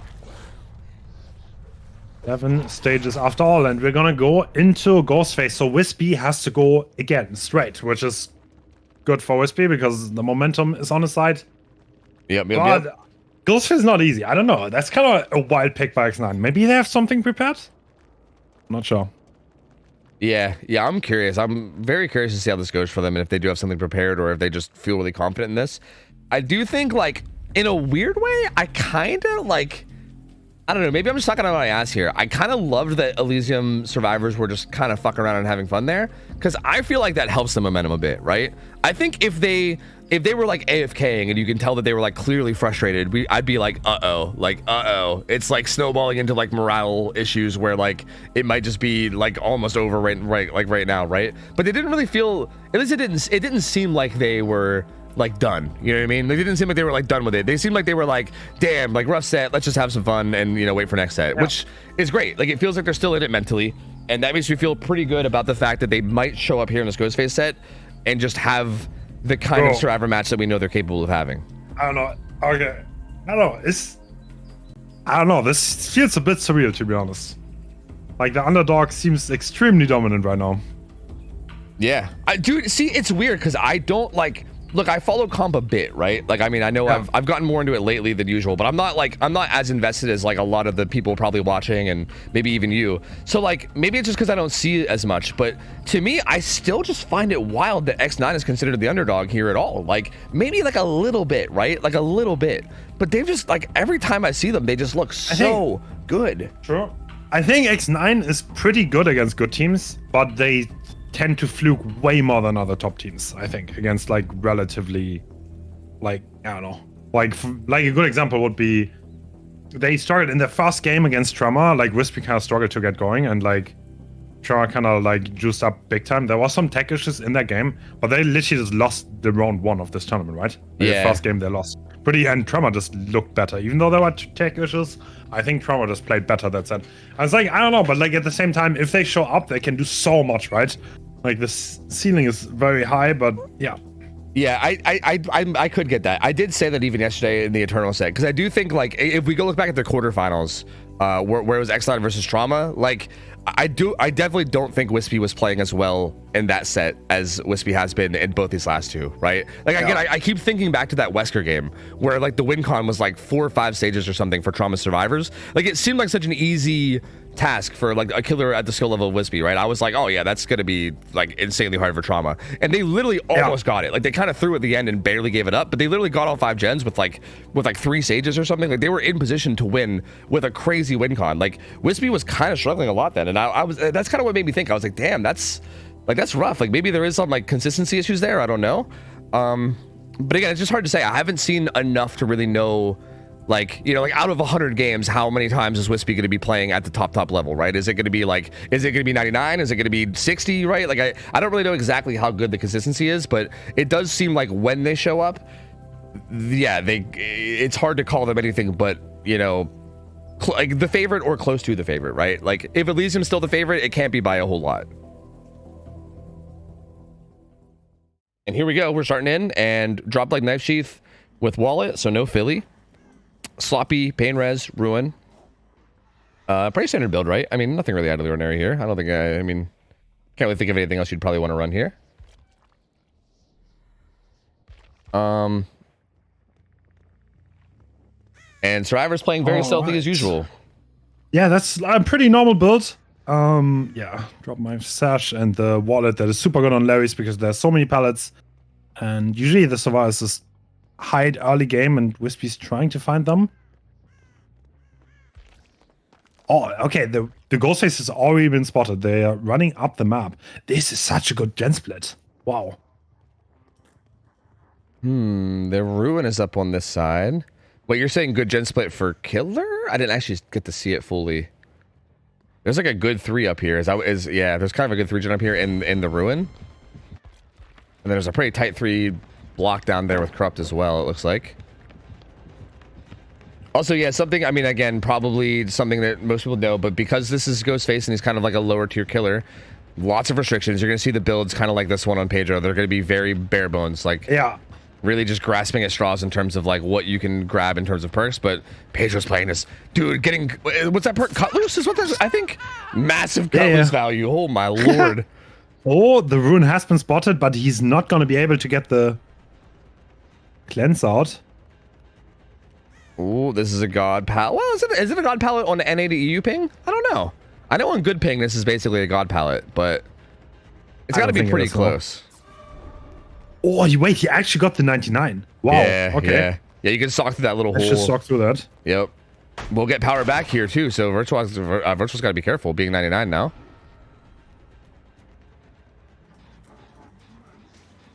And Wispy looking around. Does Virtual get back on the totem? God, no, he bails. He bails entirely.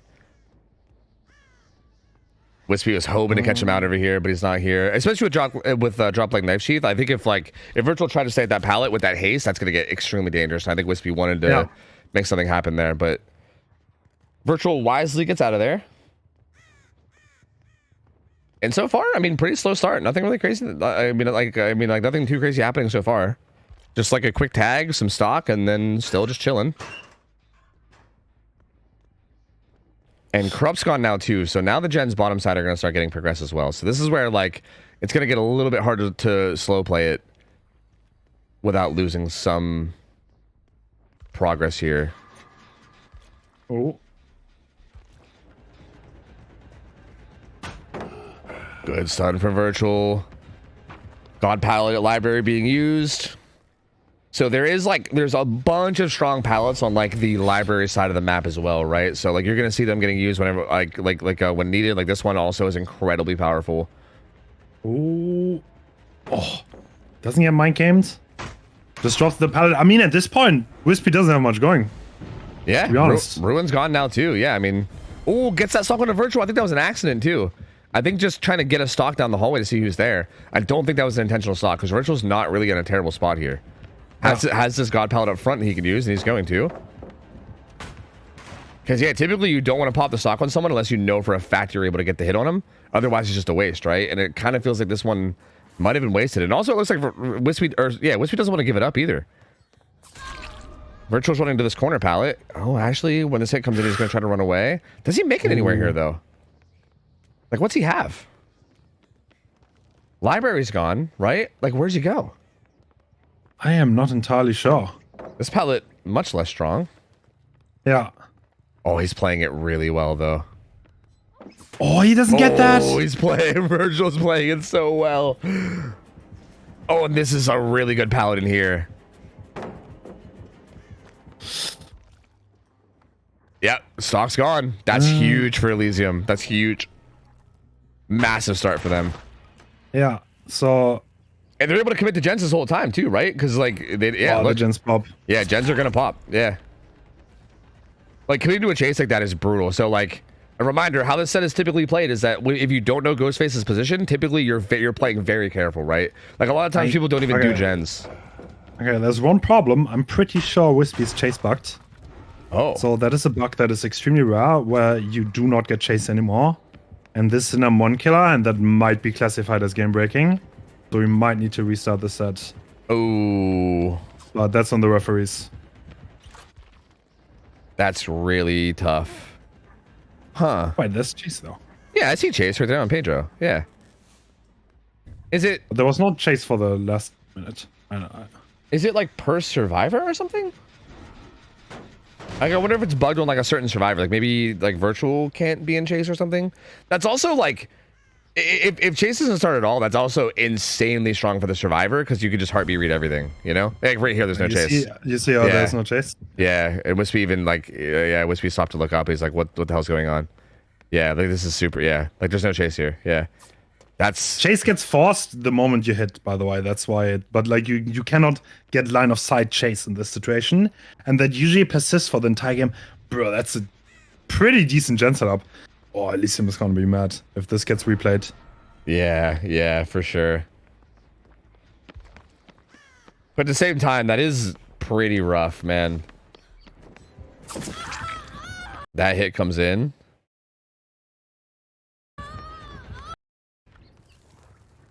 So just to give you an idea about our infrastructure, we see the game and we're ahead in time, by the way. We're behind in time. So we see things that happened 10 minutes ago. So I'm not really part of the referee team because we're in the past. Yeah, true. These people in the future. They live in the future.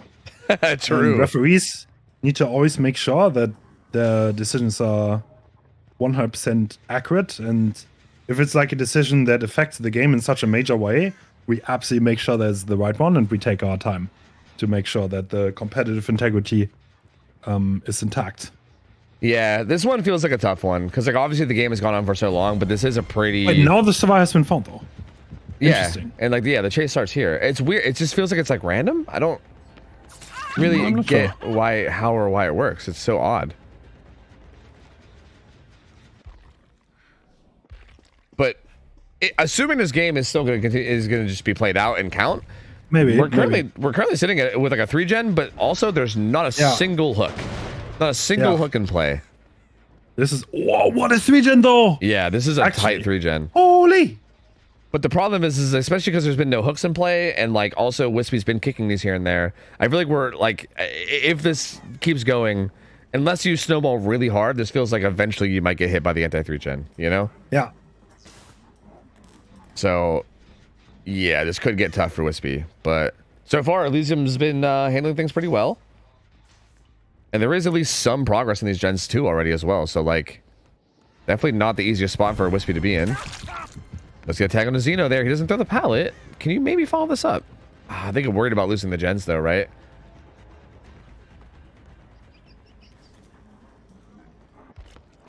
Yeah, already going to the other side, but Virtual's already rotating away, so no chance of really getting much to happen there.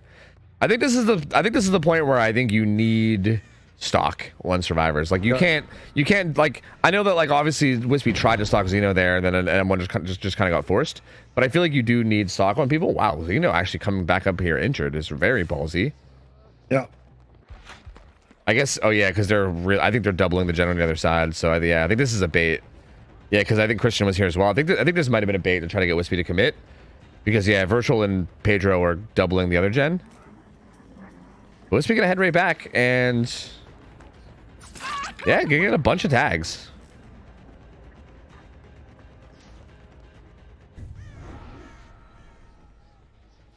But still, like I feel like the tags are just gonna get reset like this, right?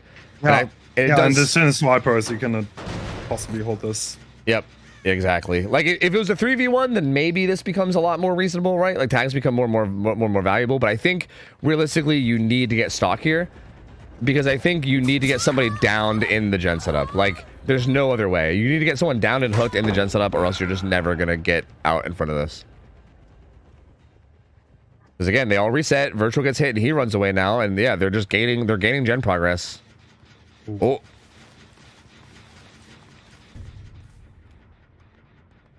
Oh, well, getting some stock here. I'm kind of surprised. Oh, yeah, I was gonna say Xeno's probably just gonna rush, right? Yeah. Again, like Xeno's just gonna rush into Ghostface here and force the M1 because you don't want to get stalked. But actually, not even really forcing the M1.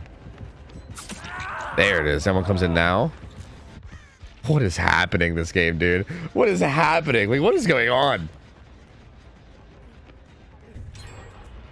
Oh, the gen pops. So 3 gens broken. And yeah, this is a bit of a weird one because obviously there was like a little bit of a bug, but like chases seem fine now, right? It feels like there was maybe like a couple instances where chase wasn't happening. I didn't notice it until you pointed it out, and I noticed it once on that chase with Pedro. But other than that, like, it definitely feels like the chases are still coming in a decent bit of the time. Hook comes in just now as the final gen pops. So Painrez not kicking in at all this game. And this looks like it's like 3 stages maximum, maybe, right? Like this is looking really tough.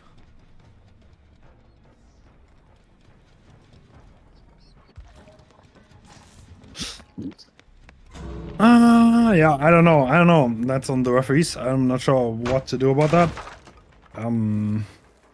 Yep. So we're gonna find a decision here shortly.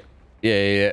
If we end up resetting or if we end up replaying, that's gonna be I feel like that might end up being like, again, it's hard to say because it was. Chase bug is way older. Chase bug is very old, by the way. It's just incredibly rare, and I don't think anyone knows how it happens. If like you might think you know, but no one truly knows. I don't think there's any like explanation for this chase bug. It seems to happen more on some killers, and then others. Billy is very common. I don't know why, but yeah. That's weird, man. That's really weird. Like, I feel like on an indoor map like this too, where there's so much like line of sight blockers, it's also really impactful, right? Like not being in chase and being able to actually like heartbeat read mid chase is so strong. Like, again, I wasn't really paying full attention early on to when it was happening. I don't think I even noticed it really happening, but there's definitely possibly instances where first off you don't get bloodlust, and second off they are able to heartbeat read super easily. So it is a very, very impactful bug. So yeah, I mean, whatever decision gets made, I think is fine. I think it's a replay of this game because there was a game-breaking bug. Yep, and there's a replay. So because it didn't happen all the time, the head referee wanted to review the footage because we want to make absolutely sure that we don't make the wrong choice. And I think it definitely had an impact on some of the chases.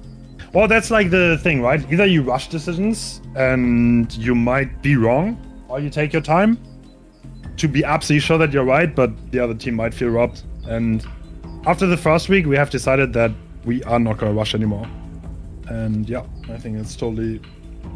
Yeah, that's pretty fair. Like if you just like mid-match just stop the game and then, you know, without investigating I know it sucks because like Elysium did really well in that match, but like at the same time there was a game-breaking bug going on.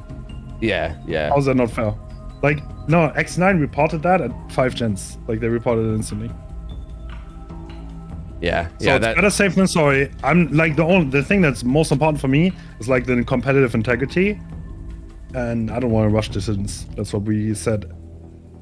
How is that not fair? Can you guys please explain? Yeah, I don't. Like, how is that not fair? It is fair. I think it's just people being mad because they wanted Elysium to do well. That's literally what it is. I'm sorry, bro. I know it's kind of biased, but that's what it is, 100%. Like, I'm sorry. That's like, what it is. I don't understand how that's unfair. That's it's fair. It's totally fair. Like, it's a game-breaking bug, and like, it's not like. No. Okay. There are lies being told in chat. X9 reported the bug. The referee team took time to review the decision. X9 reported the bug as soon as it happens in the virtual chase. So please do not spread lies. It has instantly been, but we took time to review it because there was some chase. So yeah, and I will not address it anymore. You can keep trolling. But yeah. I mean, they can do well again though. Yeah, like, I mean, they're a good team. It's not like they're not capable of just having a good game again, right? And again, you could chalk up and say that like a big part of the reason they did good is because of the chase bug, right? Like Wispy was playing with a disadvantage with the chase bug. So even that good result, like, I don't know, it's very unfair for the killer to be like, yeah, I mean, I had this major game-breaking bug, so they got the result. Elysium's a good team. They can come in and get a good result again. It's not like that's impossible. I mean, like okay, so Wispy would have gotten Bloodlust on that first exposed. Wasn't there another? Yeah, okay, well, yeah. Yeah, I think this is one of those situations where I think no matter what you do, you're fucked. Because like if you didn't, I'm not on the referee. Like you guys also have to realize I'm not the referee for this tournament even, and I mean, it's like, yeah, well, I mean, I'm just not. I'm in the future, right? Yeah, true. On the past. So yeah. Someone has to make decisions. Decisions sometimes suck. I'm so sorry. Yeah, this is one of those spots though where I feel like, again, this is why why running tournaments for DVD is so rough, because there is no right decision here. Guaranteed, if you made the other call and you're like, no, that result stands, there's going to be an equal amount of people that are pissed off on the other side, where they're like, no, that's not fair. Like that should have been restarted. I mean, Virtual could have just moved in Anok, by the way. Like he could have just moved. Like he just stood still. Oh, you're talking about the unhook that happened earlier on Dead Dog? Because yeah.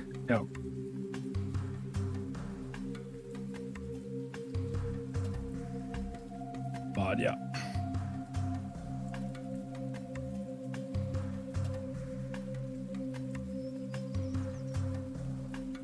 Yeah, I think it's fine. I think Elysium's still really, really good team. I'd expect them to come in and put out a good result anyway. Like, I feel like even with this reset, like, again, obviously they just got like an insane result there that they probably felt good about, and now they have to redo it, which is not fun for them. But at the same time, you know, fair's fair. And they are a good team, and I feel like it's not unreasonable for them to just come out and do the exact same thing again anyway, right? Like, I don't think that's completely unreasonable. They're a crazy good team, and they clearly were comfortable in the set. And if they just put out like even if they don't match the result, even if they just get like a decent result, right? Like if they end up with like, you know, 5, 6, 7 stages instead of 3, that's still insanely good, right? And like, I mean, but like, yeah. I can see why people are upset, because they just saw a really good result for Elysium and it just doesn't count. But yeah. Yeah, I mean, it makes sense. Like, you're not wrong. Like, it is justified, but at the same time, there is no right call to make here. Like, there's no call that's gonna make everybody happy. There's just no way.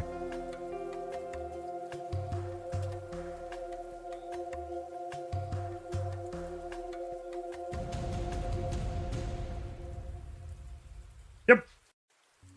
It's not rough making decisions. It really isn't. Well, I'm sure Elysium can do well again.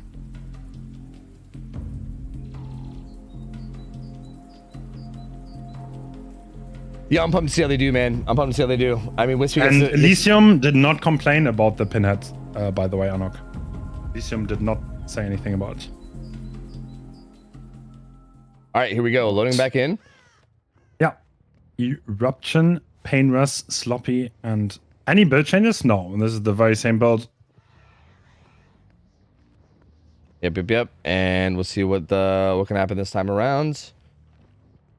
Actually, was Eruption in? I don't think Eruption was in the last game, I believe, actually, right? What was it? Ruin instead? I think Ruin was in play, actually, instead. So yeah, Ruin got ditched this time around for Eruption. So a little bit different. But not a whole lot. Yeah, true, actually. Yeah. I mean, it's better to hold a 3-gen. Maybe once the same gen setup again. Yeah. So Xeno getting stocked. Oh, that's so huge, by the way. Getting a 99 that early is massive. Yeah, that's getting off to a great start. Yeah, with drop like Knife Sheath as well, too, means that's going to be even more dangerous, right? At some point, if Xeno gets caught out of position and gets stalked, that's going to be haste plus the one shot down. Ooh, good prediction on that vault from Pedro, though. And Eruption is going to go down there. Okay. All right. Okay, very good start for Wispy. Yep, finds the blood trail of Pedro here too. Although this is a pretty strong area. This pallet, pretty good. Almost caught them resetting. Xeno was actually full stock there too. That was like, I think if you full stock there, you'd probably kill one of them. But I think that's also a tough awareness decision because you just find them and just react, you know? But that was real dangerous for Elysium. They do manage to get out of it relatively unscathed. Yeah. Pedro's got the God pallet here too at library.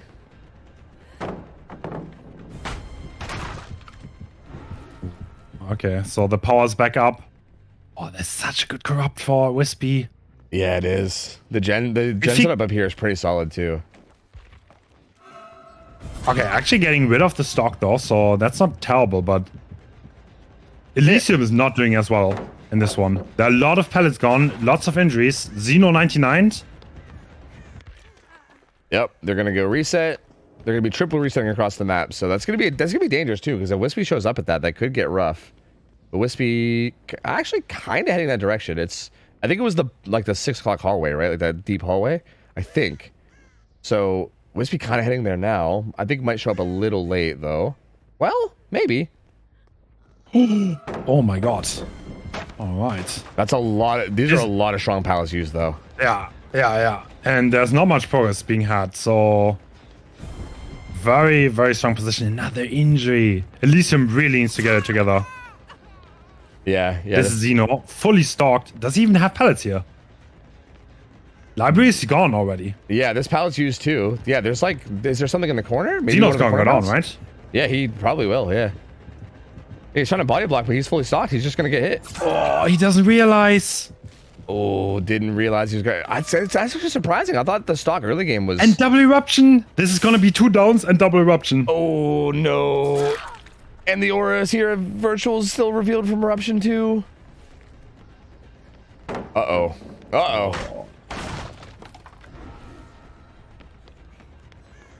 It gets the tag on the virtual as well. Pedro pops the gen, but this is so much pressure. 2 downs, 2 injuries. Yeah, Wispy just gonna go ahead and take this hook on to Christian, but already knows as well that Virtual's probably be picking up Xeno around the back of the map over here. Knows the position of everybody right now too, and everybody's injured. This is a super dangerous spot for Elysium to be in.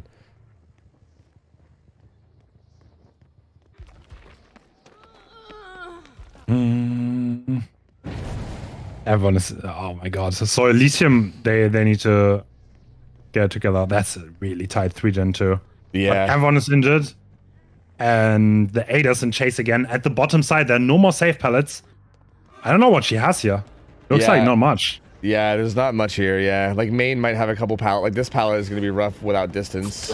Oh, yeah. And loses the mind game.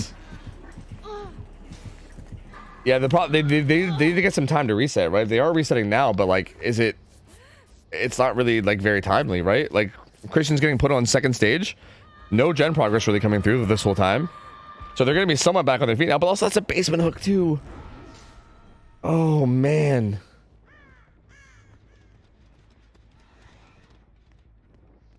And Wispy, I think, has a general idea that they were resetting down here on bottom side, so it's going to be looking around, trying to catch off the rotations. And yeah, this is a really tough spot. I mean, Striver and basement in, like, the gen setup. Still 4 gens up. They're currently just doubling a gen. Do you just let Ada die here? Is there any world where you just let her die? I don't know. This is so rough. So, like, yeah, okay. That has been spotted. I don't think you ever want to go in there, no? So, like, I think there are, like, 4 or 5 gens on the top side. Yeah, he's just going to secure on the stairs. There's not much you can do there unless you drop down above him. But against Sloppy, you don't want to save that. I think Virtual just noticed, and he's not going to go for it. Yeah, he's dead in basement for sure. So yeah, he's gonna be gonzo. Virtual has been hovering. That gen that they're doing is gonna pop, but that's gonna be basically it. That duo gen's gonna be done. It's gonna be now 3 gens left going into the 3v1. Still a very tight 3 gen on this top side too. Do you think? Yep. Well, I was gonna say at this point, are you playing for 4K1? But this is Elysium we're talking about here, so like, I don't know. I mean, it's gonna be rough for them. This is how it is. Yeah, this is definitely going to be very, very tough. All the gens are relatively tight up here, too. Like, there's a pretty good 3 gen, but honestly, the 4th and 5th are not far out either. Like, they're honestly very decently tucked in up here. No, another hit. Man, Wispy's just getting rid of the pallets. So many free injuries. And all of these need to be reset through Sloppy. So that's just such a waste of time, and it stacks up. At this point, no one is doing gens. They just want to reset and then attack them together. But honestly, getting all the gens done is going to be hard. Yeah, it's looking more and more impossible as time goes on. It's like you said, so many resources. Oh, Wispy actually looking for the reset right now. It finds it. This pallet, not the best. Oh, another hit through a pallet, man. That's so unfortunate. And down goes Pedro. This is at least it's on the other side of the map, so the hook will be relatively hard to like control. So that's like the kind of semi good news for Elysium here. Yeah. But yeah, still looking really tough. And again, like you said, so many resources are getting used up as well. You need gens. That's what you need. Yep, 100%. At least one more gen, if not two. 4K3 is gonna be impossible to match. Yeah, 100%. I think if you can get it down to like a 4K1, 4K2 though, like that feels matchable, maybe even beatable if you pop off, right? Like it's not completely unheard of. But yeah, if it ends at 4K3, that's gonna be really brutal. By the way, on a no-fault restart, everyone is allowed to change builds because it would be unfair for some if they cannot change them anymore, and especially if key perks are known on which survivor they are, so everyone is allowed to change everything. That's how comp generally works. Yeah, I mean that seems fair enough to me. Yep. Virtual taking a tag, Pedro getting reset. Again, still very slow play here, but this feels tough because this feels like a war of attrition where maybe the killer is at the advantage, right? Like you're losing resources, eruptions in play too. So like can kick gens, put down eruption. Eventually the downs are gonna come in. Ooh, virtual greeting that pallet. I don't think he makes it back around. Yeah, he's gonna go down, and this is in the gen setup too. It's also on top of basement. You can also basement this too. Oof, man, that's rough. That's real rough. Yep, that's gonna go down basement, and that's how do you get down to that one? You know what I mean? Yeah. True. Is this gonna be, dude? This might be a 4K3, which is, if so, gonna be wild. Like that's gonna be very tough to do anything with. These gens are very close together. Gets a little bit of stock on Pedro on that gen. I'm to like 75 too. That's actually pretty good.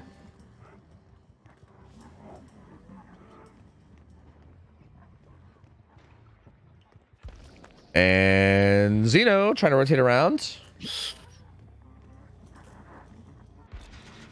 Pedro, I mean, Pedro's probably gonna get that gen done though, at least. Which again, that helps a lot. Like that helps a lot. Like, just getting something done here over nothing is honestly pretty huge. I'm a little surprised that Wispy is like allowing it. Oh, actually, wait. Wispy decided not to allow it, but they're in position to punish it. That's actually really good positioning. No, it comes in before struggle. And Pedro also is taking this chase. Oh, that doesn't hit. Oh, huge. Okay, now the gen has to be kicked. This is eruption, but the Anno came through, so that's a little bit of a pressure reset, but that's a nasty gen setup. Yeah, and I think this gen's the only one with progress too, which I think means that Wispy can just play around this kind of safely for now. The problem is that like if they split off and start to pressure other gens, like you can't really like, how long can you sit here and watch this regress before you have to go do something else? You know what I mean? Yeah. Oh, that hits. The hit comes in. They are doing the gen that was being kicked over there too. I think Wispy was maybe assuming that they wouldn't because of injuries and exposed, but they get it done though. Okay, so if they can do one more gen, that would be an average result, to be fair, for the setting. Yeah, that really wouldn't be horrible. Virtual was also in that area, and every gen is together now. It's gonna be hard. Yeah. I think there's still one that's like sort of mid-map-ish, but yeah, you're right that even it's pretty close. Yeah, like they're all pretty close together. So yeah, it's gonna be very tough from this point. I mean, 4K2 I feel like is like, it's like not easy to match, but it's like matchable, right? Like it's not like completely out of the realm of possibility. Like 4K3 I feel like is when you're starting to get the areas where you're like, yeah, I don't really know how much hope there is, but this is like relatively possible. And if they can get one more gen done, that's going to be even better still. Trying to wait out the endurance. Is it? Yeah. Do they have anything? Is that progress? I don't think. Because we saw Survivor and Locker for a while there. Pedro's been hovering this gen. Yeah, they're just starting gens. 2 of them are just being started. And is that another basement hook? I think so.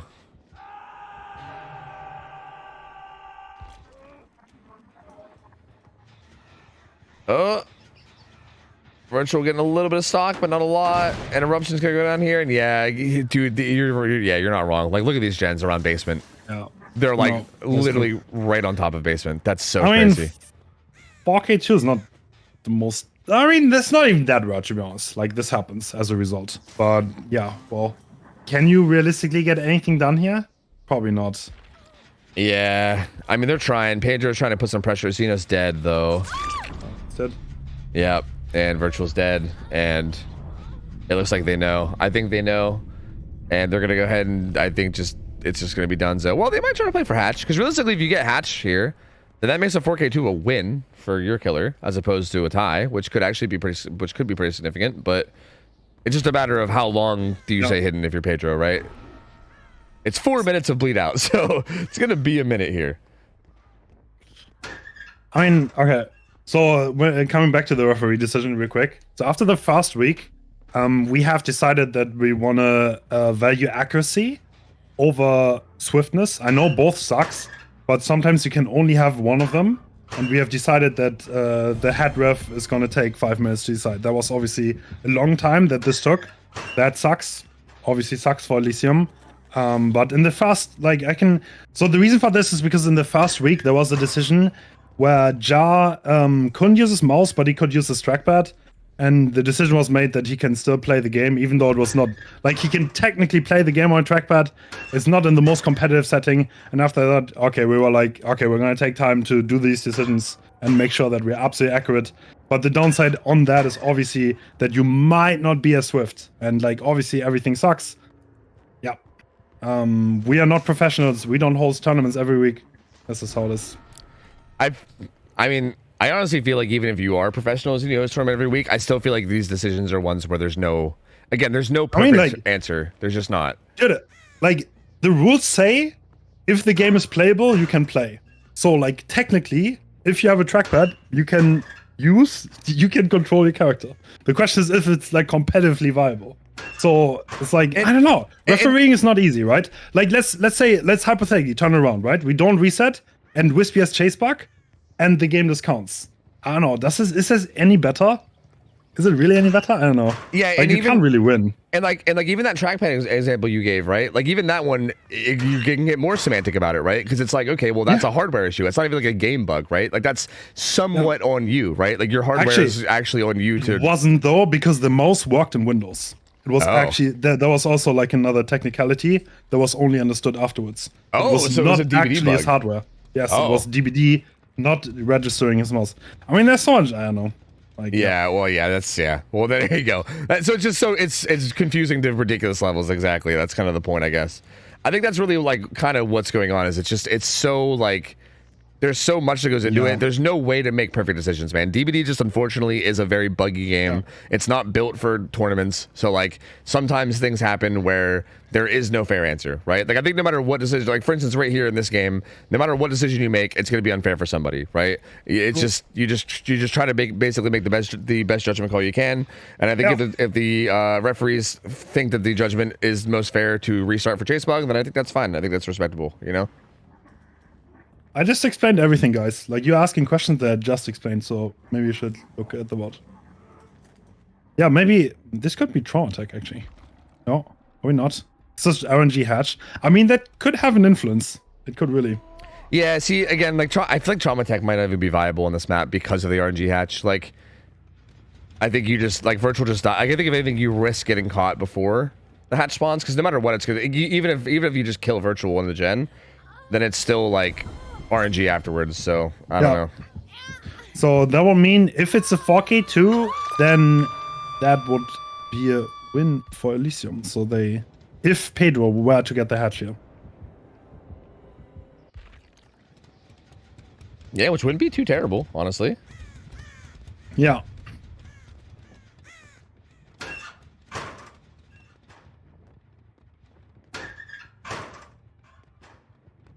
looking around for him. Can't find him. Virtual's dead.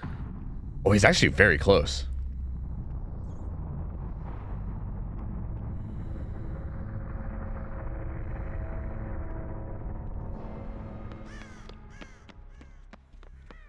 And didn't hear anything yet. Killer looking around too. It's just gonna be a race to see who can find it first. Is there a world where, like, I mean, depending on where the gates are, you could even you could even get gates here, right? Gates on this map are not exactly the safest in terms of like protecting this killer, depending on where they spawn. So even if Hatch doesn't come through, there is still a chance for that as well. Like, I think no matter what, if Pedro can find a way to get out here, it's gonna be. Oh, I see.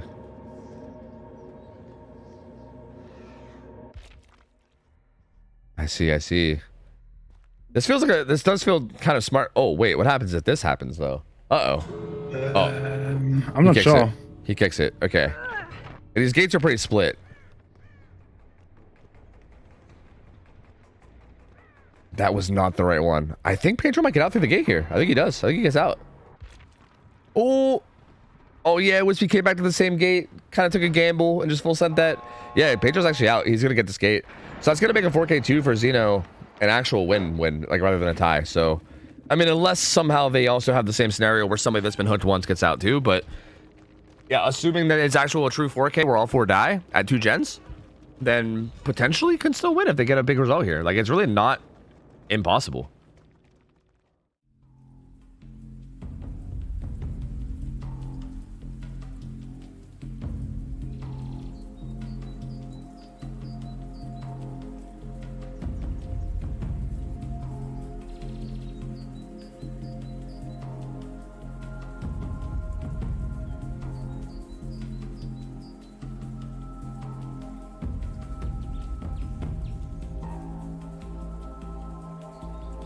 All right, there's still some discussion going on about everything, so we're still seeing, because obviously this seems to be a very heated topic.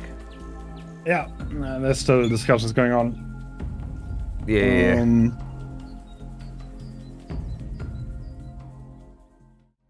Okay. Oh, we're buzzing out a quick 5-minute timer. Yeah. Oh, okay. So apparently X9 said there was no chase in the first chases, and apparently there was. Okay.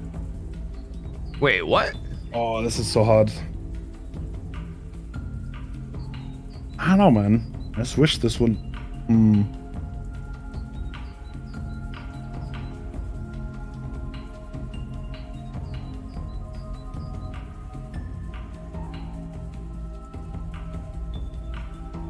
Okay, I think as it stands, this is not getting any better. Okay, as it stands, I think the referees reviewed the VOD, and I think the first game stands. I think. What a roller coaster, bro. What a fucking roller coaster. I don't think this is getting any better at this point. Yeah. It's so wild, too, because those were, like, the 2 most different results ever. Like, 3 stages and then a 4K2. Like, it's like whichever one you pick is rough, right? Yeah.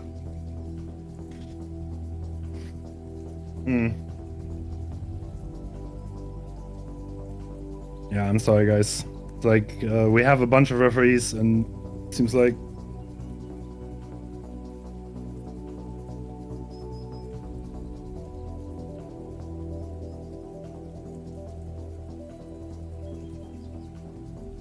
and they do their best, obviously, and they operate under time pressure, under the information given, and like because of the infrastructure, right?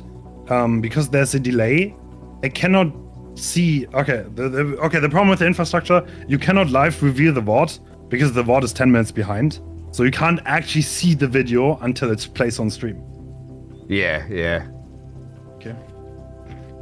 So you're saying even the staff. So they operated on information that X9 gave them, and that turned out to not be correct. And no. Oh. Yeah, I'm sorry, guys.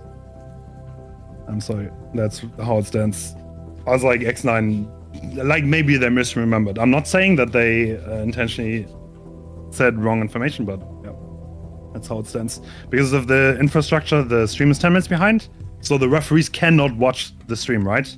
So they cannot review a VOD like in a normal setting, which is a bit, yeah. Yeah, so if I'm understanding correctly, there was a chase bug, but X9 said that the chase bug was like happening right away, but it wasn't. Yes. And it actually, because I remember we saw it at one point. There was one chase where it happened with like Pedro, I think, and it wasn't really even that big of a deal because he was just playing like a kind of not great palette that had a bunch of vision. Like it didn't really affect that chase that much. But I assumed that it happened before that and we just missed it. But if it didn't happen before that, and that was actually false information, then yeah, that's. But at the same time, like that might not necessarily be them doing that on purpose, right? Like they might have saw the chase bug and been like, dude, I'm chase bugged. Like it's been, you know. I mean, it's like, dude, that takes some time to notice too. Yeah. Actually, I never thought about that. Like the infrastructure we have right now is like really bad for referees to make decisions. Yeah, that's. They cannot review a VOD. Like they literally cannot. The VOD is 10 minutes in the future. Huh. That's tough. Wow, that's tough. Sorry about that. Yeah.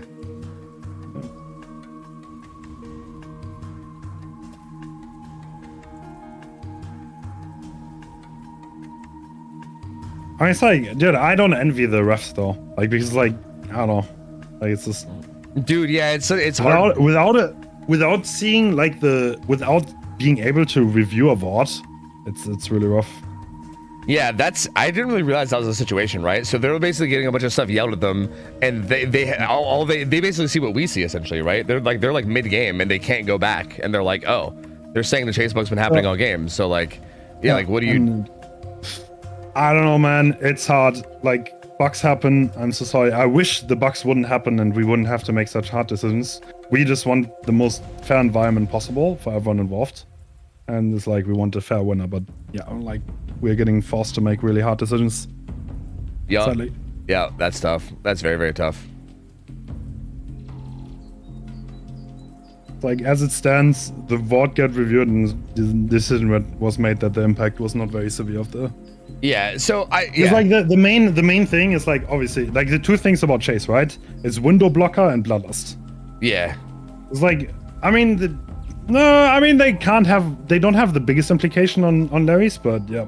I still think heartbeat reading is a big one too, though. Even right, like True. any little like mind game you do around any kind of like a big like a bigger structure or line of sight breaker also matters. So yeah, it's tough, man, because I feel like if it was affecting them from the get-go, like if chase bug was happening right from the start, like the refs initially thought, then I do think the initial decision was right. Like I still think that their initial decision, I don't think it was wrong. Like I think with the information they had and even the information we had, I think that made the most sense, right? I don't fault them for that at all. I just think that now that there's more information about it and we know that it wasn't actually that impactful, yeah, it's just tough, man. It's tough. Like you got to work with the information you have at the time. I think the refs are doing the right things. It's just the way that the information was given, I guess, and how the delay works. Yeah, that's tough. Yeah. Yeah. Well, okay. So no. So I think we're going into Xeno's Ghostface with the win con being like 4 stages, I believe, because I think it was just 1 kill on Hook. It was just like 3 stages, 1 fresh, I believe, was the first game. So I think the win con now is just going to be like 3 stages, 2 fresh, or 4 of any kind. Okay.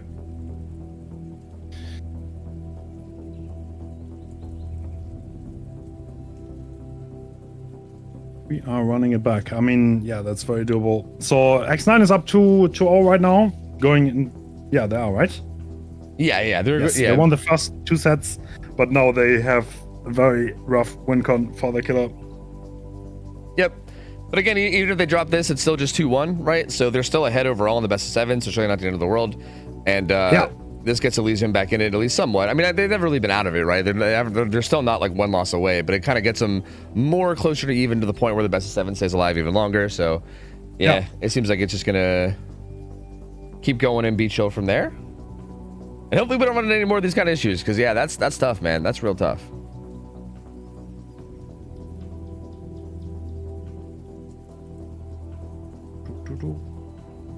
I gotta say, man, never in a million years do I ever want to be the kind of person in charge of these decisions, because dude, it seems so tough. Like it is rough. It is rough. Yeah, I never thought of that, actually, that the referees in the setting do not have a VOD to review. That's a bit bad, but yeah. Yeah, that is interesting. I mean, it might be. I wonder if it's possible for them to like just maybe like record at the same time as streaming, but that also actually, might hurt the quality. Producer could have clips, yes. But it's like, yeah. Yep. See, but yeah, but like also depending on the hardware and everything, that could also affect quality, right? Like so even that's like a problem maybe as well. It's tough. But... I mean, these are things you don't think about until you run into these issues, I think. To be honest, and then you fix them. True. Yep. Yeah, it's hard to like. It is hard to be aware of every single possible scenario that could ever happen, and then like already have something ready for it, right? Sometimes like a random curveball will happen, and you're like, oh shit, didn't even think about this, right? And then but that's the whole point, right? That's where experience comes in. Like you keep an eye out for next time, and you make adjustments, and then hopefully next time you have something in place for it, and then get better and better and better. You live and you learn. Yep, exactly.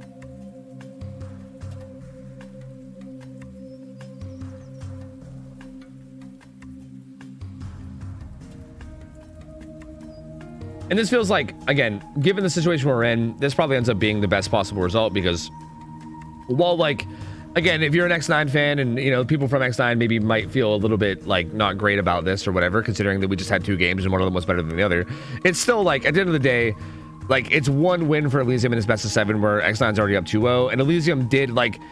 That one chase we saw where the chase bug happened, I don't think really circumvents all the other good play that we saw that game, right?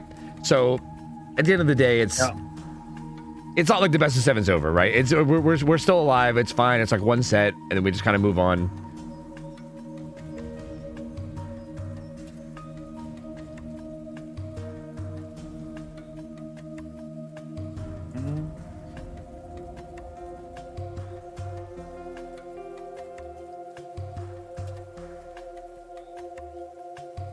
Oh my god.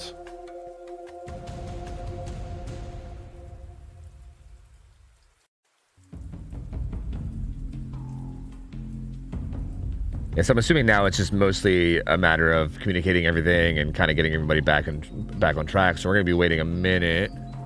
Yeah. This is also probably with the delay as well, because I think this might have been even us still, discussing it and coming to the conclusions, since we're 10 minutes in the past. Yeah.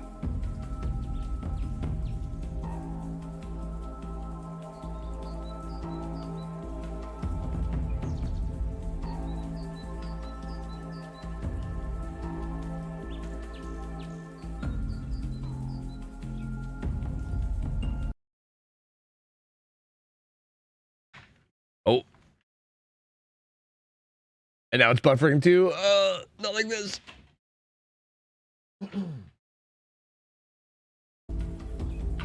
Or wait, that was my internet. Oh god. Uh-oh. Is that fine? Yeah, I dropped a little frames, but I think I'm okay. I think I'm good.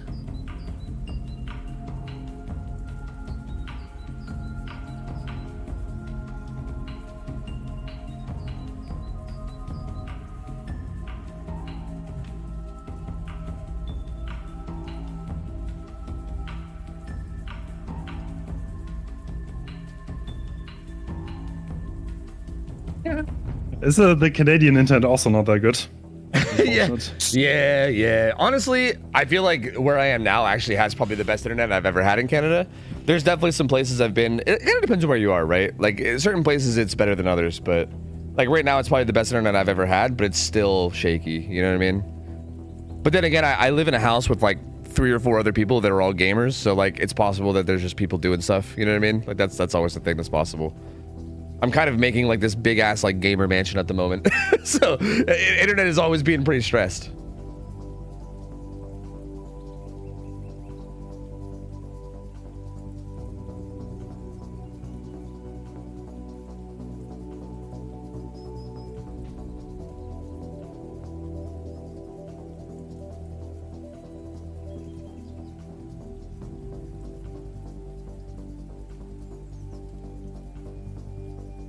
Yeesh, okay, just FYI, I'm just gonna throw it out there that like there is still stuff happening on the back end, right? Just if you guys are wondering why things are quiet, like Hens is very busy with like trying to keep up with everything going on. So yeah, it is tough. It is tough. Again, tough situation. always when things like this happen, there's always gonna be people upset no matter what on each side, and there's like, obviously no decision that's ever gonna make everybody happy. Like kind of like we've been saying, you know.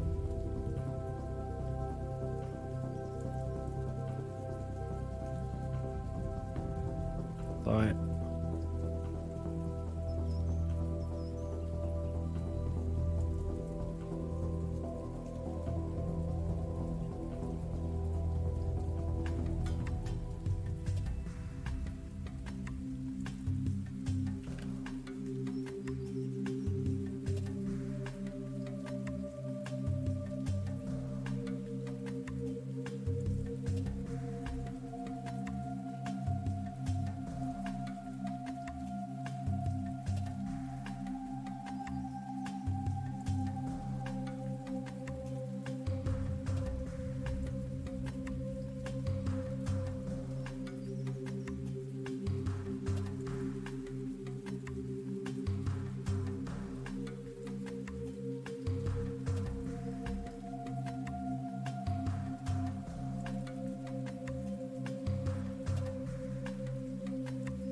Okay.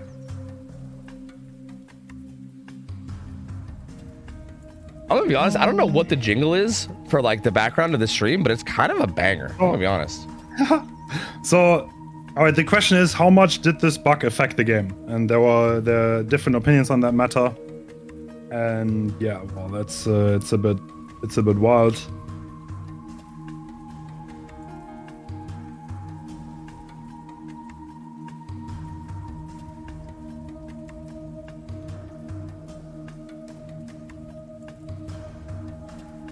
Yeah, but even that's like impossible to say, right? Because like that leads to insane discussions where it's like, okay, maybe if you get like bloodlust in this one scenario, you can maybe get it down or something. But then what does that down lead to, right? Like that could snowball into so much more, or it could just result in nothing, right? Maybe that down gets pallet saved. You know what I mean? Like there's no way to really like, even that is such an impossible decision. Like there's no way to know any of that. Yeah. Like at what point does something become game breaking is also another question. Yep, exactly. Like in one sense, if you say like the situation that happened with Jaw before is fine, then like would this not also be right? Like it's, I don't know, it's yeah, man, I don't know, you know what I mean? You know, I don't, it's a tough, definitely a spot that you don't want to be in. That's for sure. Like big shout out to the refs for handling this, because again, there's no right decision. No matter what they do, people are going to be upset.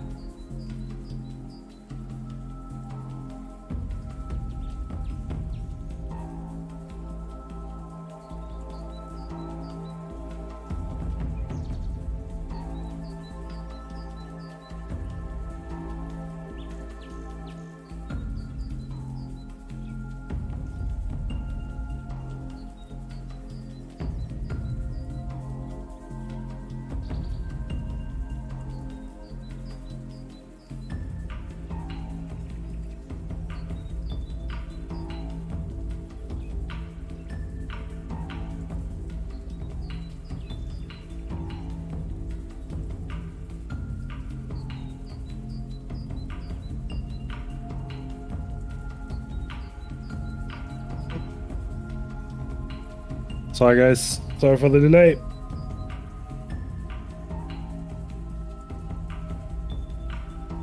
Hey, to be fair, this is basically like the amount of downtime in most other tournaments. That's just normal in between games. You know what I mean? So you're just matching. I think generally the downtime in this tournament has been kind of insane. Like I feel like matches are just like getting hustled through really quickly, and I think it's been a really nice like feature of this tournament. So like, hey man, you're just, you know, you're just giving people what they're used to. It's fine. It's fine.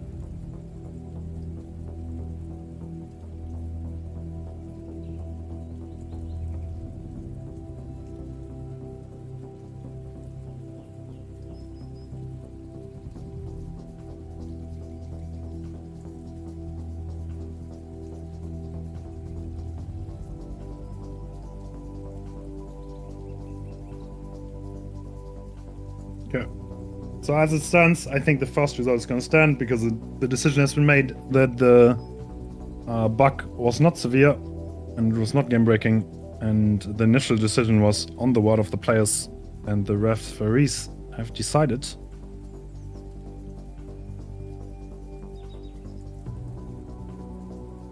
to take that. All right, cool. That took a while. Hope we can move on now. Yeah, I mean, it sounds like there was like a thorough enough investigation that it's, yeah, that it's like seems like a pretty good, like well thought out decision at this point, right? Especially now that they actually have the video proof and they get to like check it out and everything, right? Like before is when they still didn't have the full video to really go investigate, but now they do. So yeah, they can get enough of a read on things to actually know. If we host another tourney, we're gonna have a secondary stream that is unlisted for referees. But I was not aware of that problematic until now. Yeah, but you live and you learn.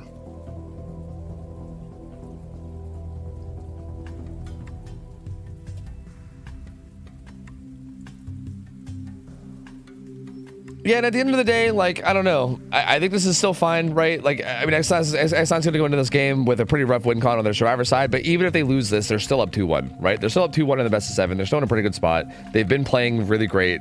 Again, at the end of the day, like, someone's going to be upset by this result. There's just no way to ever make anyone happy.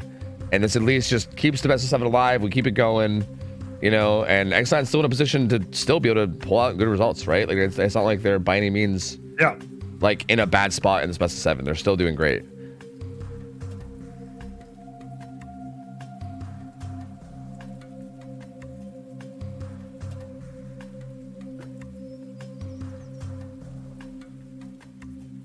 Okay.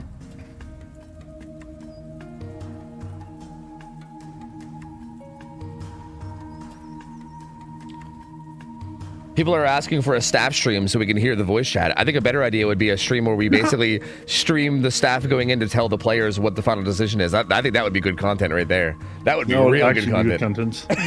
Yeah, staff is like generally hated tournaments. It's like nobody likes staff. Like they're never. Is that actually a thing? Yeah, I think it's like Twitch mods. I think people just like they're just this annoying entity that keeps the rules in place. They don't even get anything for it, but they always get yelled at. Yeah, bro, I don't... man. I'm trying to hold my tongue because I don't want to be like too unprofessional with things, but like that makes me very angry to hear, is all I'll say. I hate that. I absolutely hate that. Yeah. Like if you don't have people trying to, like, somebody has to make these hard decisions, right? Like, again, no matter who it is, somebody has to do it. And like no one's ever going to be able to make a decision that makes everybody happy. And like... Yeah. You got to just be able to respect that no matter what, because those are the people volunteering time and putting in work for this to even happen, right? Oh my god, bro! Players left the Discord and now they need the role again. Crazy things are happening, bro. Oh god, dude. Holy.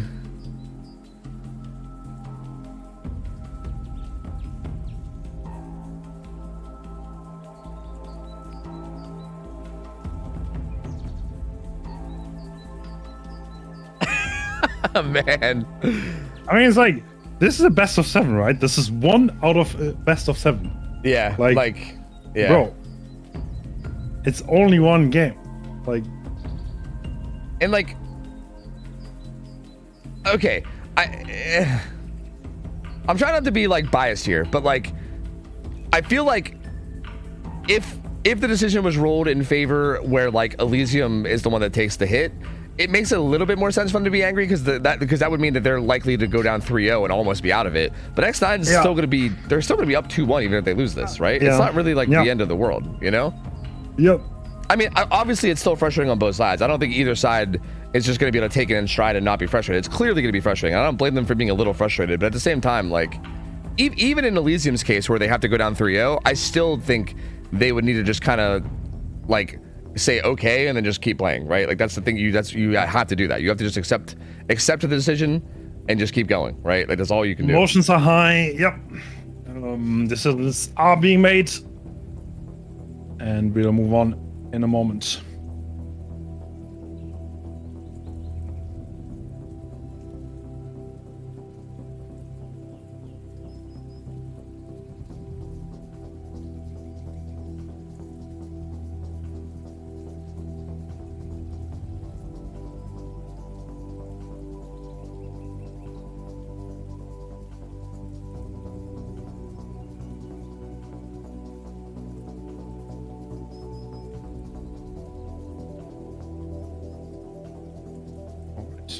looks like we are moving on in a bit. Yeah. So if we look, what is coming after Ghostface, by the way? Oni, I believe, is up next. Which Oni is okay. So Oni is the pick for Elysium, I believe, because this was X9's pick. But that being said, X9 looked really strong on Oni when we saw them play against Eternal. They actually, like, the Oni set was actually where they turned it around on Eternal, right? Like, they were down 2-0 going into game 3, and they needed to win the Oni set just to stay alive, right? Like, that was like, they were almost eliminated against Eternal, and the Oni set is where they turned it around. They got a huge result. I think Zaka ended up with like 4 stages or something, and then Wispy was able to beat that and get like a 4K1, I think, on their side. So Oni was chosen by Elysium, but I don't think that's necessarily a bad set for X9 at all. It's also played on Dead Dog, which we've seen in the past seems to be a really good map for X9. Like, they seem to understand that map really well. They're very comfortable in the tiles on it. They do a really, really good job on that map. So it's interesting because even after this, yeah, like, even if Elysium wins this and it ends up being 2-1, and even then you're going into Elysium's pick, I don't think that's by any means like a bad pick for X9 at all. Like, I don't think we're going into like a set where X9's like in trouble or anything. Like, I think that's a pretty okay set for them too. So yeah, I mean, I still think this best of 7, assuming that like nobody like lets this get to them so much that they just start like throwing or anything, right? Like, assuming everyone still keeps trying to play, this is still going to be a really good best of 7. Yeah, the emotions are definitely high, but yeah. Yeah, which honestly, if they need to take a minute to even like chill out a minute, even that I'm cool with, right? Like, I mean, I want these guys to just come back and play their game. Like, this is a good set of 2 teams that have played so long over these past 2 weekends, beaten so many good teams. Both these teams really do deserve to have their shot at winning this, and I don't want to see either one of them just like throw it away, you know? Yep, that would be unfortunate. The emotions are always high, but yeah, gotta get over it. And yeah, well, I mean, X9 is still ahead, so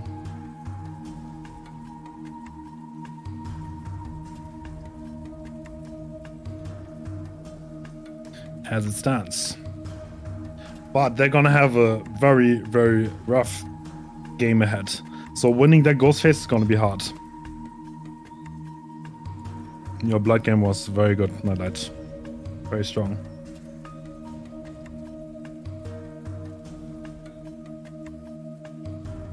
Can we stop this? I think it's fine. Oh man, the good news now is I have my own drama because one of my mods paid out to the wrong team winning, apparently. And now everyone in my chat's pissed about that too. So it's great, bro. Another separate drama. Hell yeah. Yeah, everyone is mad. Now my chat's People mad. are born mad. Hell yeah, dude. I think it's time we got mad, honestly. Yeah, true. I've never seen you mad, Tofu. Do you ever get mad? Very rarely. I very rarely get mad. I'm not a very I mad can't imagine person. you being mad, to be honest. Yeah, it doesn't happen very often. But also, like, when I do get mad, I get like cringy mad. You know what I mean? I think that's why I don't get mad, because I think I realized like at like a young age, I'm like, oh man, I'm cringy when I'm mad. Like, I'm not like I don't get like, I don't know. I'm not like an intimidating kind of mad person or something. I just get like cringy and annoying. So I feel like anytime I've ever gotten mad, I just like, I look at myself while I'm mad and I'm like, oh my God, what's wrong with me? I'm being so cringe right now. And I just stop, you know? I get grumpy. I don't know if mad is the right word though. I can get grumpy. You know, I get that. You know, I don't know if you do this, but I kind of have this thing where sometimes like little things that people say in like Twitch chat or something will kind of like annoy me a little, but it's not like so much that I want to like say anything about it, right? I just kind of like I kind of just like brush it off, right? But then eventually it builds up, and if you're kind of in a mood where you're in like a grumpy mood, sometimes I'll just randomly like tell someone off like way too much. You know what I mean? I'll just like tell someone off in this like very extreme way, and I'm like, and then like literally like a minute later, I'm like, okay, dude, my bad. I kind of went a little hard there. Like that was grumpy. I kind of went ham. My bad. Like I think that's really the extent of it. I sometimes get grumpy and go a little too hard on people at times. That's basically it. I don't know. So, okay, just to give people back up to speed, there was a bug in the Ghostface game, and the referees were unsure of what decision to make. Everyone got mad at everyone, and now we're gonna take the first result because it seems like the bug didn't have such a big impact. So the first result stands as it stands. That was 4 stages on Wispy, and now we're gonna go into the game with Elysium playing Killer. And the reason why this decision was so delayed is because the referees have no way to review the VOD until the 10-minute delay is over. That's how we have the game set up, so they cannot review evidence after 10 minutes, which makes fast decisions. I don't know. It's like kind of I can imagine that that's hard because like you kind of take people's word for it. And yeah. So. and even the people giving the word, like they might not necessarily be doing it intentionally, right? Like they probably realized chase bug and they were like, bro, I'm chase bugged, and they probably I think they did the right thing in trying to report it immediately, right? Like they noticed it, they tried to report it immediately, and yeah, maybe just in the moment they're like, bro, I'm chase bugged, like it just keeps happening to me, like I keep not being in chase, and you just say something, right, without really, like, I don't think they're intentionally trying to lie either. It's just, yeah, it just sucks because you're just going off of like a word, like someone just saying something, and then you have to take that as fact, and then you have to investigate later. Like, I don't really think anyone is like trying to be malicious or anything here. It's just, an unfortunate situation, you know. True. There is someone in voice chat, but like the severity of it is, I don't know, hard without reviewing it. Like, I don't know. I don't think these things are easy. I'm so sorry for the delay, but we're gonna move on. But the number one thing, even though it's really slow, but we want to keep the competitive integrity. Yep, I think that's the most important thing. And again, at the end of the day, this really, at the end, like I know everyone's worked up about it right now, but at the end of the day, this doesn't really affect that much anyway, right? Like even if X9 loses this, they're still up 2-1. There's still like so many more sets to play. Like, oh my God. I think everyone is. I don't know how tilt these players are now. That's probably mentally very exhausting. Yeah. But yeah. That's the main thing I'm worried about. I'm worried about the players. Like I feel like, based on everything that I've been seeing for a while now, it kind of seems like both teams were pretty upset towards whatever. Because again, like there was kind of like a flip flop in terms of decision making, and both teams seemed to not be very happy with it. And it seems to be emotions high. And I'm wondering how much it's going to affect things, you know? There's a VOD up right now, yeah, but there's 10 minutes delay. So like the production side is 10 minutes in the future. So it takes 10 minutes for them to be able to review video footage. I'm so sorry for the delay, guys. We're gonna move on in a moment. Sorry it took so long, but we just want to make sure that we do the right thing and the right decision has been made. Nobody gets robbed. This is hard, right? Like, because we would love to not have that bug in that situation, obviously. But like, we just have to make a decision with what we have. And it's just not easy. Yeah, it's so difficult to do the right thing there. Like, I don't know, it's not a good spot.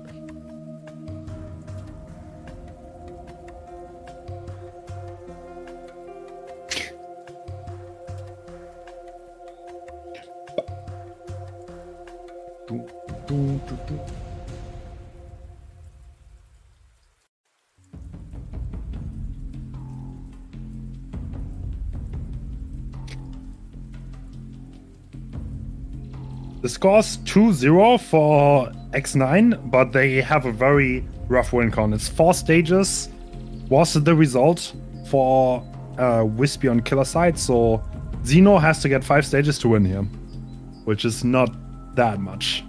Yeah, that's not bad at all. Like, that seems pretty reasonable to get. You know what I mean? I feel like, especially on ping and also with a killer as good as Zeno, this feels like the type of situation where X9's got to play this essentially perfectly and win a lot of 50-50s, do really well. Like, it's not impossible for X9 to make something happen here, but it's definitely tough. Like, Zeno's definitely in a spot where he should be able to get this. Yeah. Also, I think it was 3 stages. I believe. I think it was 3. Oh, yeah, because I'm pretty sure the first hook came in right as the last gen popped because no pain res happened, and then they just died. I think it was just 3 stages on Zeno is all it was. Oh, okay. Fair.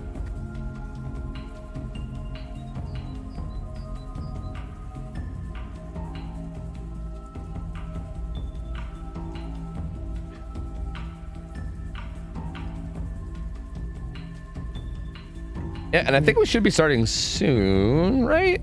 Yep. Based on when this message was sent, it should be like any second now. Hey, check it out. Let's go. All right, Zeno's back in. Oh, we have no idea. I mean, he doesn't have to do much here, so I guess it makes kind of kind of makes sense. Yeah, like even if things go really terribly, you still have no one to fall back on, and it ends up being pretty nice. So yeah. And then yeah, I mean, still has a pretty standard build outside of that as well. And he's got Philly, so no drop like Knife Sheath. He's got Philly, which helps with faster stalking. So that seems to be like, it seems to be one or the other there, right? You almost always have Olsen's Wallet, and then you either go with Philly or drop like Knife Sheath typically. Oh, that's a lot that is of so stock free, on though. Sav, yeah. Okay.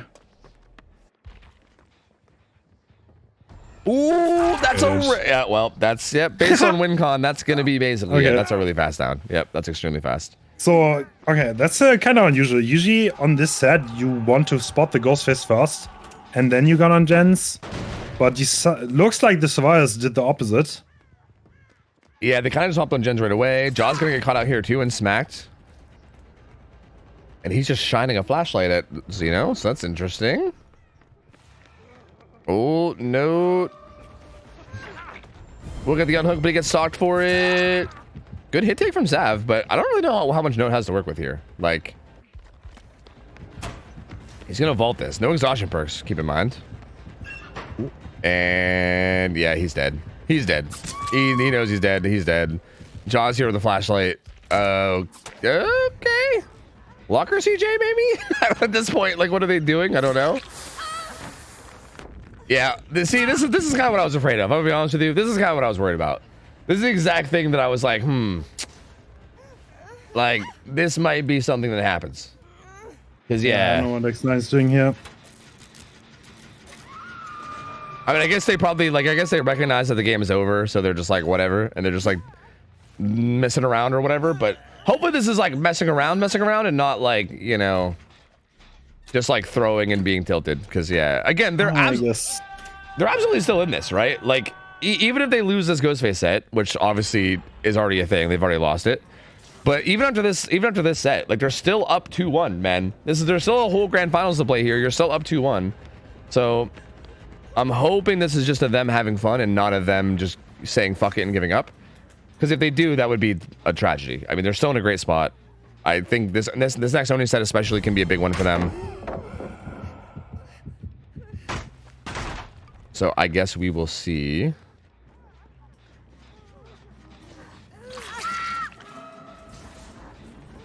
Jaw still on hook. Wispy goes down. No. Fastball's in the basement, though. And Zeno seems a little confused himself. He's like, bro, I don't even know what to do anymore. Like, everyone's just running around and dying. Like, what is going on? He's got down note in basement. Still has Wispy here as well. Oh, the flashlight saved from Jaw, though. Actually. Damn.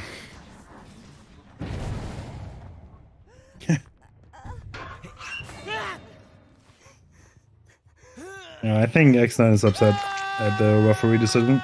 Not the most mature thing in the world, but I'm sure we're gonna move on after this. Yeah, I'm gonna make the conscious decision here to give them the benefit of the doubt and say that they just wanted to have a game to fuck around. Like, and you know, in a way, we saw Elysium kind of do the same thing. I mean, it wasn't after a ref decision, but we did see Elysium do something similar in the Blight set before this, where like they knew they lost. I mean, you kind of don't want it, obviously. Like, ideally, you want the teams to try, yeah, not act this way, but you can't control them. Sadly, that's how it is.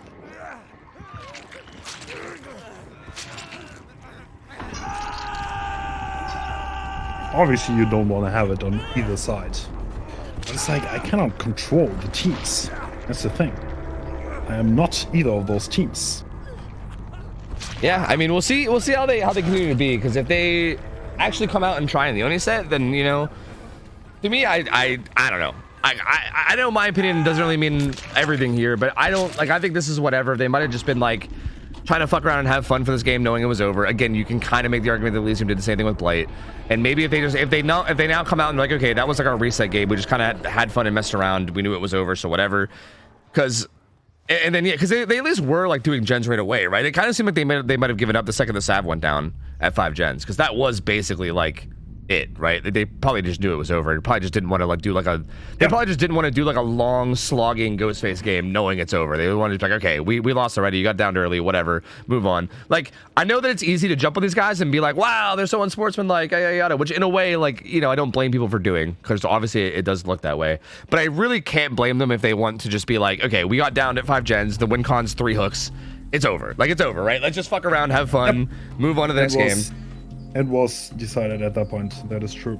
Yeah, so I'm going to give them the benefit of the doubt. I'm going to ask that most people watching give them at least a chance here, right? Because assuming they come out in a Sony set and actually try, then as far as I'm concerned, all's good. All's good. I just want to see these teams still keep going, right? As long as these teams can come through and still just keep playing their game, I still think we have a really, really good set of games out of us, and I still think this best of 7 is going to be phenomenal.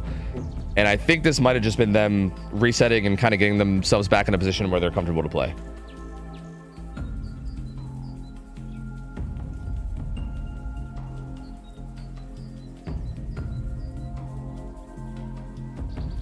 So it's 2-1. Elysium won the first set. X9 is still up. Let's see if they keep their mental strong.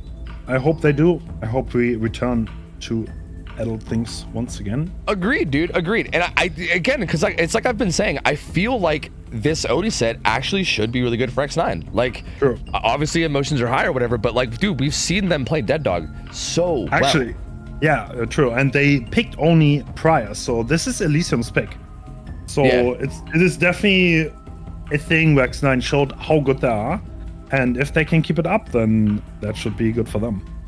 Yeah. This feels like a situation where they really can come out here and have a really, really good game. Like we've seen them hold these like really weird, funky check spots on this map and like play these tiles really well.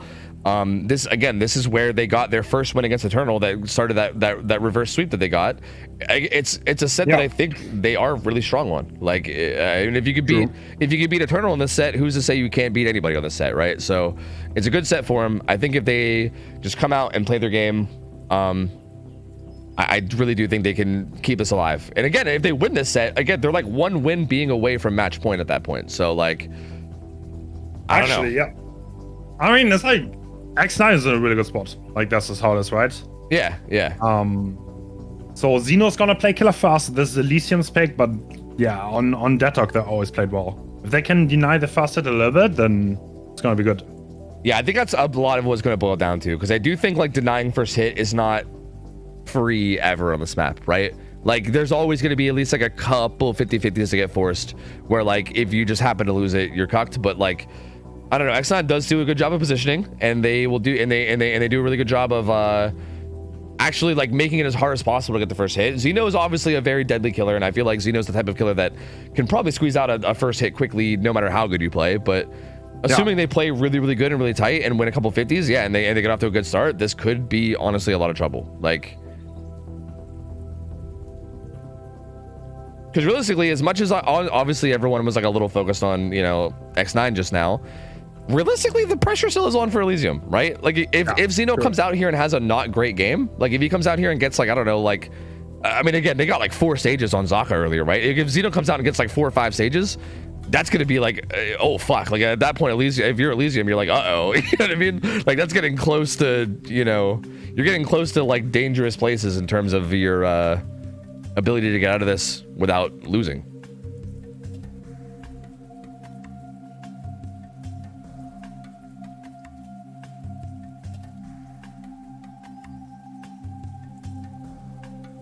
It does look like Haunt's gonna be back in the lineup too. So again, whatever's going on, I'm assuming it's chilled. Haunt will be back. They're gonna have their regular lineup. Realistically, by the way, that Ghostface game realistically was over after the fast down happened, by the way. And the X9 also knew this, obviously. They probably just didn't want to waste much time because the win con has pretty much been reached. They know what's going to happen if someone goes down in 5 gens against Ghostface. You're probably gonna give a few stages, and you're presumably even getting forked because it's on the top side of the map, and that survivor will not make it to the bottom side. Yeah, and keep in mind that Ghostface is one of those like notorious sets. I remember when I first got into casting, everyone used to warn me that they're like, bro, Ghostface sets sometimes they'll go for like 45 minutes. Like sometimes you will be there forever, because Ghostface sets can be this like really slow crawl of a game. And Yeah, like it wouldn't surprise me if they knew the win con already. They also just had like a kind of like frustrating thing happen. So like if they know the game is over right off the bat, like they probably don't want to go through this like slow crawl, like 45-minute, you know, trudge through all this, you know, it makes sense. It makes sense. So here we are, Xeno. Actually, triple regression, no bamboozle, which I guess isn't that crazy. Because like, you know, you do have power for main building, but these first chases are going to be tough here.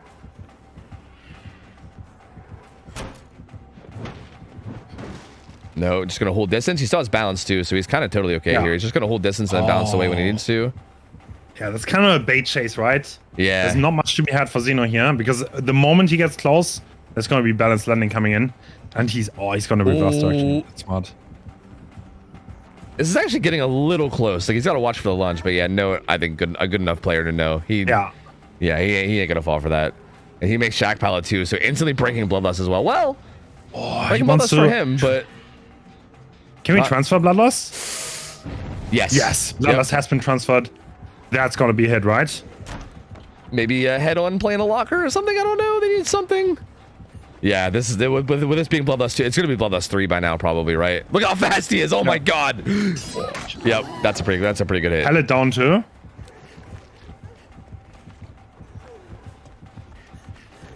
Yeah, but pretty good hit there, and I feel like Xeno not in a terrible spot. That was a little like, I feel like if they were able to rotate away from Gallows a little bit sooner there, that would have been a huge play being able to break Bloodlust and keep that hit gone. But yeah, I mean, Xeno doing a good job of punishing it, making really good use out of the resources he had, which was that Bloodlust. And now power's up, and they got to be at least stressing a little bit. Notes here with balance still. Ooh. Balance landing, such a key perk on this map. Body Eruption is gonna come in now. Yup, and... is someone there in the corner? I think Jaw is there. Are we gonna be able to find them? Or that got respawned? But it's Jaw. He's invisible. He's invisible. He's never gonna get found. Yeah, he'll never be found. Don't worry. I swear it's in the locker. In the back. He might be. Xeno seems to think so too. Oh. If it's Jaw, then it's GG, man. Oh, he is in a locker. Bro, he's actually in the locker, and it's actually Jaw again. He walked by this locker too, and he didn't even head on. He's holding that head on. Oh my God, he's gonna head on him now, wasting so much time. Not again, bro. Oh my God, that's insane though. Jaw holding it for so long. I think Jaw might be Xeno's kryptonite. I think we might have figured it out. Yeah. Breaking Shack Pallet. Still not popping power. Wait, are we not? Yeah, I was about to say. Surely. Yep. And there's still a decent gen setup over here as well, so if you can get it down on the side, which looks like it's going to happen here. Nice. Not the worst thing ever. Is someone here for a pallet save? Xeno seems to be a bit worried about it. But again, this uses a lot of power, right? Like if you don't find somebody here, this is a lot of power being used up. That is such a waste of time. And he actually let someone get there. Rotate. Oh, this is like worst case scenario. Does Wispy get this? Oh no, that is so tragic. Oh my. That used up like all of his power, and then still the pallet save comes in. That is so big for X9. Xeno is in some trouble right now. Did get Eruption down on Gallows Gen at least, so like did get a bit of regression, but like... All right, 2 gens done, 0 power left. Nah, this is huge trouble. Yeah, this is massive trouble. There's still 4 gens on the side, but there's someone there. Wait, that's huge. They get the heal on the Haunt, or on the Jaw, but yeah, Haunt gets hit, and that's going to be more blood orbs. He's going to allow his way to main, and yeah, that 3 gen by Gallows is still a problem, right? There's a gen on Gallows, and there's one off to the side in that like really kind of deadish area near main, and then there's one way back in the corner. So that is still a pretty rough gen setup that they're going to have to deal with at some point. But they're in a good spot. I mean, still like no downs yet. Like he just got power again just now.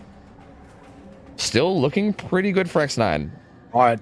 So this 3 gen is definitely what Xeno's looking at, and that's what he wants to hold. He has Eruption, he has Pop. I mean, anything can happen on this map, right? Yeah, yeah. No. Are we looking for Jargon? Bro, I'm telling you. Bro. I bet he was in one of those lockers. I bet he was. Honestly. Bro, that's no way. Okay, no, he's actually not even there. Joss on the other side of the map. Dude, X9 is stealthing so well. They really are. Yeah, they really, really are. And again, even here, they get a full reset and like they're back on their feet. And Xeno's just kind of looking for a place to pop his power at this point. And like, do you pop it here? Like, that's so much distance, right? Like, you barely even get a good head start here. Like, Wispy runs the whole way down towards bottom side, or top side, or I guess whatever you want to call it. Cool. Note here as well at main. Seems like he's like, yeah, go ahead and chase me. I'm at main. I got bounce landing. It's fine. Seems like a couple people are trying to bait the chase.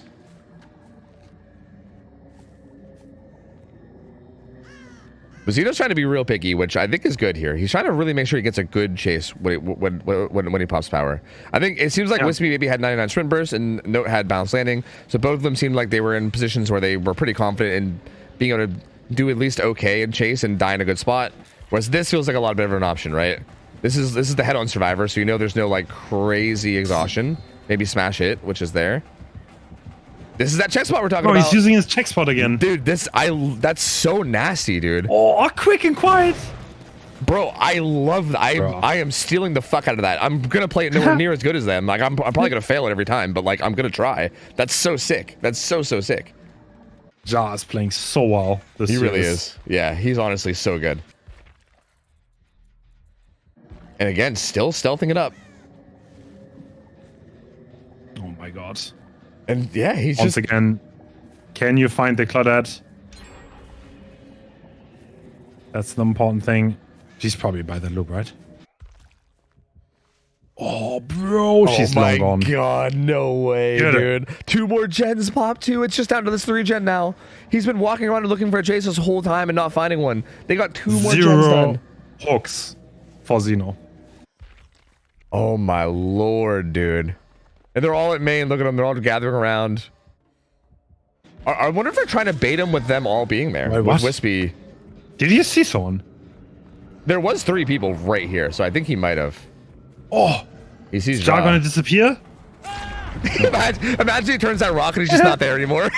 He just vanishes. It wouldn't even surprise me at this point, honestly. It wouldn't even surprise me. He's just gone. He just poops. There's like a cloud of smoke and there's no survivor.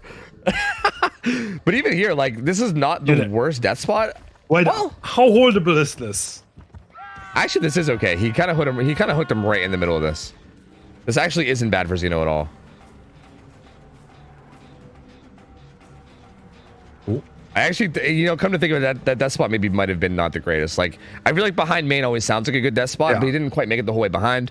And yeah, the gen setup is kind of leaning towards the side, right? It's not like it's behind Gallows. It's kind of beside it. I mean, we can't just wait here forever, can we? I mean, in theory, we could get the second. That is a possibility. Yeah. Not impossible. But I also feel like if you're Xeno, I don't think you want to, like, I don't think you want to settle for, like, getting this to struggle. What if Claudette stealth is? I mean, I get Ja's still on that hook, right? Bro, look at her. No. Oh, sprint bursting away. Wait, what? Oh, he's trying to bait it. He didn't see her. Oh, no, I think he's baiting. Oh, he didn't he doesn't get the hits. He wanted to get the double, but he didn't. Oh, no. No. Going back for Claudette now, but I think Wispy's just gone. No, not gone. No. Didn't manage to disappear. This is a hook very deep inside the 3-gen. Yeah. Yeah, that was pretty aggressive positioning, I think, trying to take advantage of the... I mean, this gen already has spikes. True, yep. And they're back to the field again.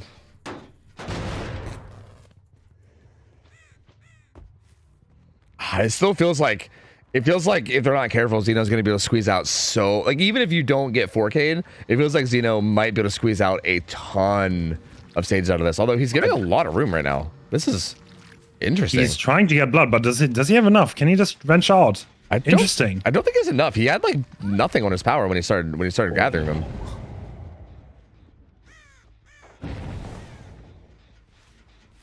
On pre-throws that for guaranteed distance. He has live, but I think it's hard to get that to actually go without him predicting it. He will get hit on that pallet eventually. Eruption going down again.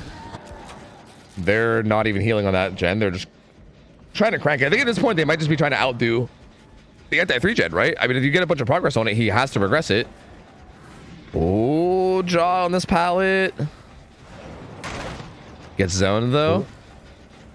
Circle around, maybe lock her up, probably, right? Oh, he's trying to be a bush. I mean, this is such a good spot to have a down in. Oh, no. Wait. Uh-oh. Uh-oh. Yo! And they don't get anything for this either. this is not like a trade for a gen. This is not... That was not a calculated play, I don't think. This was Hold like on. a... Uh-oh. Are we gonna go from... Wait, wasn't it 1 gen 0 hooks? Literally? Yeah, there was 1 gen left with 0 hooks. He was walking around on this 3 gen with power looking for a chase. But he couldn't That is a find free one. hit, right? Yeah, I there think? should be a hit, yeah. So even more blood. The gen though. Yeah, there's a lot of He progress. has between those two he has gens. pop though. He has pop. But that means Oh, he's actually, popping the wrong gen. yeah, he actually popped. I don't think he expected this gen to be as cranked as it was, because yeah, this gen has a bunch of progress too. And Note will be able to save his teammates, right? At least for now. I think they'll be able to get up and then scatter, but this is where it gets real messy. This is gonna be real. I think how they play, like whoever wins these 50-50s coming up in these chases are gonna be huge. Oh, look at that 180 though. That was crisp, clean. We want haunt. Eruption pops, and we instantly pick. But like, eruption doesn't last forever. Like that's 8 regression events, and the gen is blocked. Yep. But honestly, all the gens have gone down quite a bit, right? Like the gens are getting lower. Oh no, bounce landing there's up. no exhaustion. Oh no. Oh, Down goes. slip ups coming through. Yup. And even here, a gazillion blood orbs, man. Well, there's no way. There's no way Xeno just holds this. It's seeming like he might, honestly. It's kind of seeming like he might. These gens are still pretty low. He just put pop down on that gen that had a ton of progress. Jaw's still working it. Yeah, at this point, X9, I think, is just going full, like, just trying to overwhelm with gen progress, but he has so much regression. Like, his build is actually doing work for him right now. Like, the, pop, the pain res erupt, there's just so much regression coming in. It's so hard to overwhelm this. He's just constantly getting downs and able to put pop, eruption, everything down. It's just so hard. Haunt's gonna force locker. I mean, Jaw had a lot of progress in the back. He might be able to finish that one in the back. Is that enough though? Oh, is it? Yeah, maybe. I mean, as long as he doesn't get back there with pop. Wispy's going back to help too. Who has adrenaline? Wispy, I think. I think Wispy has adrenaline, so I might just try adrenaline away from this. But down goes Jaw, and power's up for Wispy too. We already have a lot of hook stages. Yeah, yep. This went from 1 gen left, 0 hook stages to what, like 6 now, and then more incoming? Oh, that's a lock of force though. Yep, gonna leave that entirely.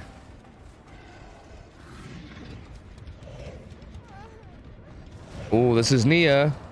Also worth a lot of stages. Was also trying to force locker, looks like. Yep, forcing locker. Okay, there won't be 10 stages, but the pick is presumably gonna come through. Yeah. Does Jar get out though?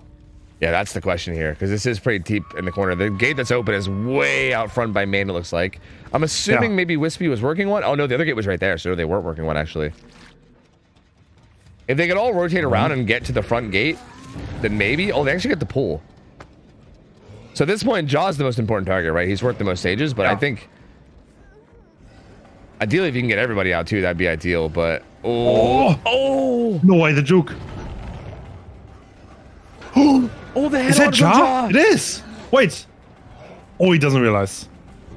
Did not realize that. Yeah, I think. I don't think he realized exactly who it was in the host stage situation. Oh, but Hog gets away from that one too. He has a lithe, right? Was that his lithe? It was.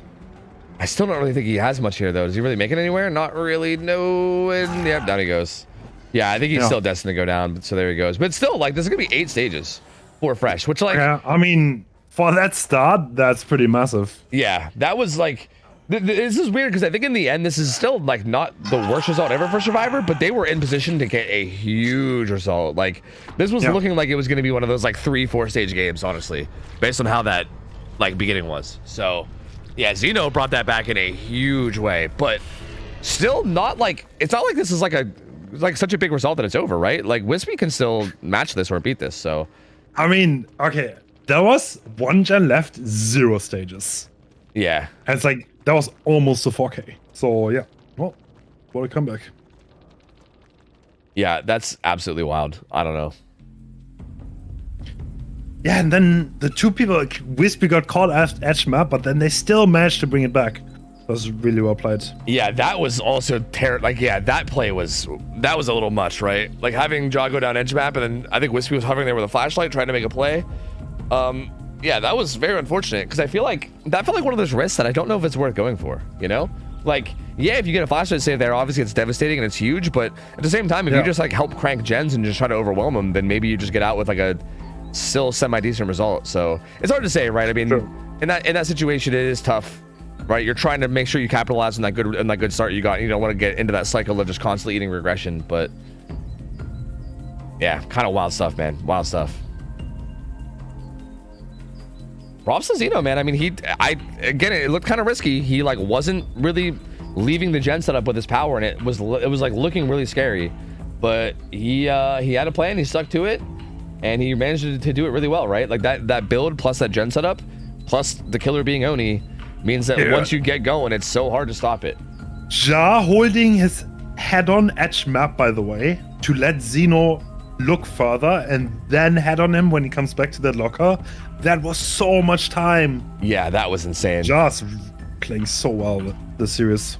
Yeah, Jaw has been absolutely insane. I'm telling you, Jaw, it feels like Jaw is like literally Xeno's kryptonite. I don't know what it is. It feels like he just constantly is able to like position in ways that throws him off, and it's wild, dude. It's wild. Like I feel like consistently Xeno keeps like wasting a bunch of time looking for him, and he just somehow manages to like just buy so much time for his team every time. It's so crazy. I'm curious to see her. I mean, now Zeno, Wispy's win con is like 9 sages, or you know, obviously like this could realistically just be a 4K1 and is maybe even more likely than 9 sages, but 9 sages is still doable. And Elysium survivors though are no joke. These are very, very good players. I'm wondering if we're going to see a heavy amount of pallet saves here. Like I wonder if that's going to be a big thing, because I feel like pallet saves are so strong, right? Yeah. Like Zeno lost his entire power looking. He still didn't find this pallet savior that didn't even exist until later on. Like he waited so long for someone to rotate, and then he actually got pallet saved. Yeah, that was so unfortunate, because he was just like, he was making a read that somebody was there, and then that read ended up leading to somebody getting there. Like, it's so unfortunate. It's like the worst case scenario. Like, if you would have instant-picked, you would have been fine, but obviously there's no way to know that in the moment, so it's tough. Like, it's tough because like what he did seems like the safe play, right? Like it seemed like he was playing safe, but then somehow it ends up circling around to it actually not being safe and him actually giving it up. It's weird. But yeah, I feel like Elysium does seem like the team that might already go for that kind of a play, right? Like it feels like they might already be set up for that even preemptively. So I'm curious to see if Wispy has any kind of play, any kind of like gameplay based around that, right? Like we saw the Infectious come out on Blight earlier, I believe, and we thought it might have had something to do with that. I wonder if we're gonna see something similar here, or if maybe just patrolling around the downs before you pick up, or like if anything like that might come into play, because I'm not 100% sure. And if so, I also wonder if maybe you just like throw Calm Spirit on your Sprint Burst Survivor or something, right? I don't know if that's too crazy to do, but like, I don't know, like if you're really trying to Giga Brain it, maybe.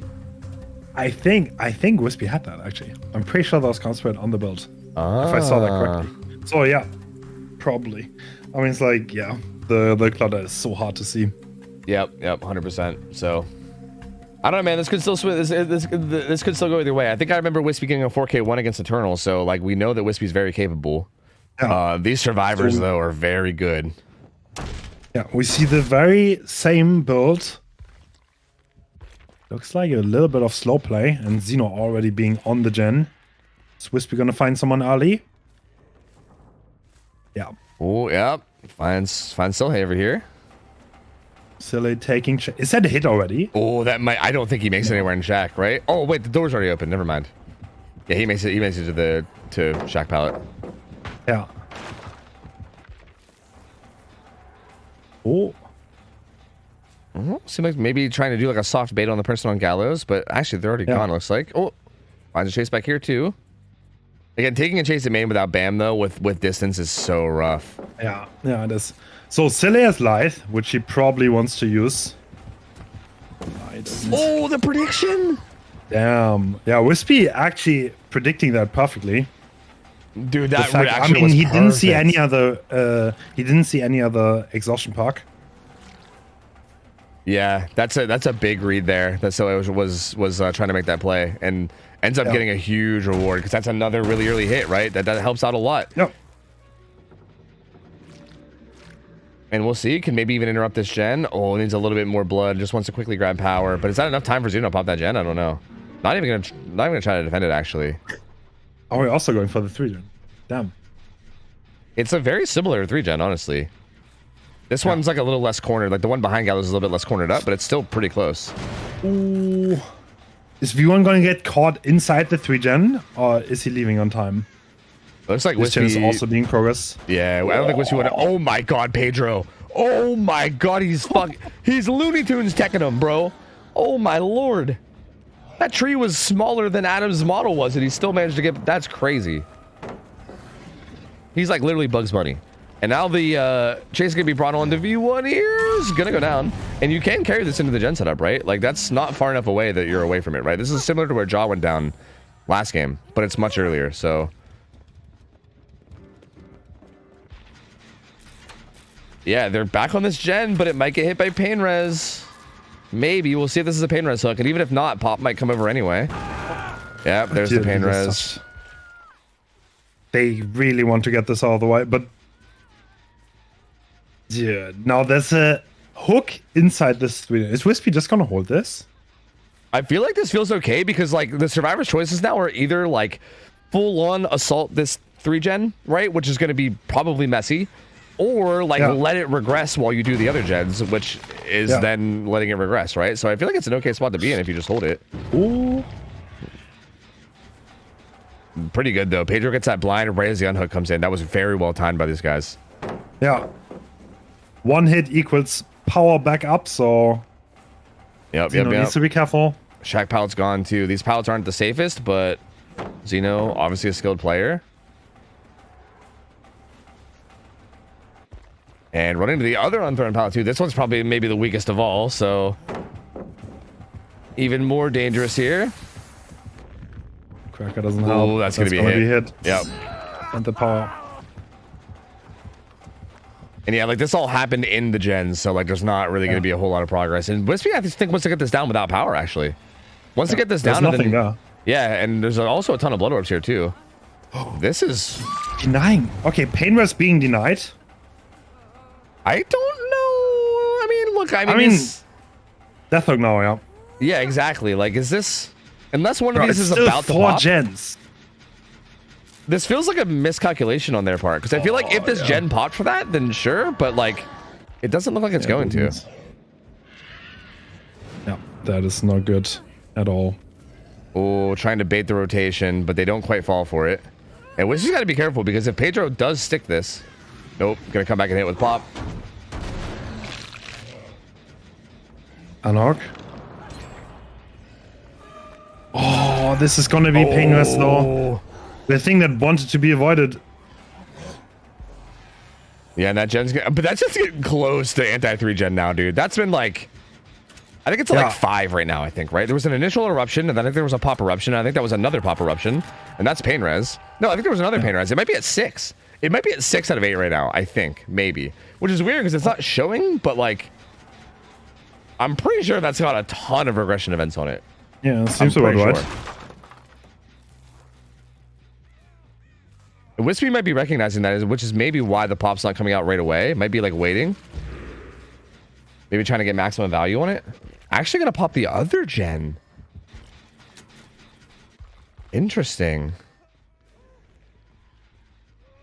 That feels kind of risky, but maybe you want to try to get a bigger pop. I guess it's not really that progressed after the pain res, so maybe it's not that big of a deal.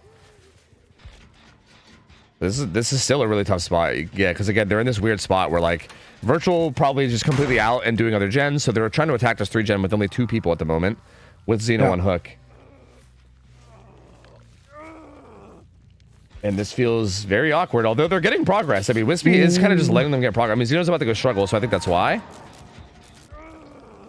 But this is a lot of progress they're getting here, at least.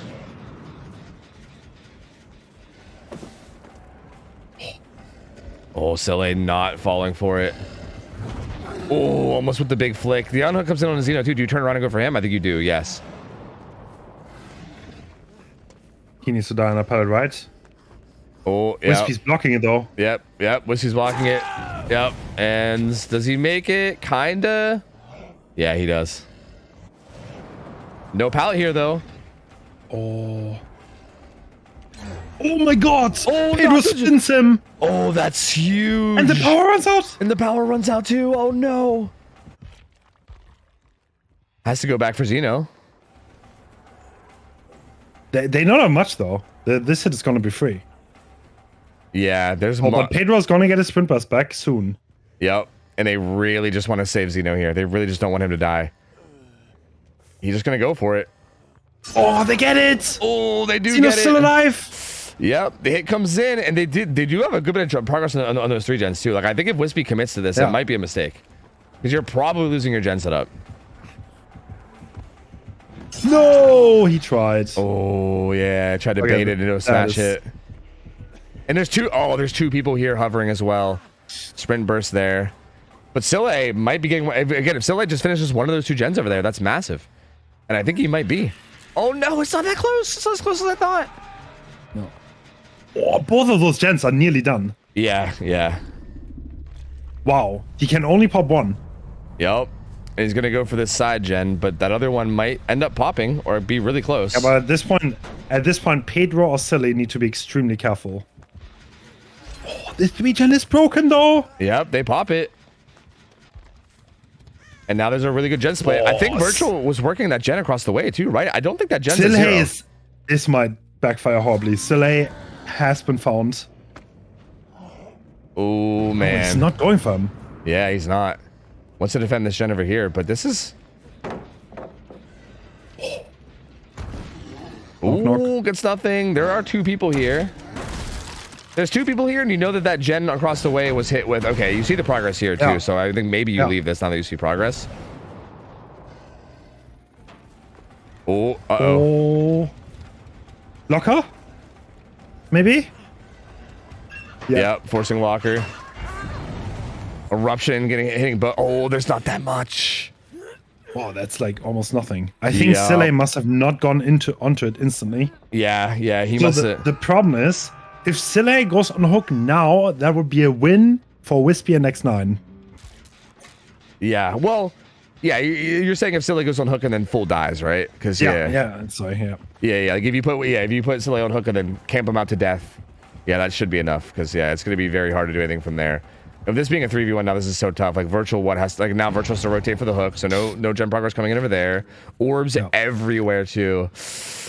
Man, it just feels like it might be a little too late for Elysium here. Maybe. I mean, you never know. It is Elysium. Maybe they can find a way, but powers up. Very strong spot for Wispy. Silly has to start now, right? Like, there's no way. Can he do it? If Silly gets found here, it's looking mighty bad. Yeah. Yep. He doesn't. Can they?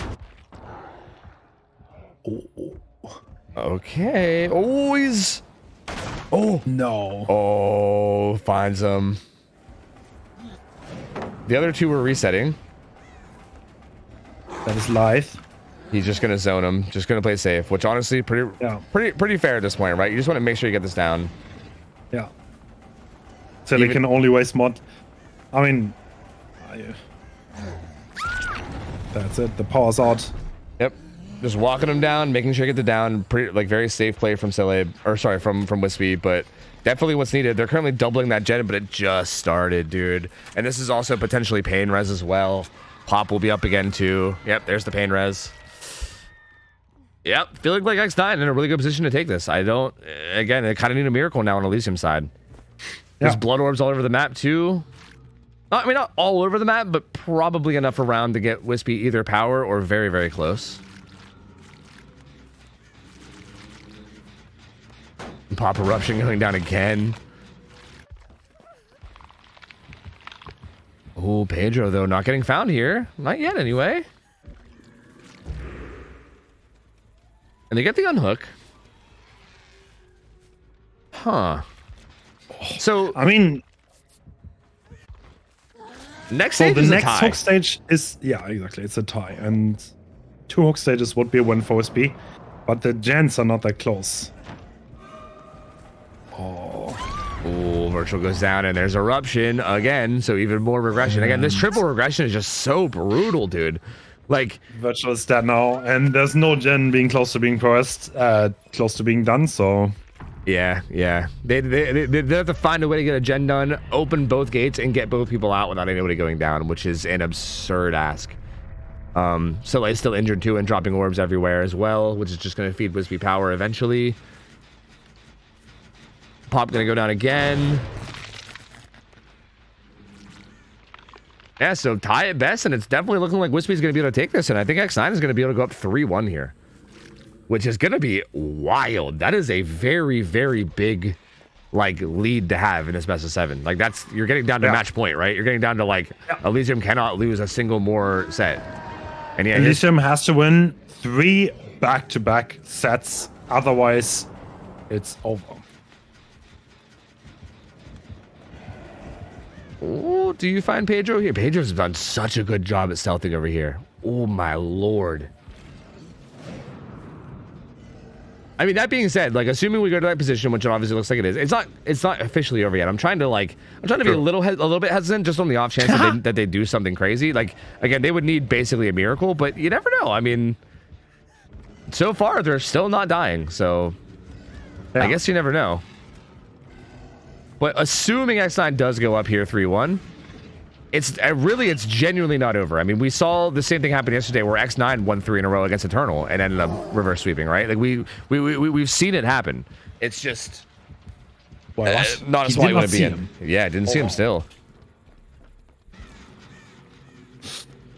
They're still staying alive, man. Oh, now he gets found. True. Well, I mean, Pedro's a tough survivor to chase. Some would say the toughest. Absolutely right. Playing his sleep really well, and Silhey probably on that. The stun too, so good.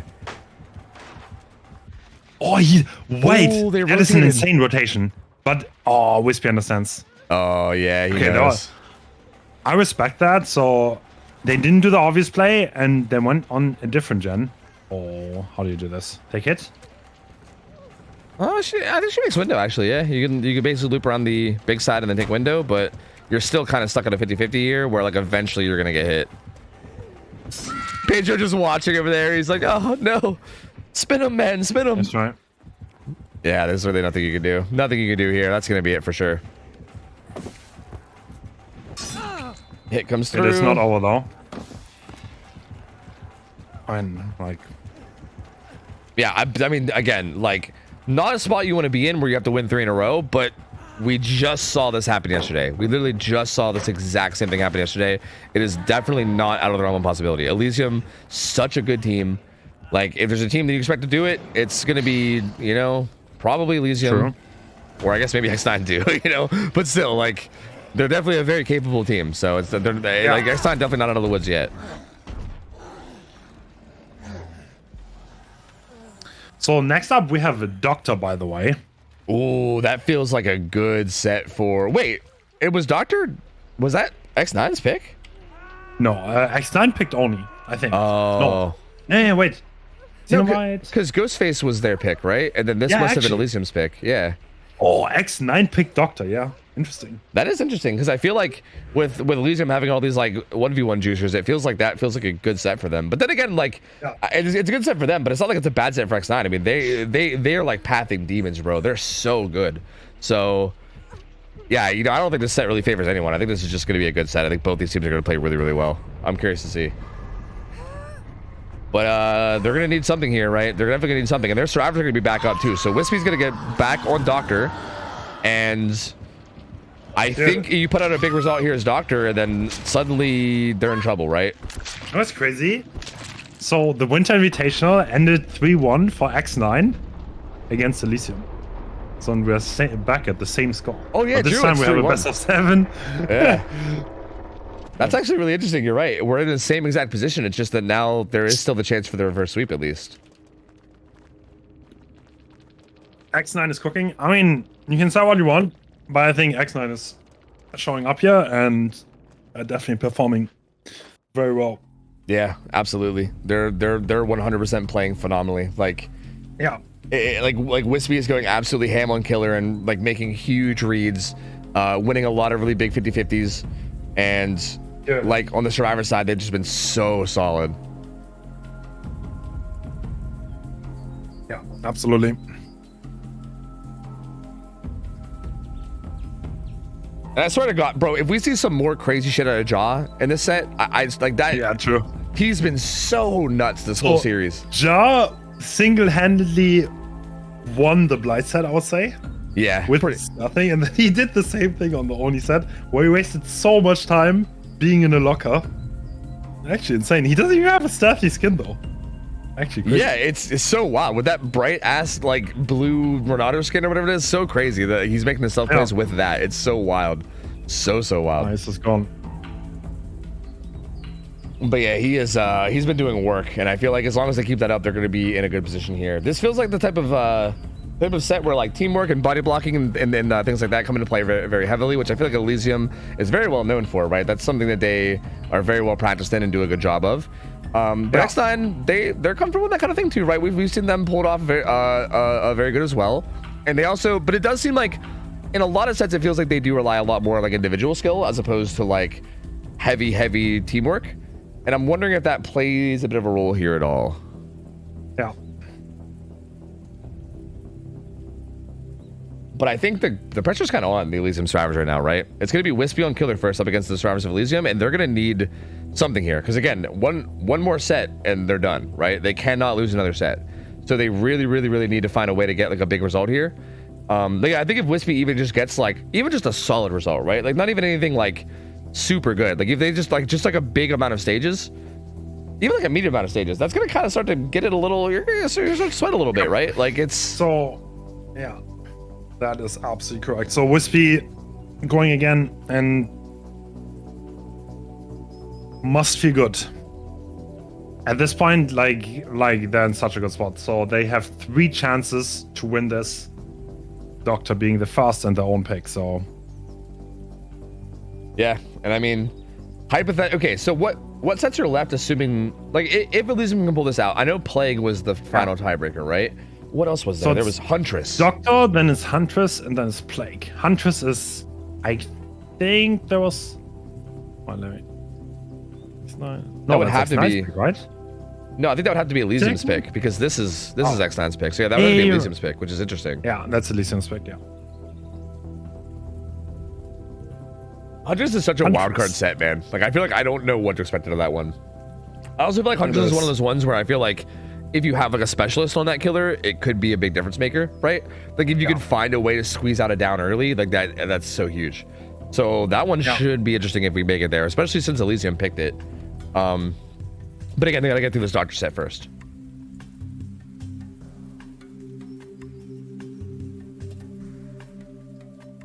And here we go. Already starting up. Stabiffle and Rapid Brutality. We are going for both. Interesting. Also double discipline too. So no range at all. Interesting. Yeah. I've heard a lot of people say that double discipline's the play now. I don't know how I feel about it, but it is obviously extremely strong. You do get more base range ever since the buff. Yeah. So we'll see. And yeah, this does feel really aggressive. I mean, double discipline means I think that you're wanting the chases to go even better for you. Plus, like the Stabiffle Rapid, I think this build feels very aggressive. It feels very like, let me get hits and downs as fast as possible, which I know as this Doctor is not. Ooh, value. Double discipline. Throw off the timing there. I think. Yeah. Yeah. I don't think Christian really expected that to be quite as fast as it was. That is also like the factor, right? If you don't go for the popular choice, the survivors might get surprised. Yep. And Christian's in some trouble here. Oh, Xeno's here. Or sorry, not Xeno. Someone's here to take a hit. It's like, oh, that's so great. They don't even need to take a hit. They just drop the pallet. That's best case scenario.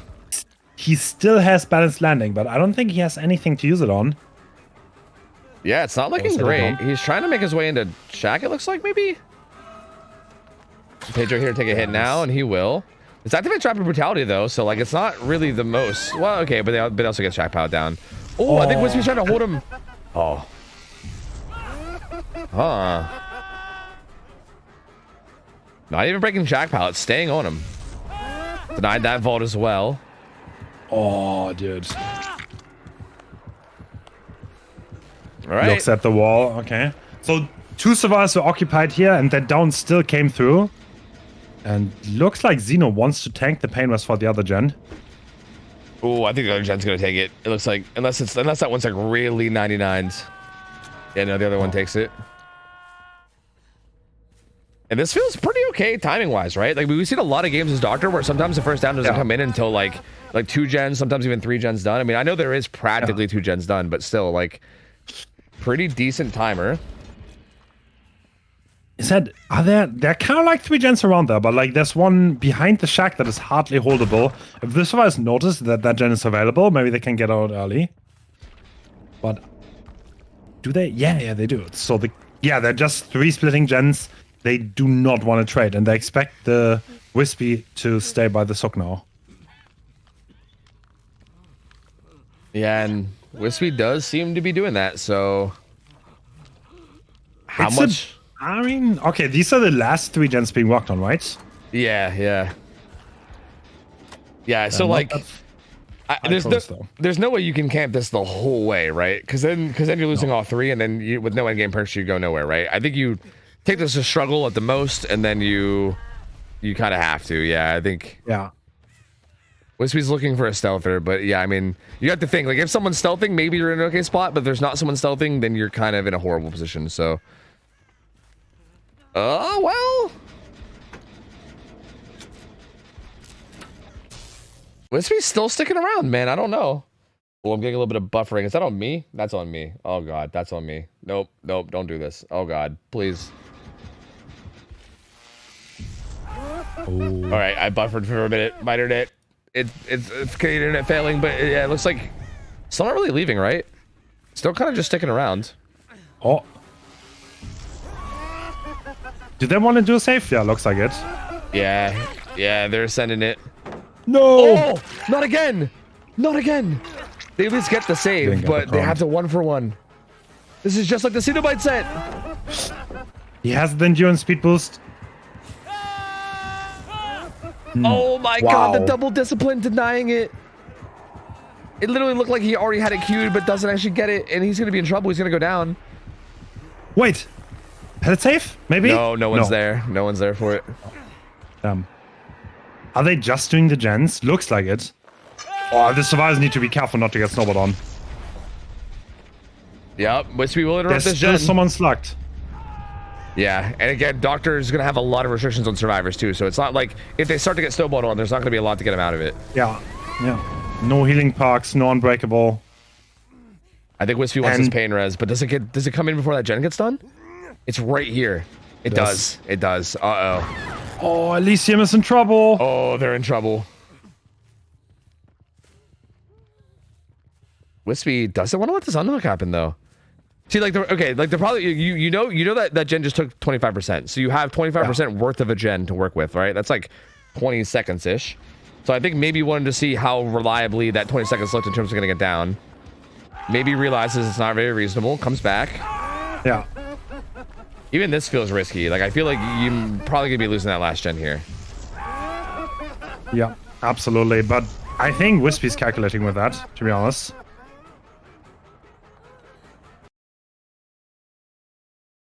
Oh no, my internet, please. And it procs. They're still there, though. They were going for. Oh, adrenaline. Doesn't get it though. And Kate maybe. Wait, I just like dropped for a minute and came back, and I don't know what just happened, but Kate just got adrenaline, and I think I might be ahead of you now. I don't know, dude. My internet just keeps dropping. I don't know what's happening. But Elysium is in a good spot all of a sudden. What happened? Oh. Wait. Can they? No.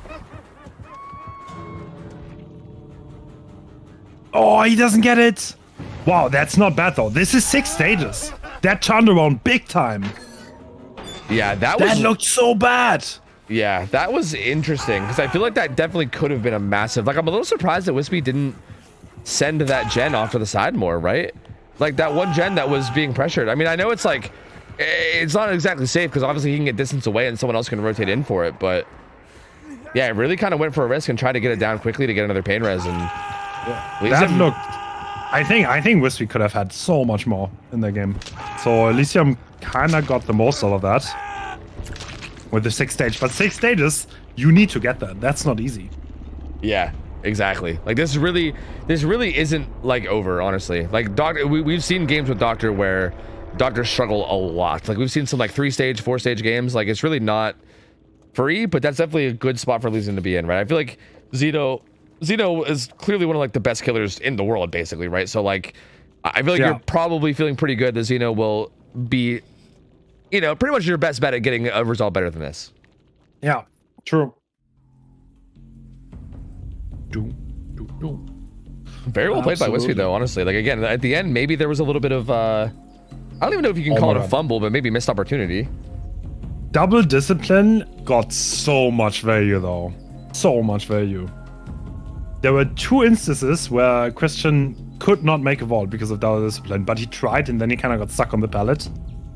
Yeah, that was so nuts. It kind of seemed like it canceled even though it was already queued up, which obviously like isn't how it works. It might just be a ping thing, I don't know, but yeah, it literally looked like he was already about to vault and then it was just like nope, denied, like nope.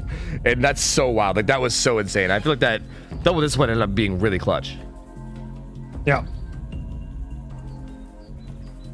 And man, pressure's on now. Zeno have to make something happen. And X9 Survivors, same thing for them though, right? Like if they can have a really, really good solid game here and really make Zeno struggle, they could put it away right here, you know? Like it's not gonna be easy. Like I think beating 6 stages as Survivor is very hard and they're gonna have to have like a very, very good game. But it's doable.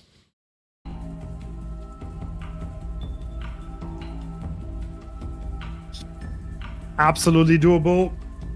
I think you need a great start, but this is X9's pick, so they're probably going to become in prepared here. So I don't know. I've seen people win with less than that, honestly. I've seen like sets where one gets 5 and the other gets 4. So yeah, and I mean, Doctor is just kind of like that, right? He's one of those killers where he can be like the thing about Doctor 2 is he kind of can pop off though, right? Like if you kind of have like a string of bad plays, you can also you can get big results with him. But it also feels like when Survivors are really on top of their game, when they're like pathing really, really well, when their teamwork is there with like the body blocks and the pallet drops mid chase, it feels like Doctor is the type of killer where even a really, really great killer player could struggle, you know? And X9, they've been looking really good, man. Like all day today, all day yesterday. Like they've just been looking so strong over this weekend. So this team definitely could do it. They definitely could do it. But okay, something I've kind of noticed about the X9 Survivors, and you can maybe confirm or deny this, or I don't know, like maybe I'm talking crazy, but I feel like they have a tendency to play phenomenally, like borderline perfect, and then randomly like at one point in the trial they'll like slip up and then like give up a lot of pressure, right? Like I feel like that's been happening a bit here and there, you know? Like it kind of happened in that Oni game with like that double down behind Gallows. Like it happens like just here and there in their sets where like I feel like they'll play like better than almost any team I've ever seen play, and then suddenly like something kind of rough will happen and it'll kind of give the killer some pressure. And I feel like they definitely need to make sure that nothing like that happens here, because I think that would be enough for Zeno, right? Like I think one slip up that gives Zeno some free pressure and some free stages would probably be enough for Zeno to take that and snowball it to get at least to this win con. So they're gonna have to make sure that they keep like very, very tight, good gameplay from start to finish and not get too greedy for anything. On Survivor seems phenomenal today though, so that has to be said. They did amazing things, and yeah. And Elysium, we'll see if they can stay in this, man. I mean, I think if they can win this Doctor set and they go to that Hunter set, again, I don't really know much about the Hunter's players on either side, but considering considering Elysium picked that set, I would assume that they think they have a leg up there, and it definitely seems possible, right? It is a bit of like a specialist killer, I would say, I feel like at least to some extent, and if that's a very heavily Elysium favored killer, then winning this set means that they're set up in a good position to try to tie it and maybe get to the tiebreaker. All right, and Xenos going in. We have no weapon brutality. We saved the best for last, though. To be honest, every time I've seen this park in this entire tournament, it did not impress me at all. Wait, which one, Rapid or Stibiffle? Stibiffle, but Rapid actually came in clutch quite a few times. Same. I kind of agree. I think I actually like I think if you had to choose one here, I think I like Rapid over Stibiffle myself, but I think Stibiffle has it has a higher like ceiling, right? Like I think if Stibiffle really pops off, it'll pop off really hard. Whereas Rapid just gives more consistent value. So I think maybe Xeno just wants to see if he can get that crazy value, and already a pallet throw from Wispy coming in for Jaw. Wow, that was good teamwork. But he's still stuck behind that, but yeah, I think I'm one for him. Oh, I actually flicked that shock and still got him. He tried to path away from that edge map tile. That was wild. Does get the pre-throw there, though. That pallet's going to be very strong.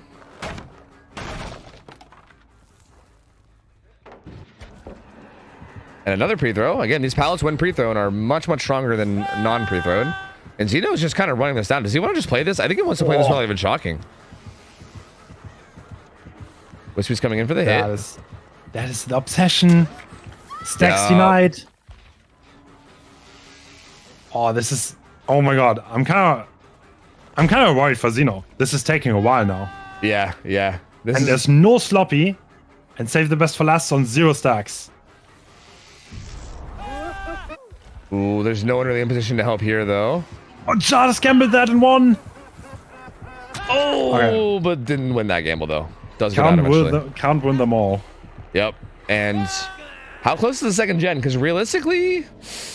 Well, actually, realistically, I mean, when Elysium had their first hook, like, they had two... Like, they were still technically at 5 gens, but there was 2 gens about to pop. So, like, this actually feels a little bit of, like, of a better start, I think, this time around for Xeno. True. By a little bit. True. It didn't take that long after all. Oh, Wispy also has Metal of Man as well, so seems very calculated. We've seen that quite a few times. No one got value in this tournament. Yeah, we've not actually seen it activate a single time. It's been close, but not quite actually full activating yet a single time. But that is like a good setup for these guys, considering especially that Wispy's obsession. So that's a very convenient counter to Stibiffle in terms of perks. So just to update everyone, Xeno needs 6 hook stages at the very least, otherwise X9 is going to win the Spring Invitational. Ooh, they're currently just bad. I mean, they're bashing gens kind of, but they don't have that much, like, at all. Yeah, actually. It's kind of surprising. Yeah, Jaw just went struggle, and, like, there's nothing, basically, right? Like, they gave up this Shack gen because it was too close to the hook, and they weren't able to progress it. So they basically walked away from this a long time ago. And they started getting on other gens, and they do have a lot of progress across the map, but how much that'll actually matter, I guess we'll have to wait and see. Do they just do gens and not unhook this one? It sort of seems that way. Either that or they'll maybe go for like a double save last minute or something. I'm not sure. The crazy thing is, if Wispy were to die and get 2 mom stacks, then you actually have it up. He has 1 already. And that would be huge, by the way. Metal of Man could literally win the game if we get it to activate. Yeah, that could be massive. Note's actually making the rotation now. But with Discipline, is it just Note? Oh, he's gonna path away. Is there another driver going for it? They're not in position. No. He doesn't make it. There's no way he makes it. Chuck. Oh, they screwed up the dual save. There's still 3 gens left. And that was a lot of time rotating. That was time they weren't doing gens. 2 people rotating to not get the save. That's rough. Yeah, Xeno in a really good spot to win this one now. Really, really good spot here. Like 3 gens still up. This is tough. There is high progress, right? Like Shack gen had a lot.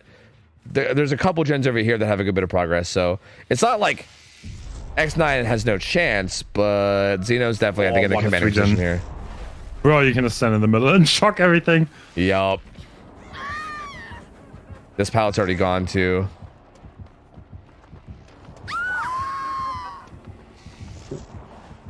Ooh, good pathing though. Xeno got a tiny bit lost on that. They're finishing Shack gen. Ooh, he gets the vault. Barely. Do you want to commit this? Yeah, Wispy's currently cracking one of the gens in there. You gotta be careful. You don't want to spend too long on this.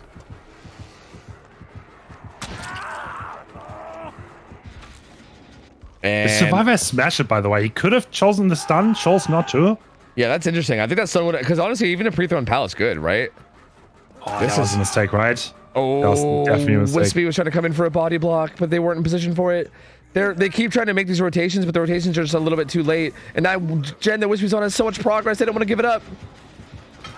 Oh, that's got to be over. That's it. That's got to be it. Yeah. Tree. Yep, tree. That's it. Yep, that's gonna be it. Man, they were just a little bit right, dude. Like multiple rotations were just a little bit late. Like the unhook on Jaw, they tried to send 2 people, but they were late on it and they didn't get it.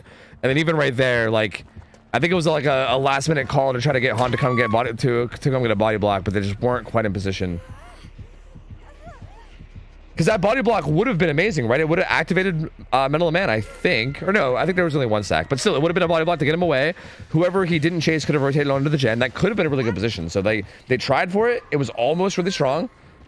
But, man, that's brutal. That's going to be Hunter set now. We're going to the Hunter set. Elysium staying alive, man. We might see another reverse sweep, dude. There's no way, right? There's no way, right? Right? Right?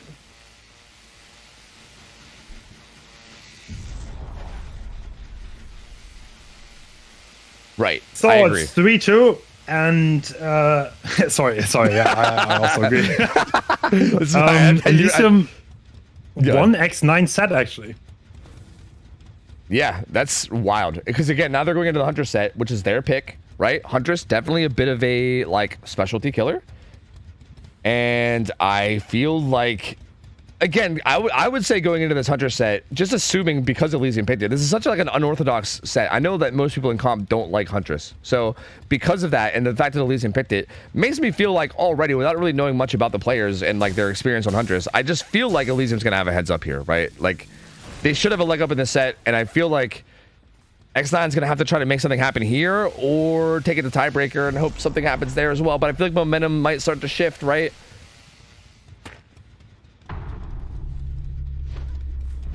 Man, oh man, oh man.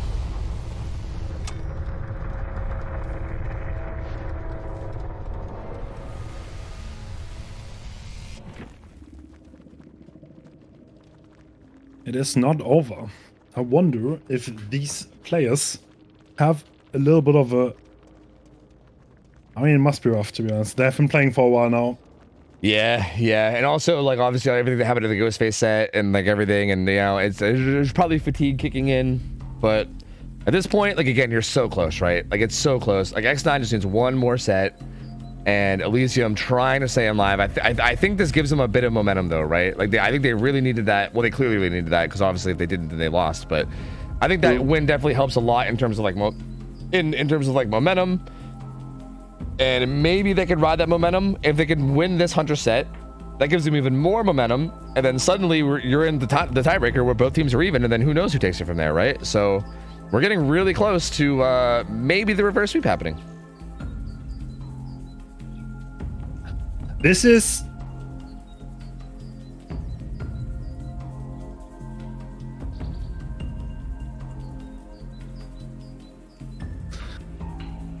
What was I about to say? This is Elysium's pick, actually. Huntress. Yeah, and that's so interesting. I didn't...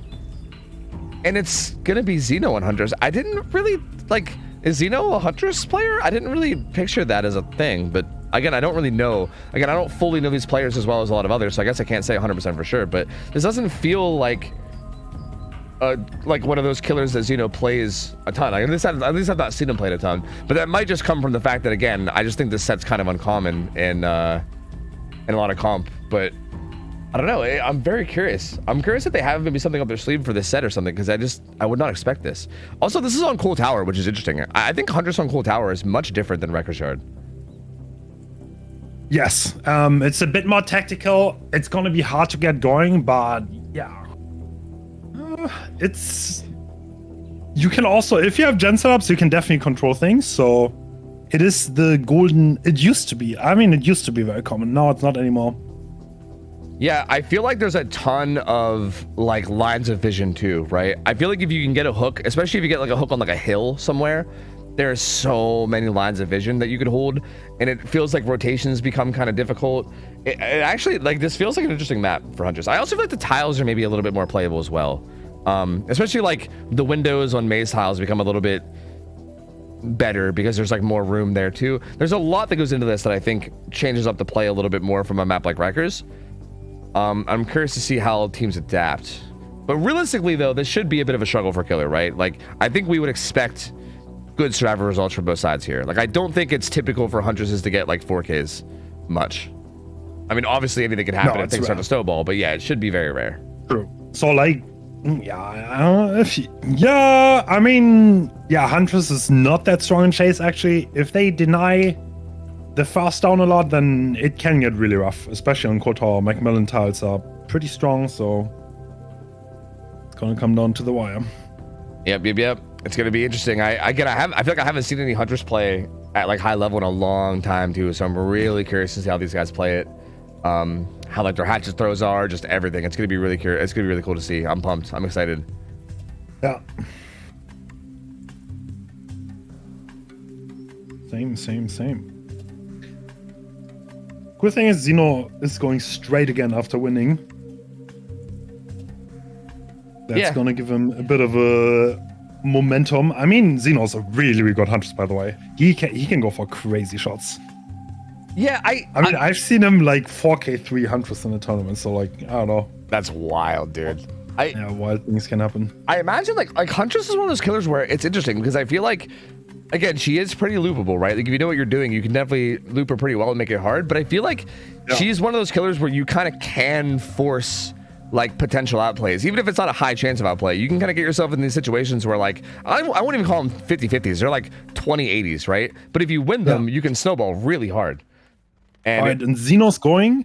No ruin. It's pop, agitation, corrupt, pain rest. Okay. And is that double charge time? That is, that's right. Yeah, That's Mana Grasp Parade and Babushka. So yeah, with the additional buff recently from base kit, like 10%, this is extremely fast windup. Like the windup for that is very, very quick. And I feel like especially on ping, like that might be a little tough to play around. That is an early hit and inside the gens. Wait, what are we doing? He's kind of zoned. Oh my god. Oh. Okay. This is not looking good for X9. That's probably like the fastest down you could ever hope for. That is like a lottery ticket. Finding that survivor, getting the instant down, and yeah. Now you can carry him anywhere because of agitation. It was in the middle of the map. Deciding to put him in front of the main building. Interesting.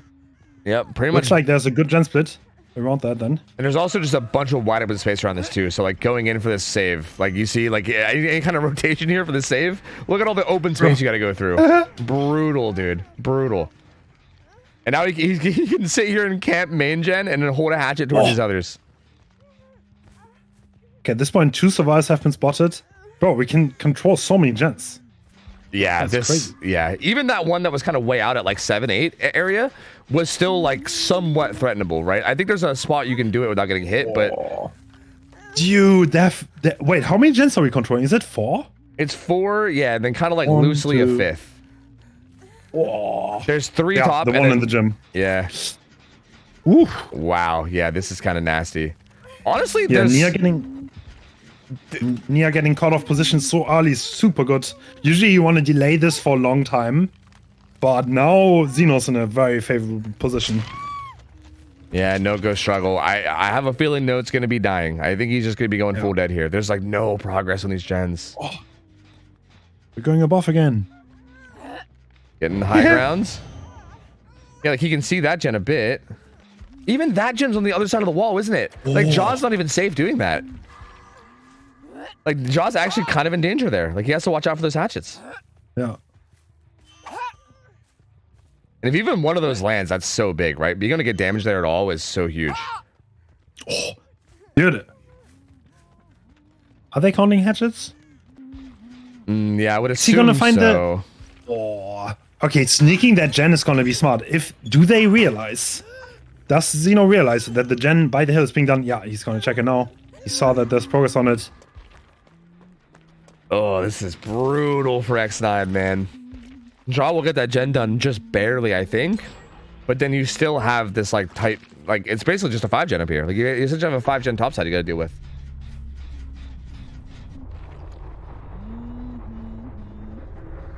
How do they deal with this, man? This is gonna be rough. I feel like they're like one fast 2-tap away from this just being like an insanely big result. Like if someone gets caught out of position. Yeah. So if a Huntress wants someone dead, you can't really do anything. You can't really trade hooks either. There's not much you can do really. Yeah, Huntress is probably one of the best hook campers outside of like Bubba. I mean, like there's not a lot of killers that do it better. Like there's only a couple, but maybe that's it. Oh, they pop another gen though. That one of the main style gets done. So at least they're down to 2 left. Wait, west. Did they ever cross? They did. Oh wow. They're on the other side of the map already. Yeah, that was great pathing. Ends up getting that rotation without Xeno noticing. Let's try. And they're doubled on 11. They're actually quite a bit of progress over there.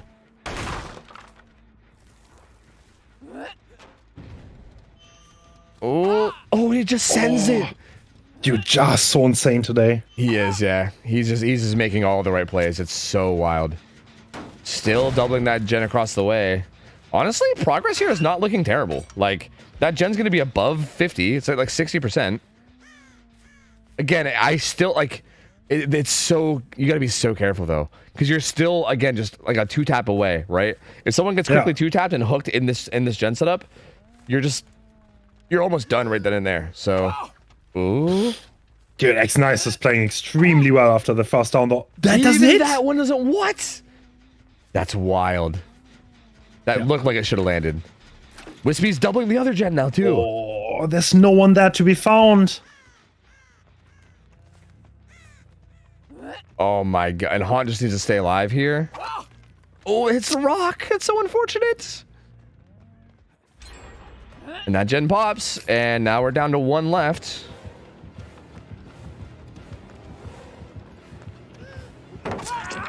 Okay. I mean, that gen is high progress. Oh. No way that doesn't hit. Terrifying. Can Horn dodge one more? He's getting pretty deep bottom side, too. Using trees. Oh my god, he gets away from that one, too. He's kind of running near... Oh, actually, no. No, never mind. Yeah, he's actually running really far. He's in the opposite corner of the gen that was progressed. Yeah. So if Xeno wants to commit to this, he's going to lose that gen for sure. And it looks like he is. Like, that gen's probably close to being done already. Yeah. Man, that's... Wow, what a comeback. Yeah, that was masterclass of handling that situation. That was brutal, man. Like, that gen setup was awful. And Xeno had such a strong position there, especially with Note going down so early. And yeah, there's no way they could hope to say that. This is going to be 6 stages. Yeah. So, I mean, to us, like, this is not crazy bad. Yeah. This is not insanely bad. I mean, like, we saw how this went even with that early down, right? So, like, imagine now on the killer side for X9, you don't get that early down, and then the team continues to play as well as X9 did, right? Like, this could easily end up being like a 5-stage game for the other Hunters. Like, that's not unrealistic at all here. True. Like, you've seen how the struggle to get it down was pretty big. There was one freebie at the beginning that got used, but the 100 chase is not that strong. But let's see. Maybe Wispy's gonna show us otherwise. So, yeah, that's another match point that Wispy could take here with at least 7 hook stages. Man, they're keeping it so close, dude. Like, these X9 survivors are just so good. Like, keeping the pressure on. Again, making sure that, like, they're really making sure Elysium has to, like, perform every time, right? They're, like, not giving them any easy win cons at all. Again, this is definitely not an over game, but... Yeah. Yeah, Elysium's got to be real careful, man, because if, like, one thing goes wrong on their survivor side, this could definitely... Again, it's just 7 stages, or even 6 with refresh, right? There's a lot of... a lot of chances. I honestly think 6 stages is probably the average in this setting. Yeah. I honestly agree with that. Yeah, that seems pretty accurate. Like, so it feels like not realistic, like not unrealistic for this to be a tie. But again, I feel like even if you just get an above average result, right? Like if you just make them struggle early, beating this is not crazy either. Like I've seen plenty of like 5-stage games, right? Like that's not that absurd. Yeah. That is true. S6-9 displayed extremely clean that game. Like that. Okay, to be fair, that's 6 stages is nothing if you look at that start. Like literally 0 gen progress down. 3v1 at like 2 gens left, and then nothing happened. They just played it down cleanly. They didn't even get hit.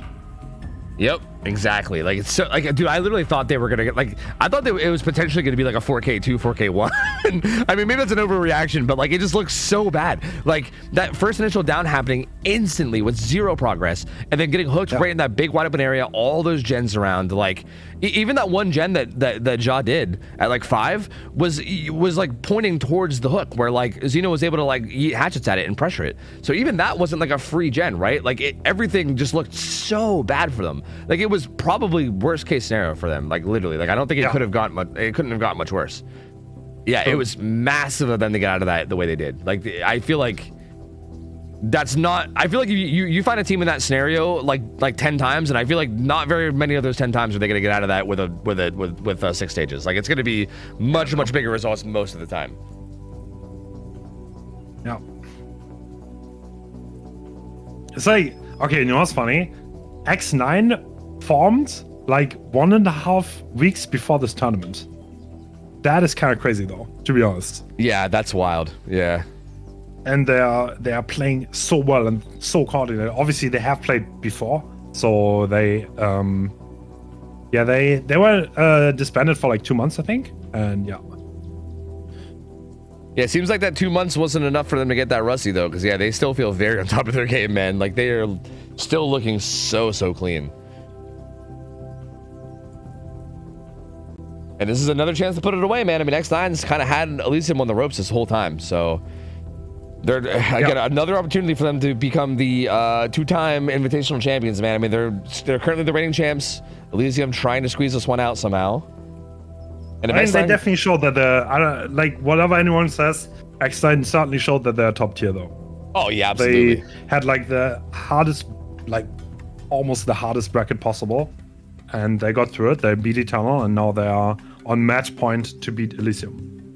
Yeah, they've played amazingly this tournament. Yeah. Like on the chance that they do get reverse sweeped, nobody can say anything about the skill of that team because they are absolutely playing out of their minds. Like clearly a top tier team, and again, still in a good position to even win this tournament right now. Like it's not, it's still looking pretty much in their favor. They still have to like they basically Elysium has to get a really good result here on Survivor, and then we still would have a plague set to go through after that as well.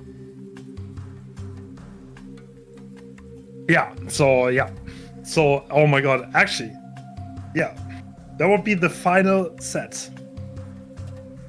But the thing, oh my god, it would be actually 6 stages. Like you could get 6 stages, 3 fresh hooks, by the way. That would be a win. Yeah, exactly. So like, say something happens where someone goes down semi-early, you camp them out, kind of like Xeno did. If you just find another down at some point, then at that point, all you gotta do is find a 3rd down before endgame, and then you're good, right? Because you can just camp that out, and you should be fine. Like at that point, there should be almost no play.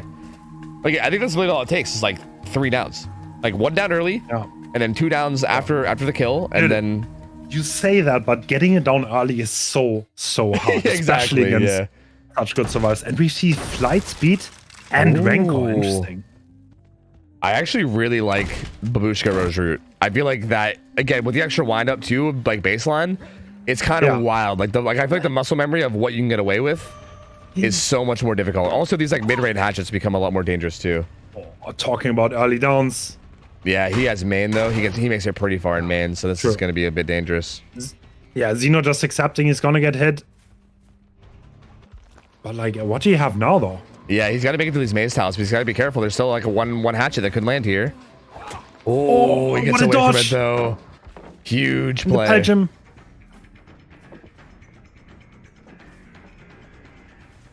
Oh, patient. Doesn't fall for that one though. Is he zoned? He went behind the hill. Unless he pulls a fast one. Oh, that's a pretty fast down. Behind main too. You can put him up on the hill at 1. Oh, uh-oh. There's not much progress. There's not much progress at all. Yep.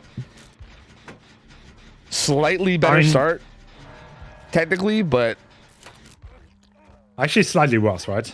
Well, yeah, I mean for the survivors, I should say. I mean, right? Yeah. Yeah, they have a little bit more gen progress than X9 survivors did, but By the still. way, if you get one of those injuries, that would be massive. But I don't think you can, right? That hook is going to be so hard to honor from. Yeah, it doesn't really feel like the thing here too is that I don't think Wispy has to play super close to this either, right? Because it's on a hill, you can kind of play like even a bit away from it and still make it essentially impossible to unhook. So yeah, they're just bashing gens. They have no interest in getting the save. Can you camp this all the way? I mean, I only see that gen just popped. I only see 2 more here, so kind of seems likely.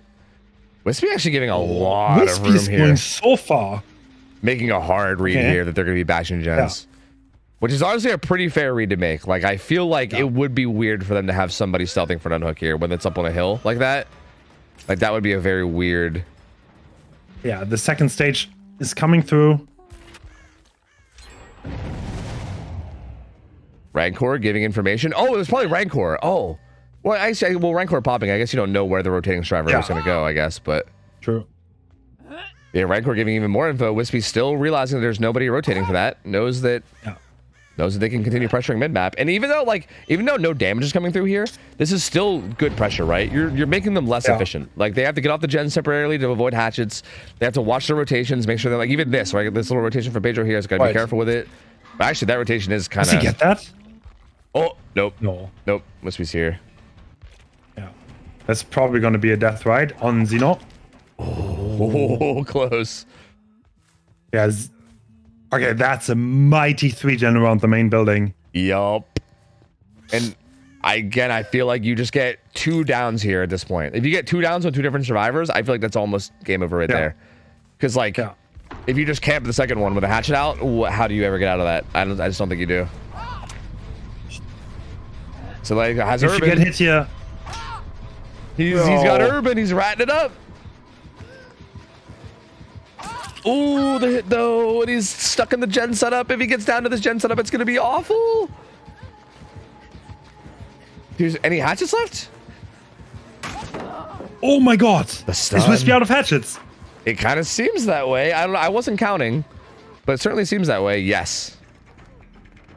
Has to reload. Oh. Silly is getting away. Yep. You can still try for like 1 more on the way out, maybe, but he's most likely out. Yep, that one doesn't land. Wow, okay. But this is such a mighty 4-gen. You need so little. Yep, and this Paladin's gone. They have to play around main. I feel like it's going to be near impossible to rotate up and down that, like, right side, right? Because that Paladin's gone. There's a hill there. It's pretty dead zoney over there. So you got to basically have to use main all the time. Marcos, bounce landing away.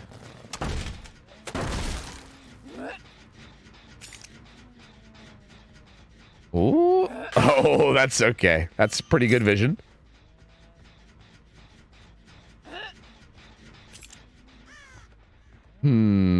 Probably getting a reset on Sohei if I had to guess, because we're not really seeing much action from them right now. Yeah. Still 2 gens Actually, left. no. He's still... Oh! Oh! He has a very good pallet there, though. I was like... Elysium needs to play so clean. Yep. So far, they're doing a pretty good job. We did see, I think, Kate rotating over to this gen. Oh, Wispy reading the scratch marks wrong, unfortunately, and Kate's going to get a lot of distance away from that. Breaks line of sight. Should be relatively safe. But now Jake, possibly on that gen on the other side, so... Yep. Not much progress, but he is working it at least, right? He's getting at least a little bit on it. And if this keeps up, right, this is plus progress for Survivor. Yeah. Again, the problem is like you said, they just have to... Damage coming through there. Like, this is dangerous, right? They got to make sure they keep playing clean, because if somebody goes down here...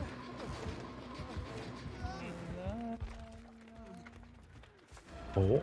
Slow vaults it, keeps us quick and quiet up. Quick and quiet coming through there. Oh, no. But that's... Yep, that's... Okay.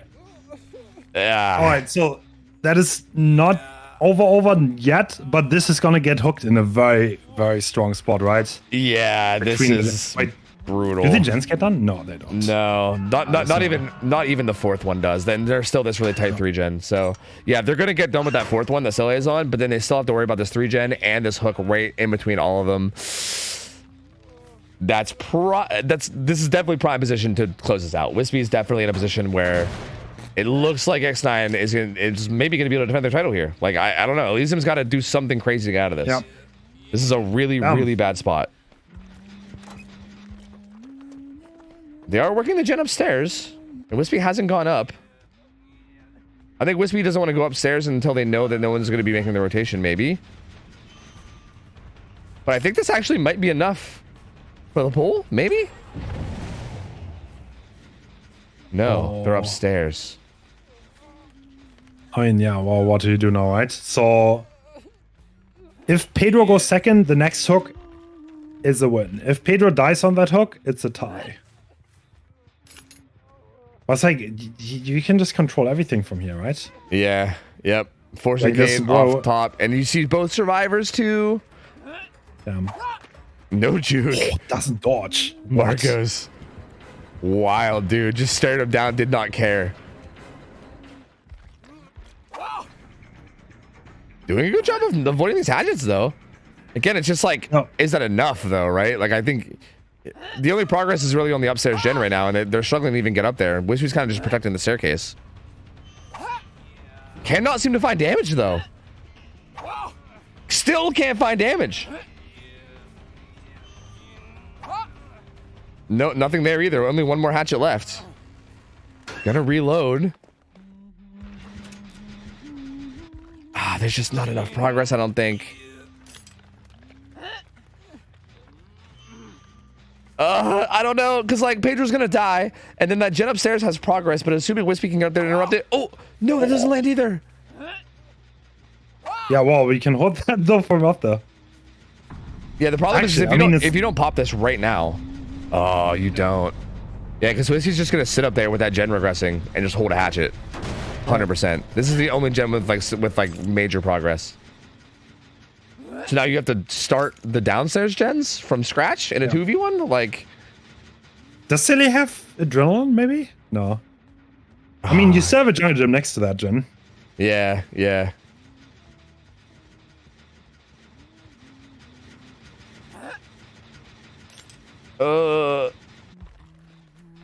Marcos tried to make the sneaky rotation. Did he get away with it? Did he get spotted? I don't think he did. That's an interesting spot too, because if he's behind that gen, you might not even really realize it's being worked until you get close. Oh, yeah. maybe they did get spotted after all. Oh, that flick. Okay, that's gonna change things though. Yeah. Oh, and also Soleil gets found too. Yep, that's brutal. Oh my god, dude. Dodges. Good dodges though. Not much here though. Still gonna be in some danger. That hit comes through, and yeah. Wispy's playing it so patiently. Yep. Really slow playing it safe. Makes sense, right? You know all you need is one more hook. And then you're literally the champions. Like, that's it. You win. Just right there. Damn. Ooh. Tree in the way.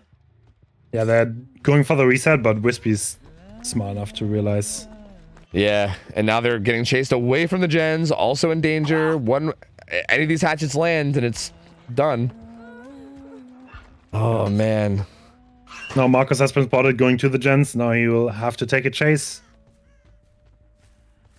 Yep, and now this chase is happening up by main near the gens. And Soleil's got to find a way to rotate it himself while also not going down. And again, all these lines of vision on Huntress make this even harder still. Oh, that read from Marcos. Oh my lord. Oh, there it is though. Yep, on the window. That is it. There's the final hook stage. So I guess the winner of the Spring Invitational is going to be X9 once again. Yeah, once again, champs, man. 2 in a row now. Both Invitationals. Winner Invitational champions, Spring Invitational champions. Man, what season can't they beat? You know? My lord. But honestly, they played so well this whole tournament. Like, again, like you said before, such a crazy bracket they had too, dude. Trauma first round, Eternal round 2, Elysium round 3. Like, there's no way you can't say that they didn't earn this, man. Like, they beat, like, undeniably some of the best teams that this game's ever seen to win this title. So had to beat Eternal, had to beat Elysium at that point. You certainly deserve it. Dude, outstanding performance for these guys, man. Insane. Like, Wispy obviously always playing insane. So good on Killer and Survivor both. But dude, honestly, man, shout out to Ja. Like, Ja was, there was so many games where like Ja just like almost single-handedly got the team so far ahead on Survivor side too. Like, I mean, the whole team's nuts, right? I mean, like, obviously credit to all of them, but like, I feel like all-star performances from those two in particular, like, absolutely insane. True. Yeah. That was absolutely incredible. Ja, I mean, he was definitely the decider on the blind set, and arguably on the honest set, he also played amazing. So, not a single slip up on all those games. Also, the Huntress game, he had an amazing chase. Yeah. Crazy. But Wispy also on Killer, obviously very clean. Yeah, it's so clean there. Yeah, I mean, it's so crazy, like, watching some of these Survivor teams just like completely dismantle other killers, and then like Wispy just comes in and just like, again, like, makes it look like not easy, but like kind of easy at the same time, right? Like, makes it look like they're a whole different team. Like these teams will make killers that everybody knows is good look silly, and then Wispy comes in and it just makes it look like a normal game where like no one is like even that crazy. Like, I don't know, it's wild. Just the skill from both these teams, so insane, so insane. That sums up the Spring Invitational, though. That is it. Man, GG's. Though that was a crazy tournament, dude. Like, from start to finish, there were so many good plays. So many teams put out of their mind. I feel like that was such a good time to watch, man. I loved it. That was so good. Yo, thank you so much for hosting it. Thank you for inviting me to cast. This was honestly such a blast. I appreciate it, man. It was super fun. Yep, I'm gonna hop out. I'll let you wrap it up. But I appreciate you, man, and have a good rest of your night. All right. See you, dude. All right. Thank you guys for hanging out. This tournament was fucking phenomenal. I love how Failproof's name is still wrong. It's still Feel-Proof. Get fucked, Failproof. Anyway, yeah, dude, this tournament was so good, dude. It was so good. Like, the teams played so well. X9, bro, they are so nuts. Like, both invitationals now, they are just so nuts. I still can't believe, man, like that reverse sweep that they got on like Eternal, right? Even just that alone was so absurd, like literally so absurd. And coming into the grand finals here, just looking so dominant. Elysium manages to pull out 2 sets, but that's it, right? They won 4-2 over Elysium. Like, they just look so strong as a team, man. So insane. So Hens was telling me the whole way leading up to the finals, he kept saying that X9 feels like they're the favorites here. They feel like they're the favorites here. He kept saying it, and I was like, yeah, I mean, I don't blame him, but obviously, like, Eternal's here. Obviously, like, Elysium always looks good. But X9 proving it, man. I mean, they proved it. I feel like, again, you cannot deny it. Like, there's no way you can deny anymore that, like, that team is probably the best in the world, right? At least for this tournament, they played as the best in the world, at the very least, right? Like, this tournament, they played better than anyone else by miles. And, man, I honestly hope that they keep it up, because I would love, like, I know in, like, other leagues and everything, I'm pretty sure that, like, I think like Eternal and Elysium are still mostly winning most other things. I know like Champions of the Fog won X9, but I hope that keeps up, because they're so good. They clearly are good enough to compete at that level, and they give those teams like a run for their money, or even just beat them like we saw today. And I don't know, it's just so sick to see, and hopefully we see more out of them going forward, because yeah, it's such a good team, man. Such a good team. Shout out to Hens and all of his staff as well, because like I feel so bad for the staff of the tourney, man. Like, that was such a tough situation on the Ghostface game, and I know that there's probably still people that are unhappy about it, right? I mean, I think like X9 kind of got the short end of the stick, I guess. So like, I guess if anybody's going to be unhappy, it's the people that won the tournament. So I guess maybe it's not the end of the world. Like, for instance, I feel like if X9 then goes on to lose, and then I feel like everybody would then look back at that Ghostface set and be like, oh, but it should have gone this, and that way, right? It's so tough, dude. I feel so bad for the staff, man. I feel like it's such a tough situation to actually make a call on, you know what I mean?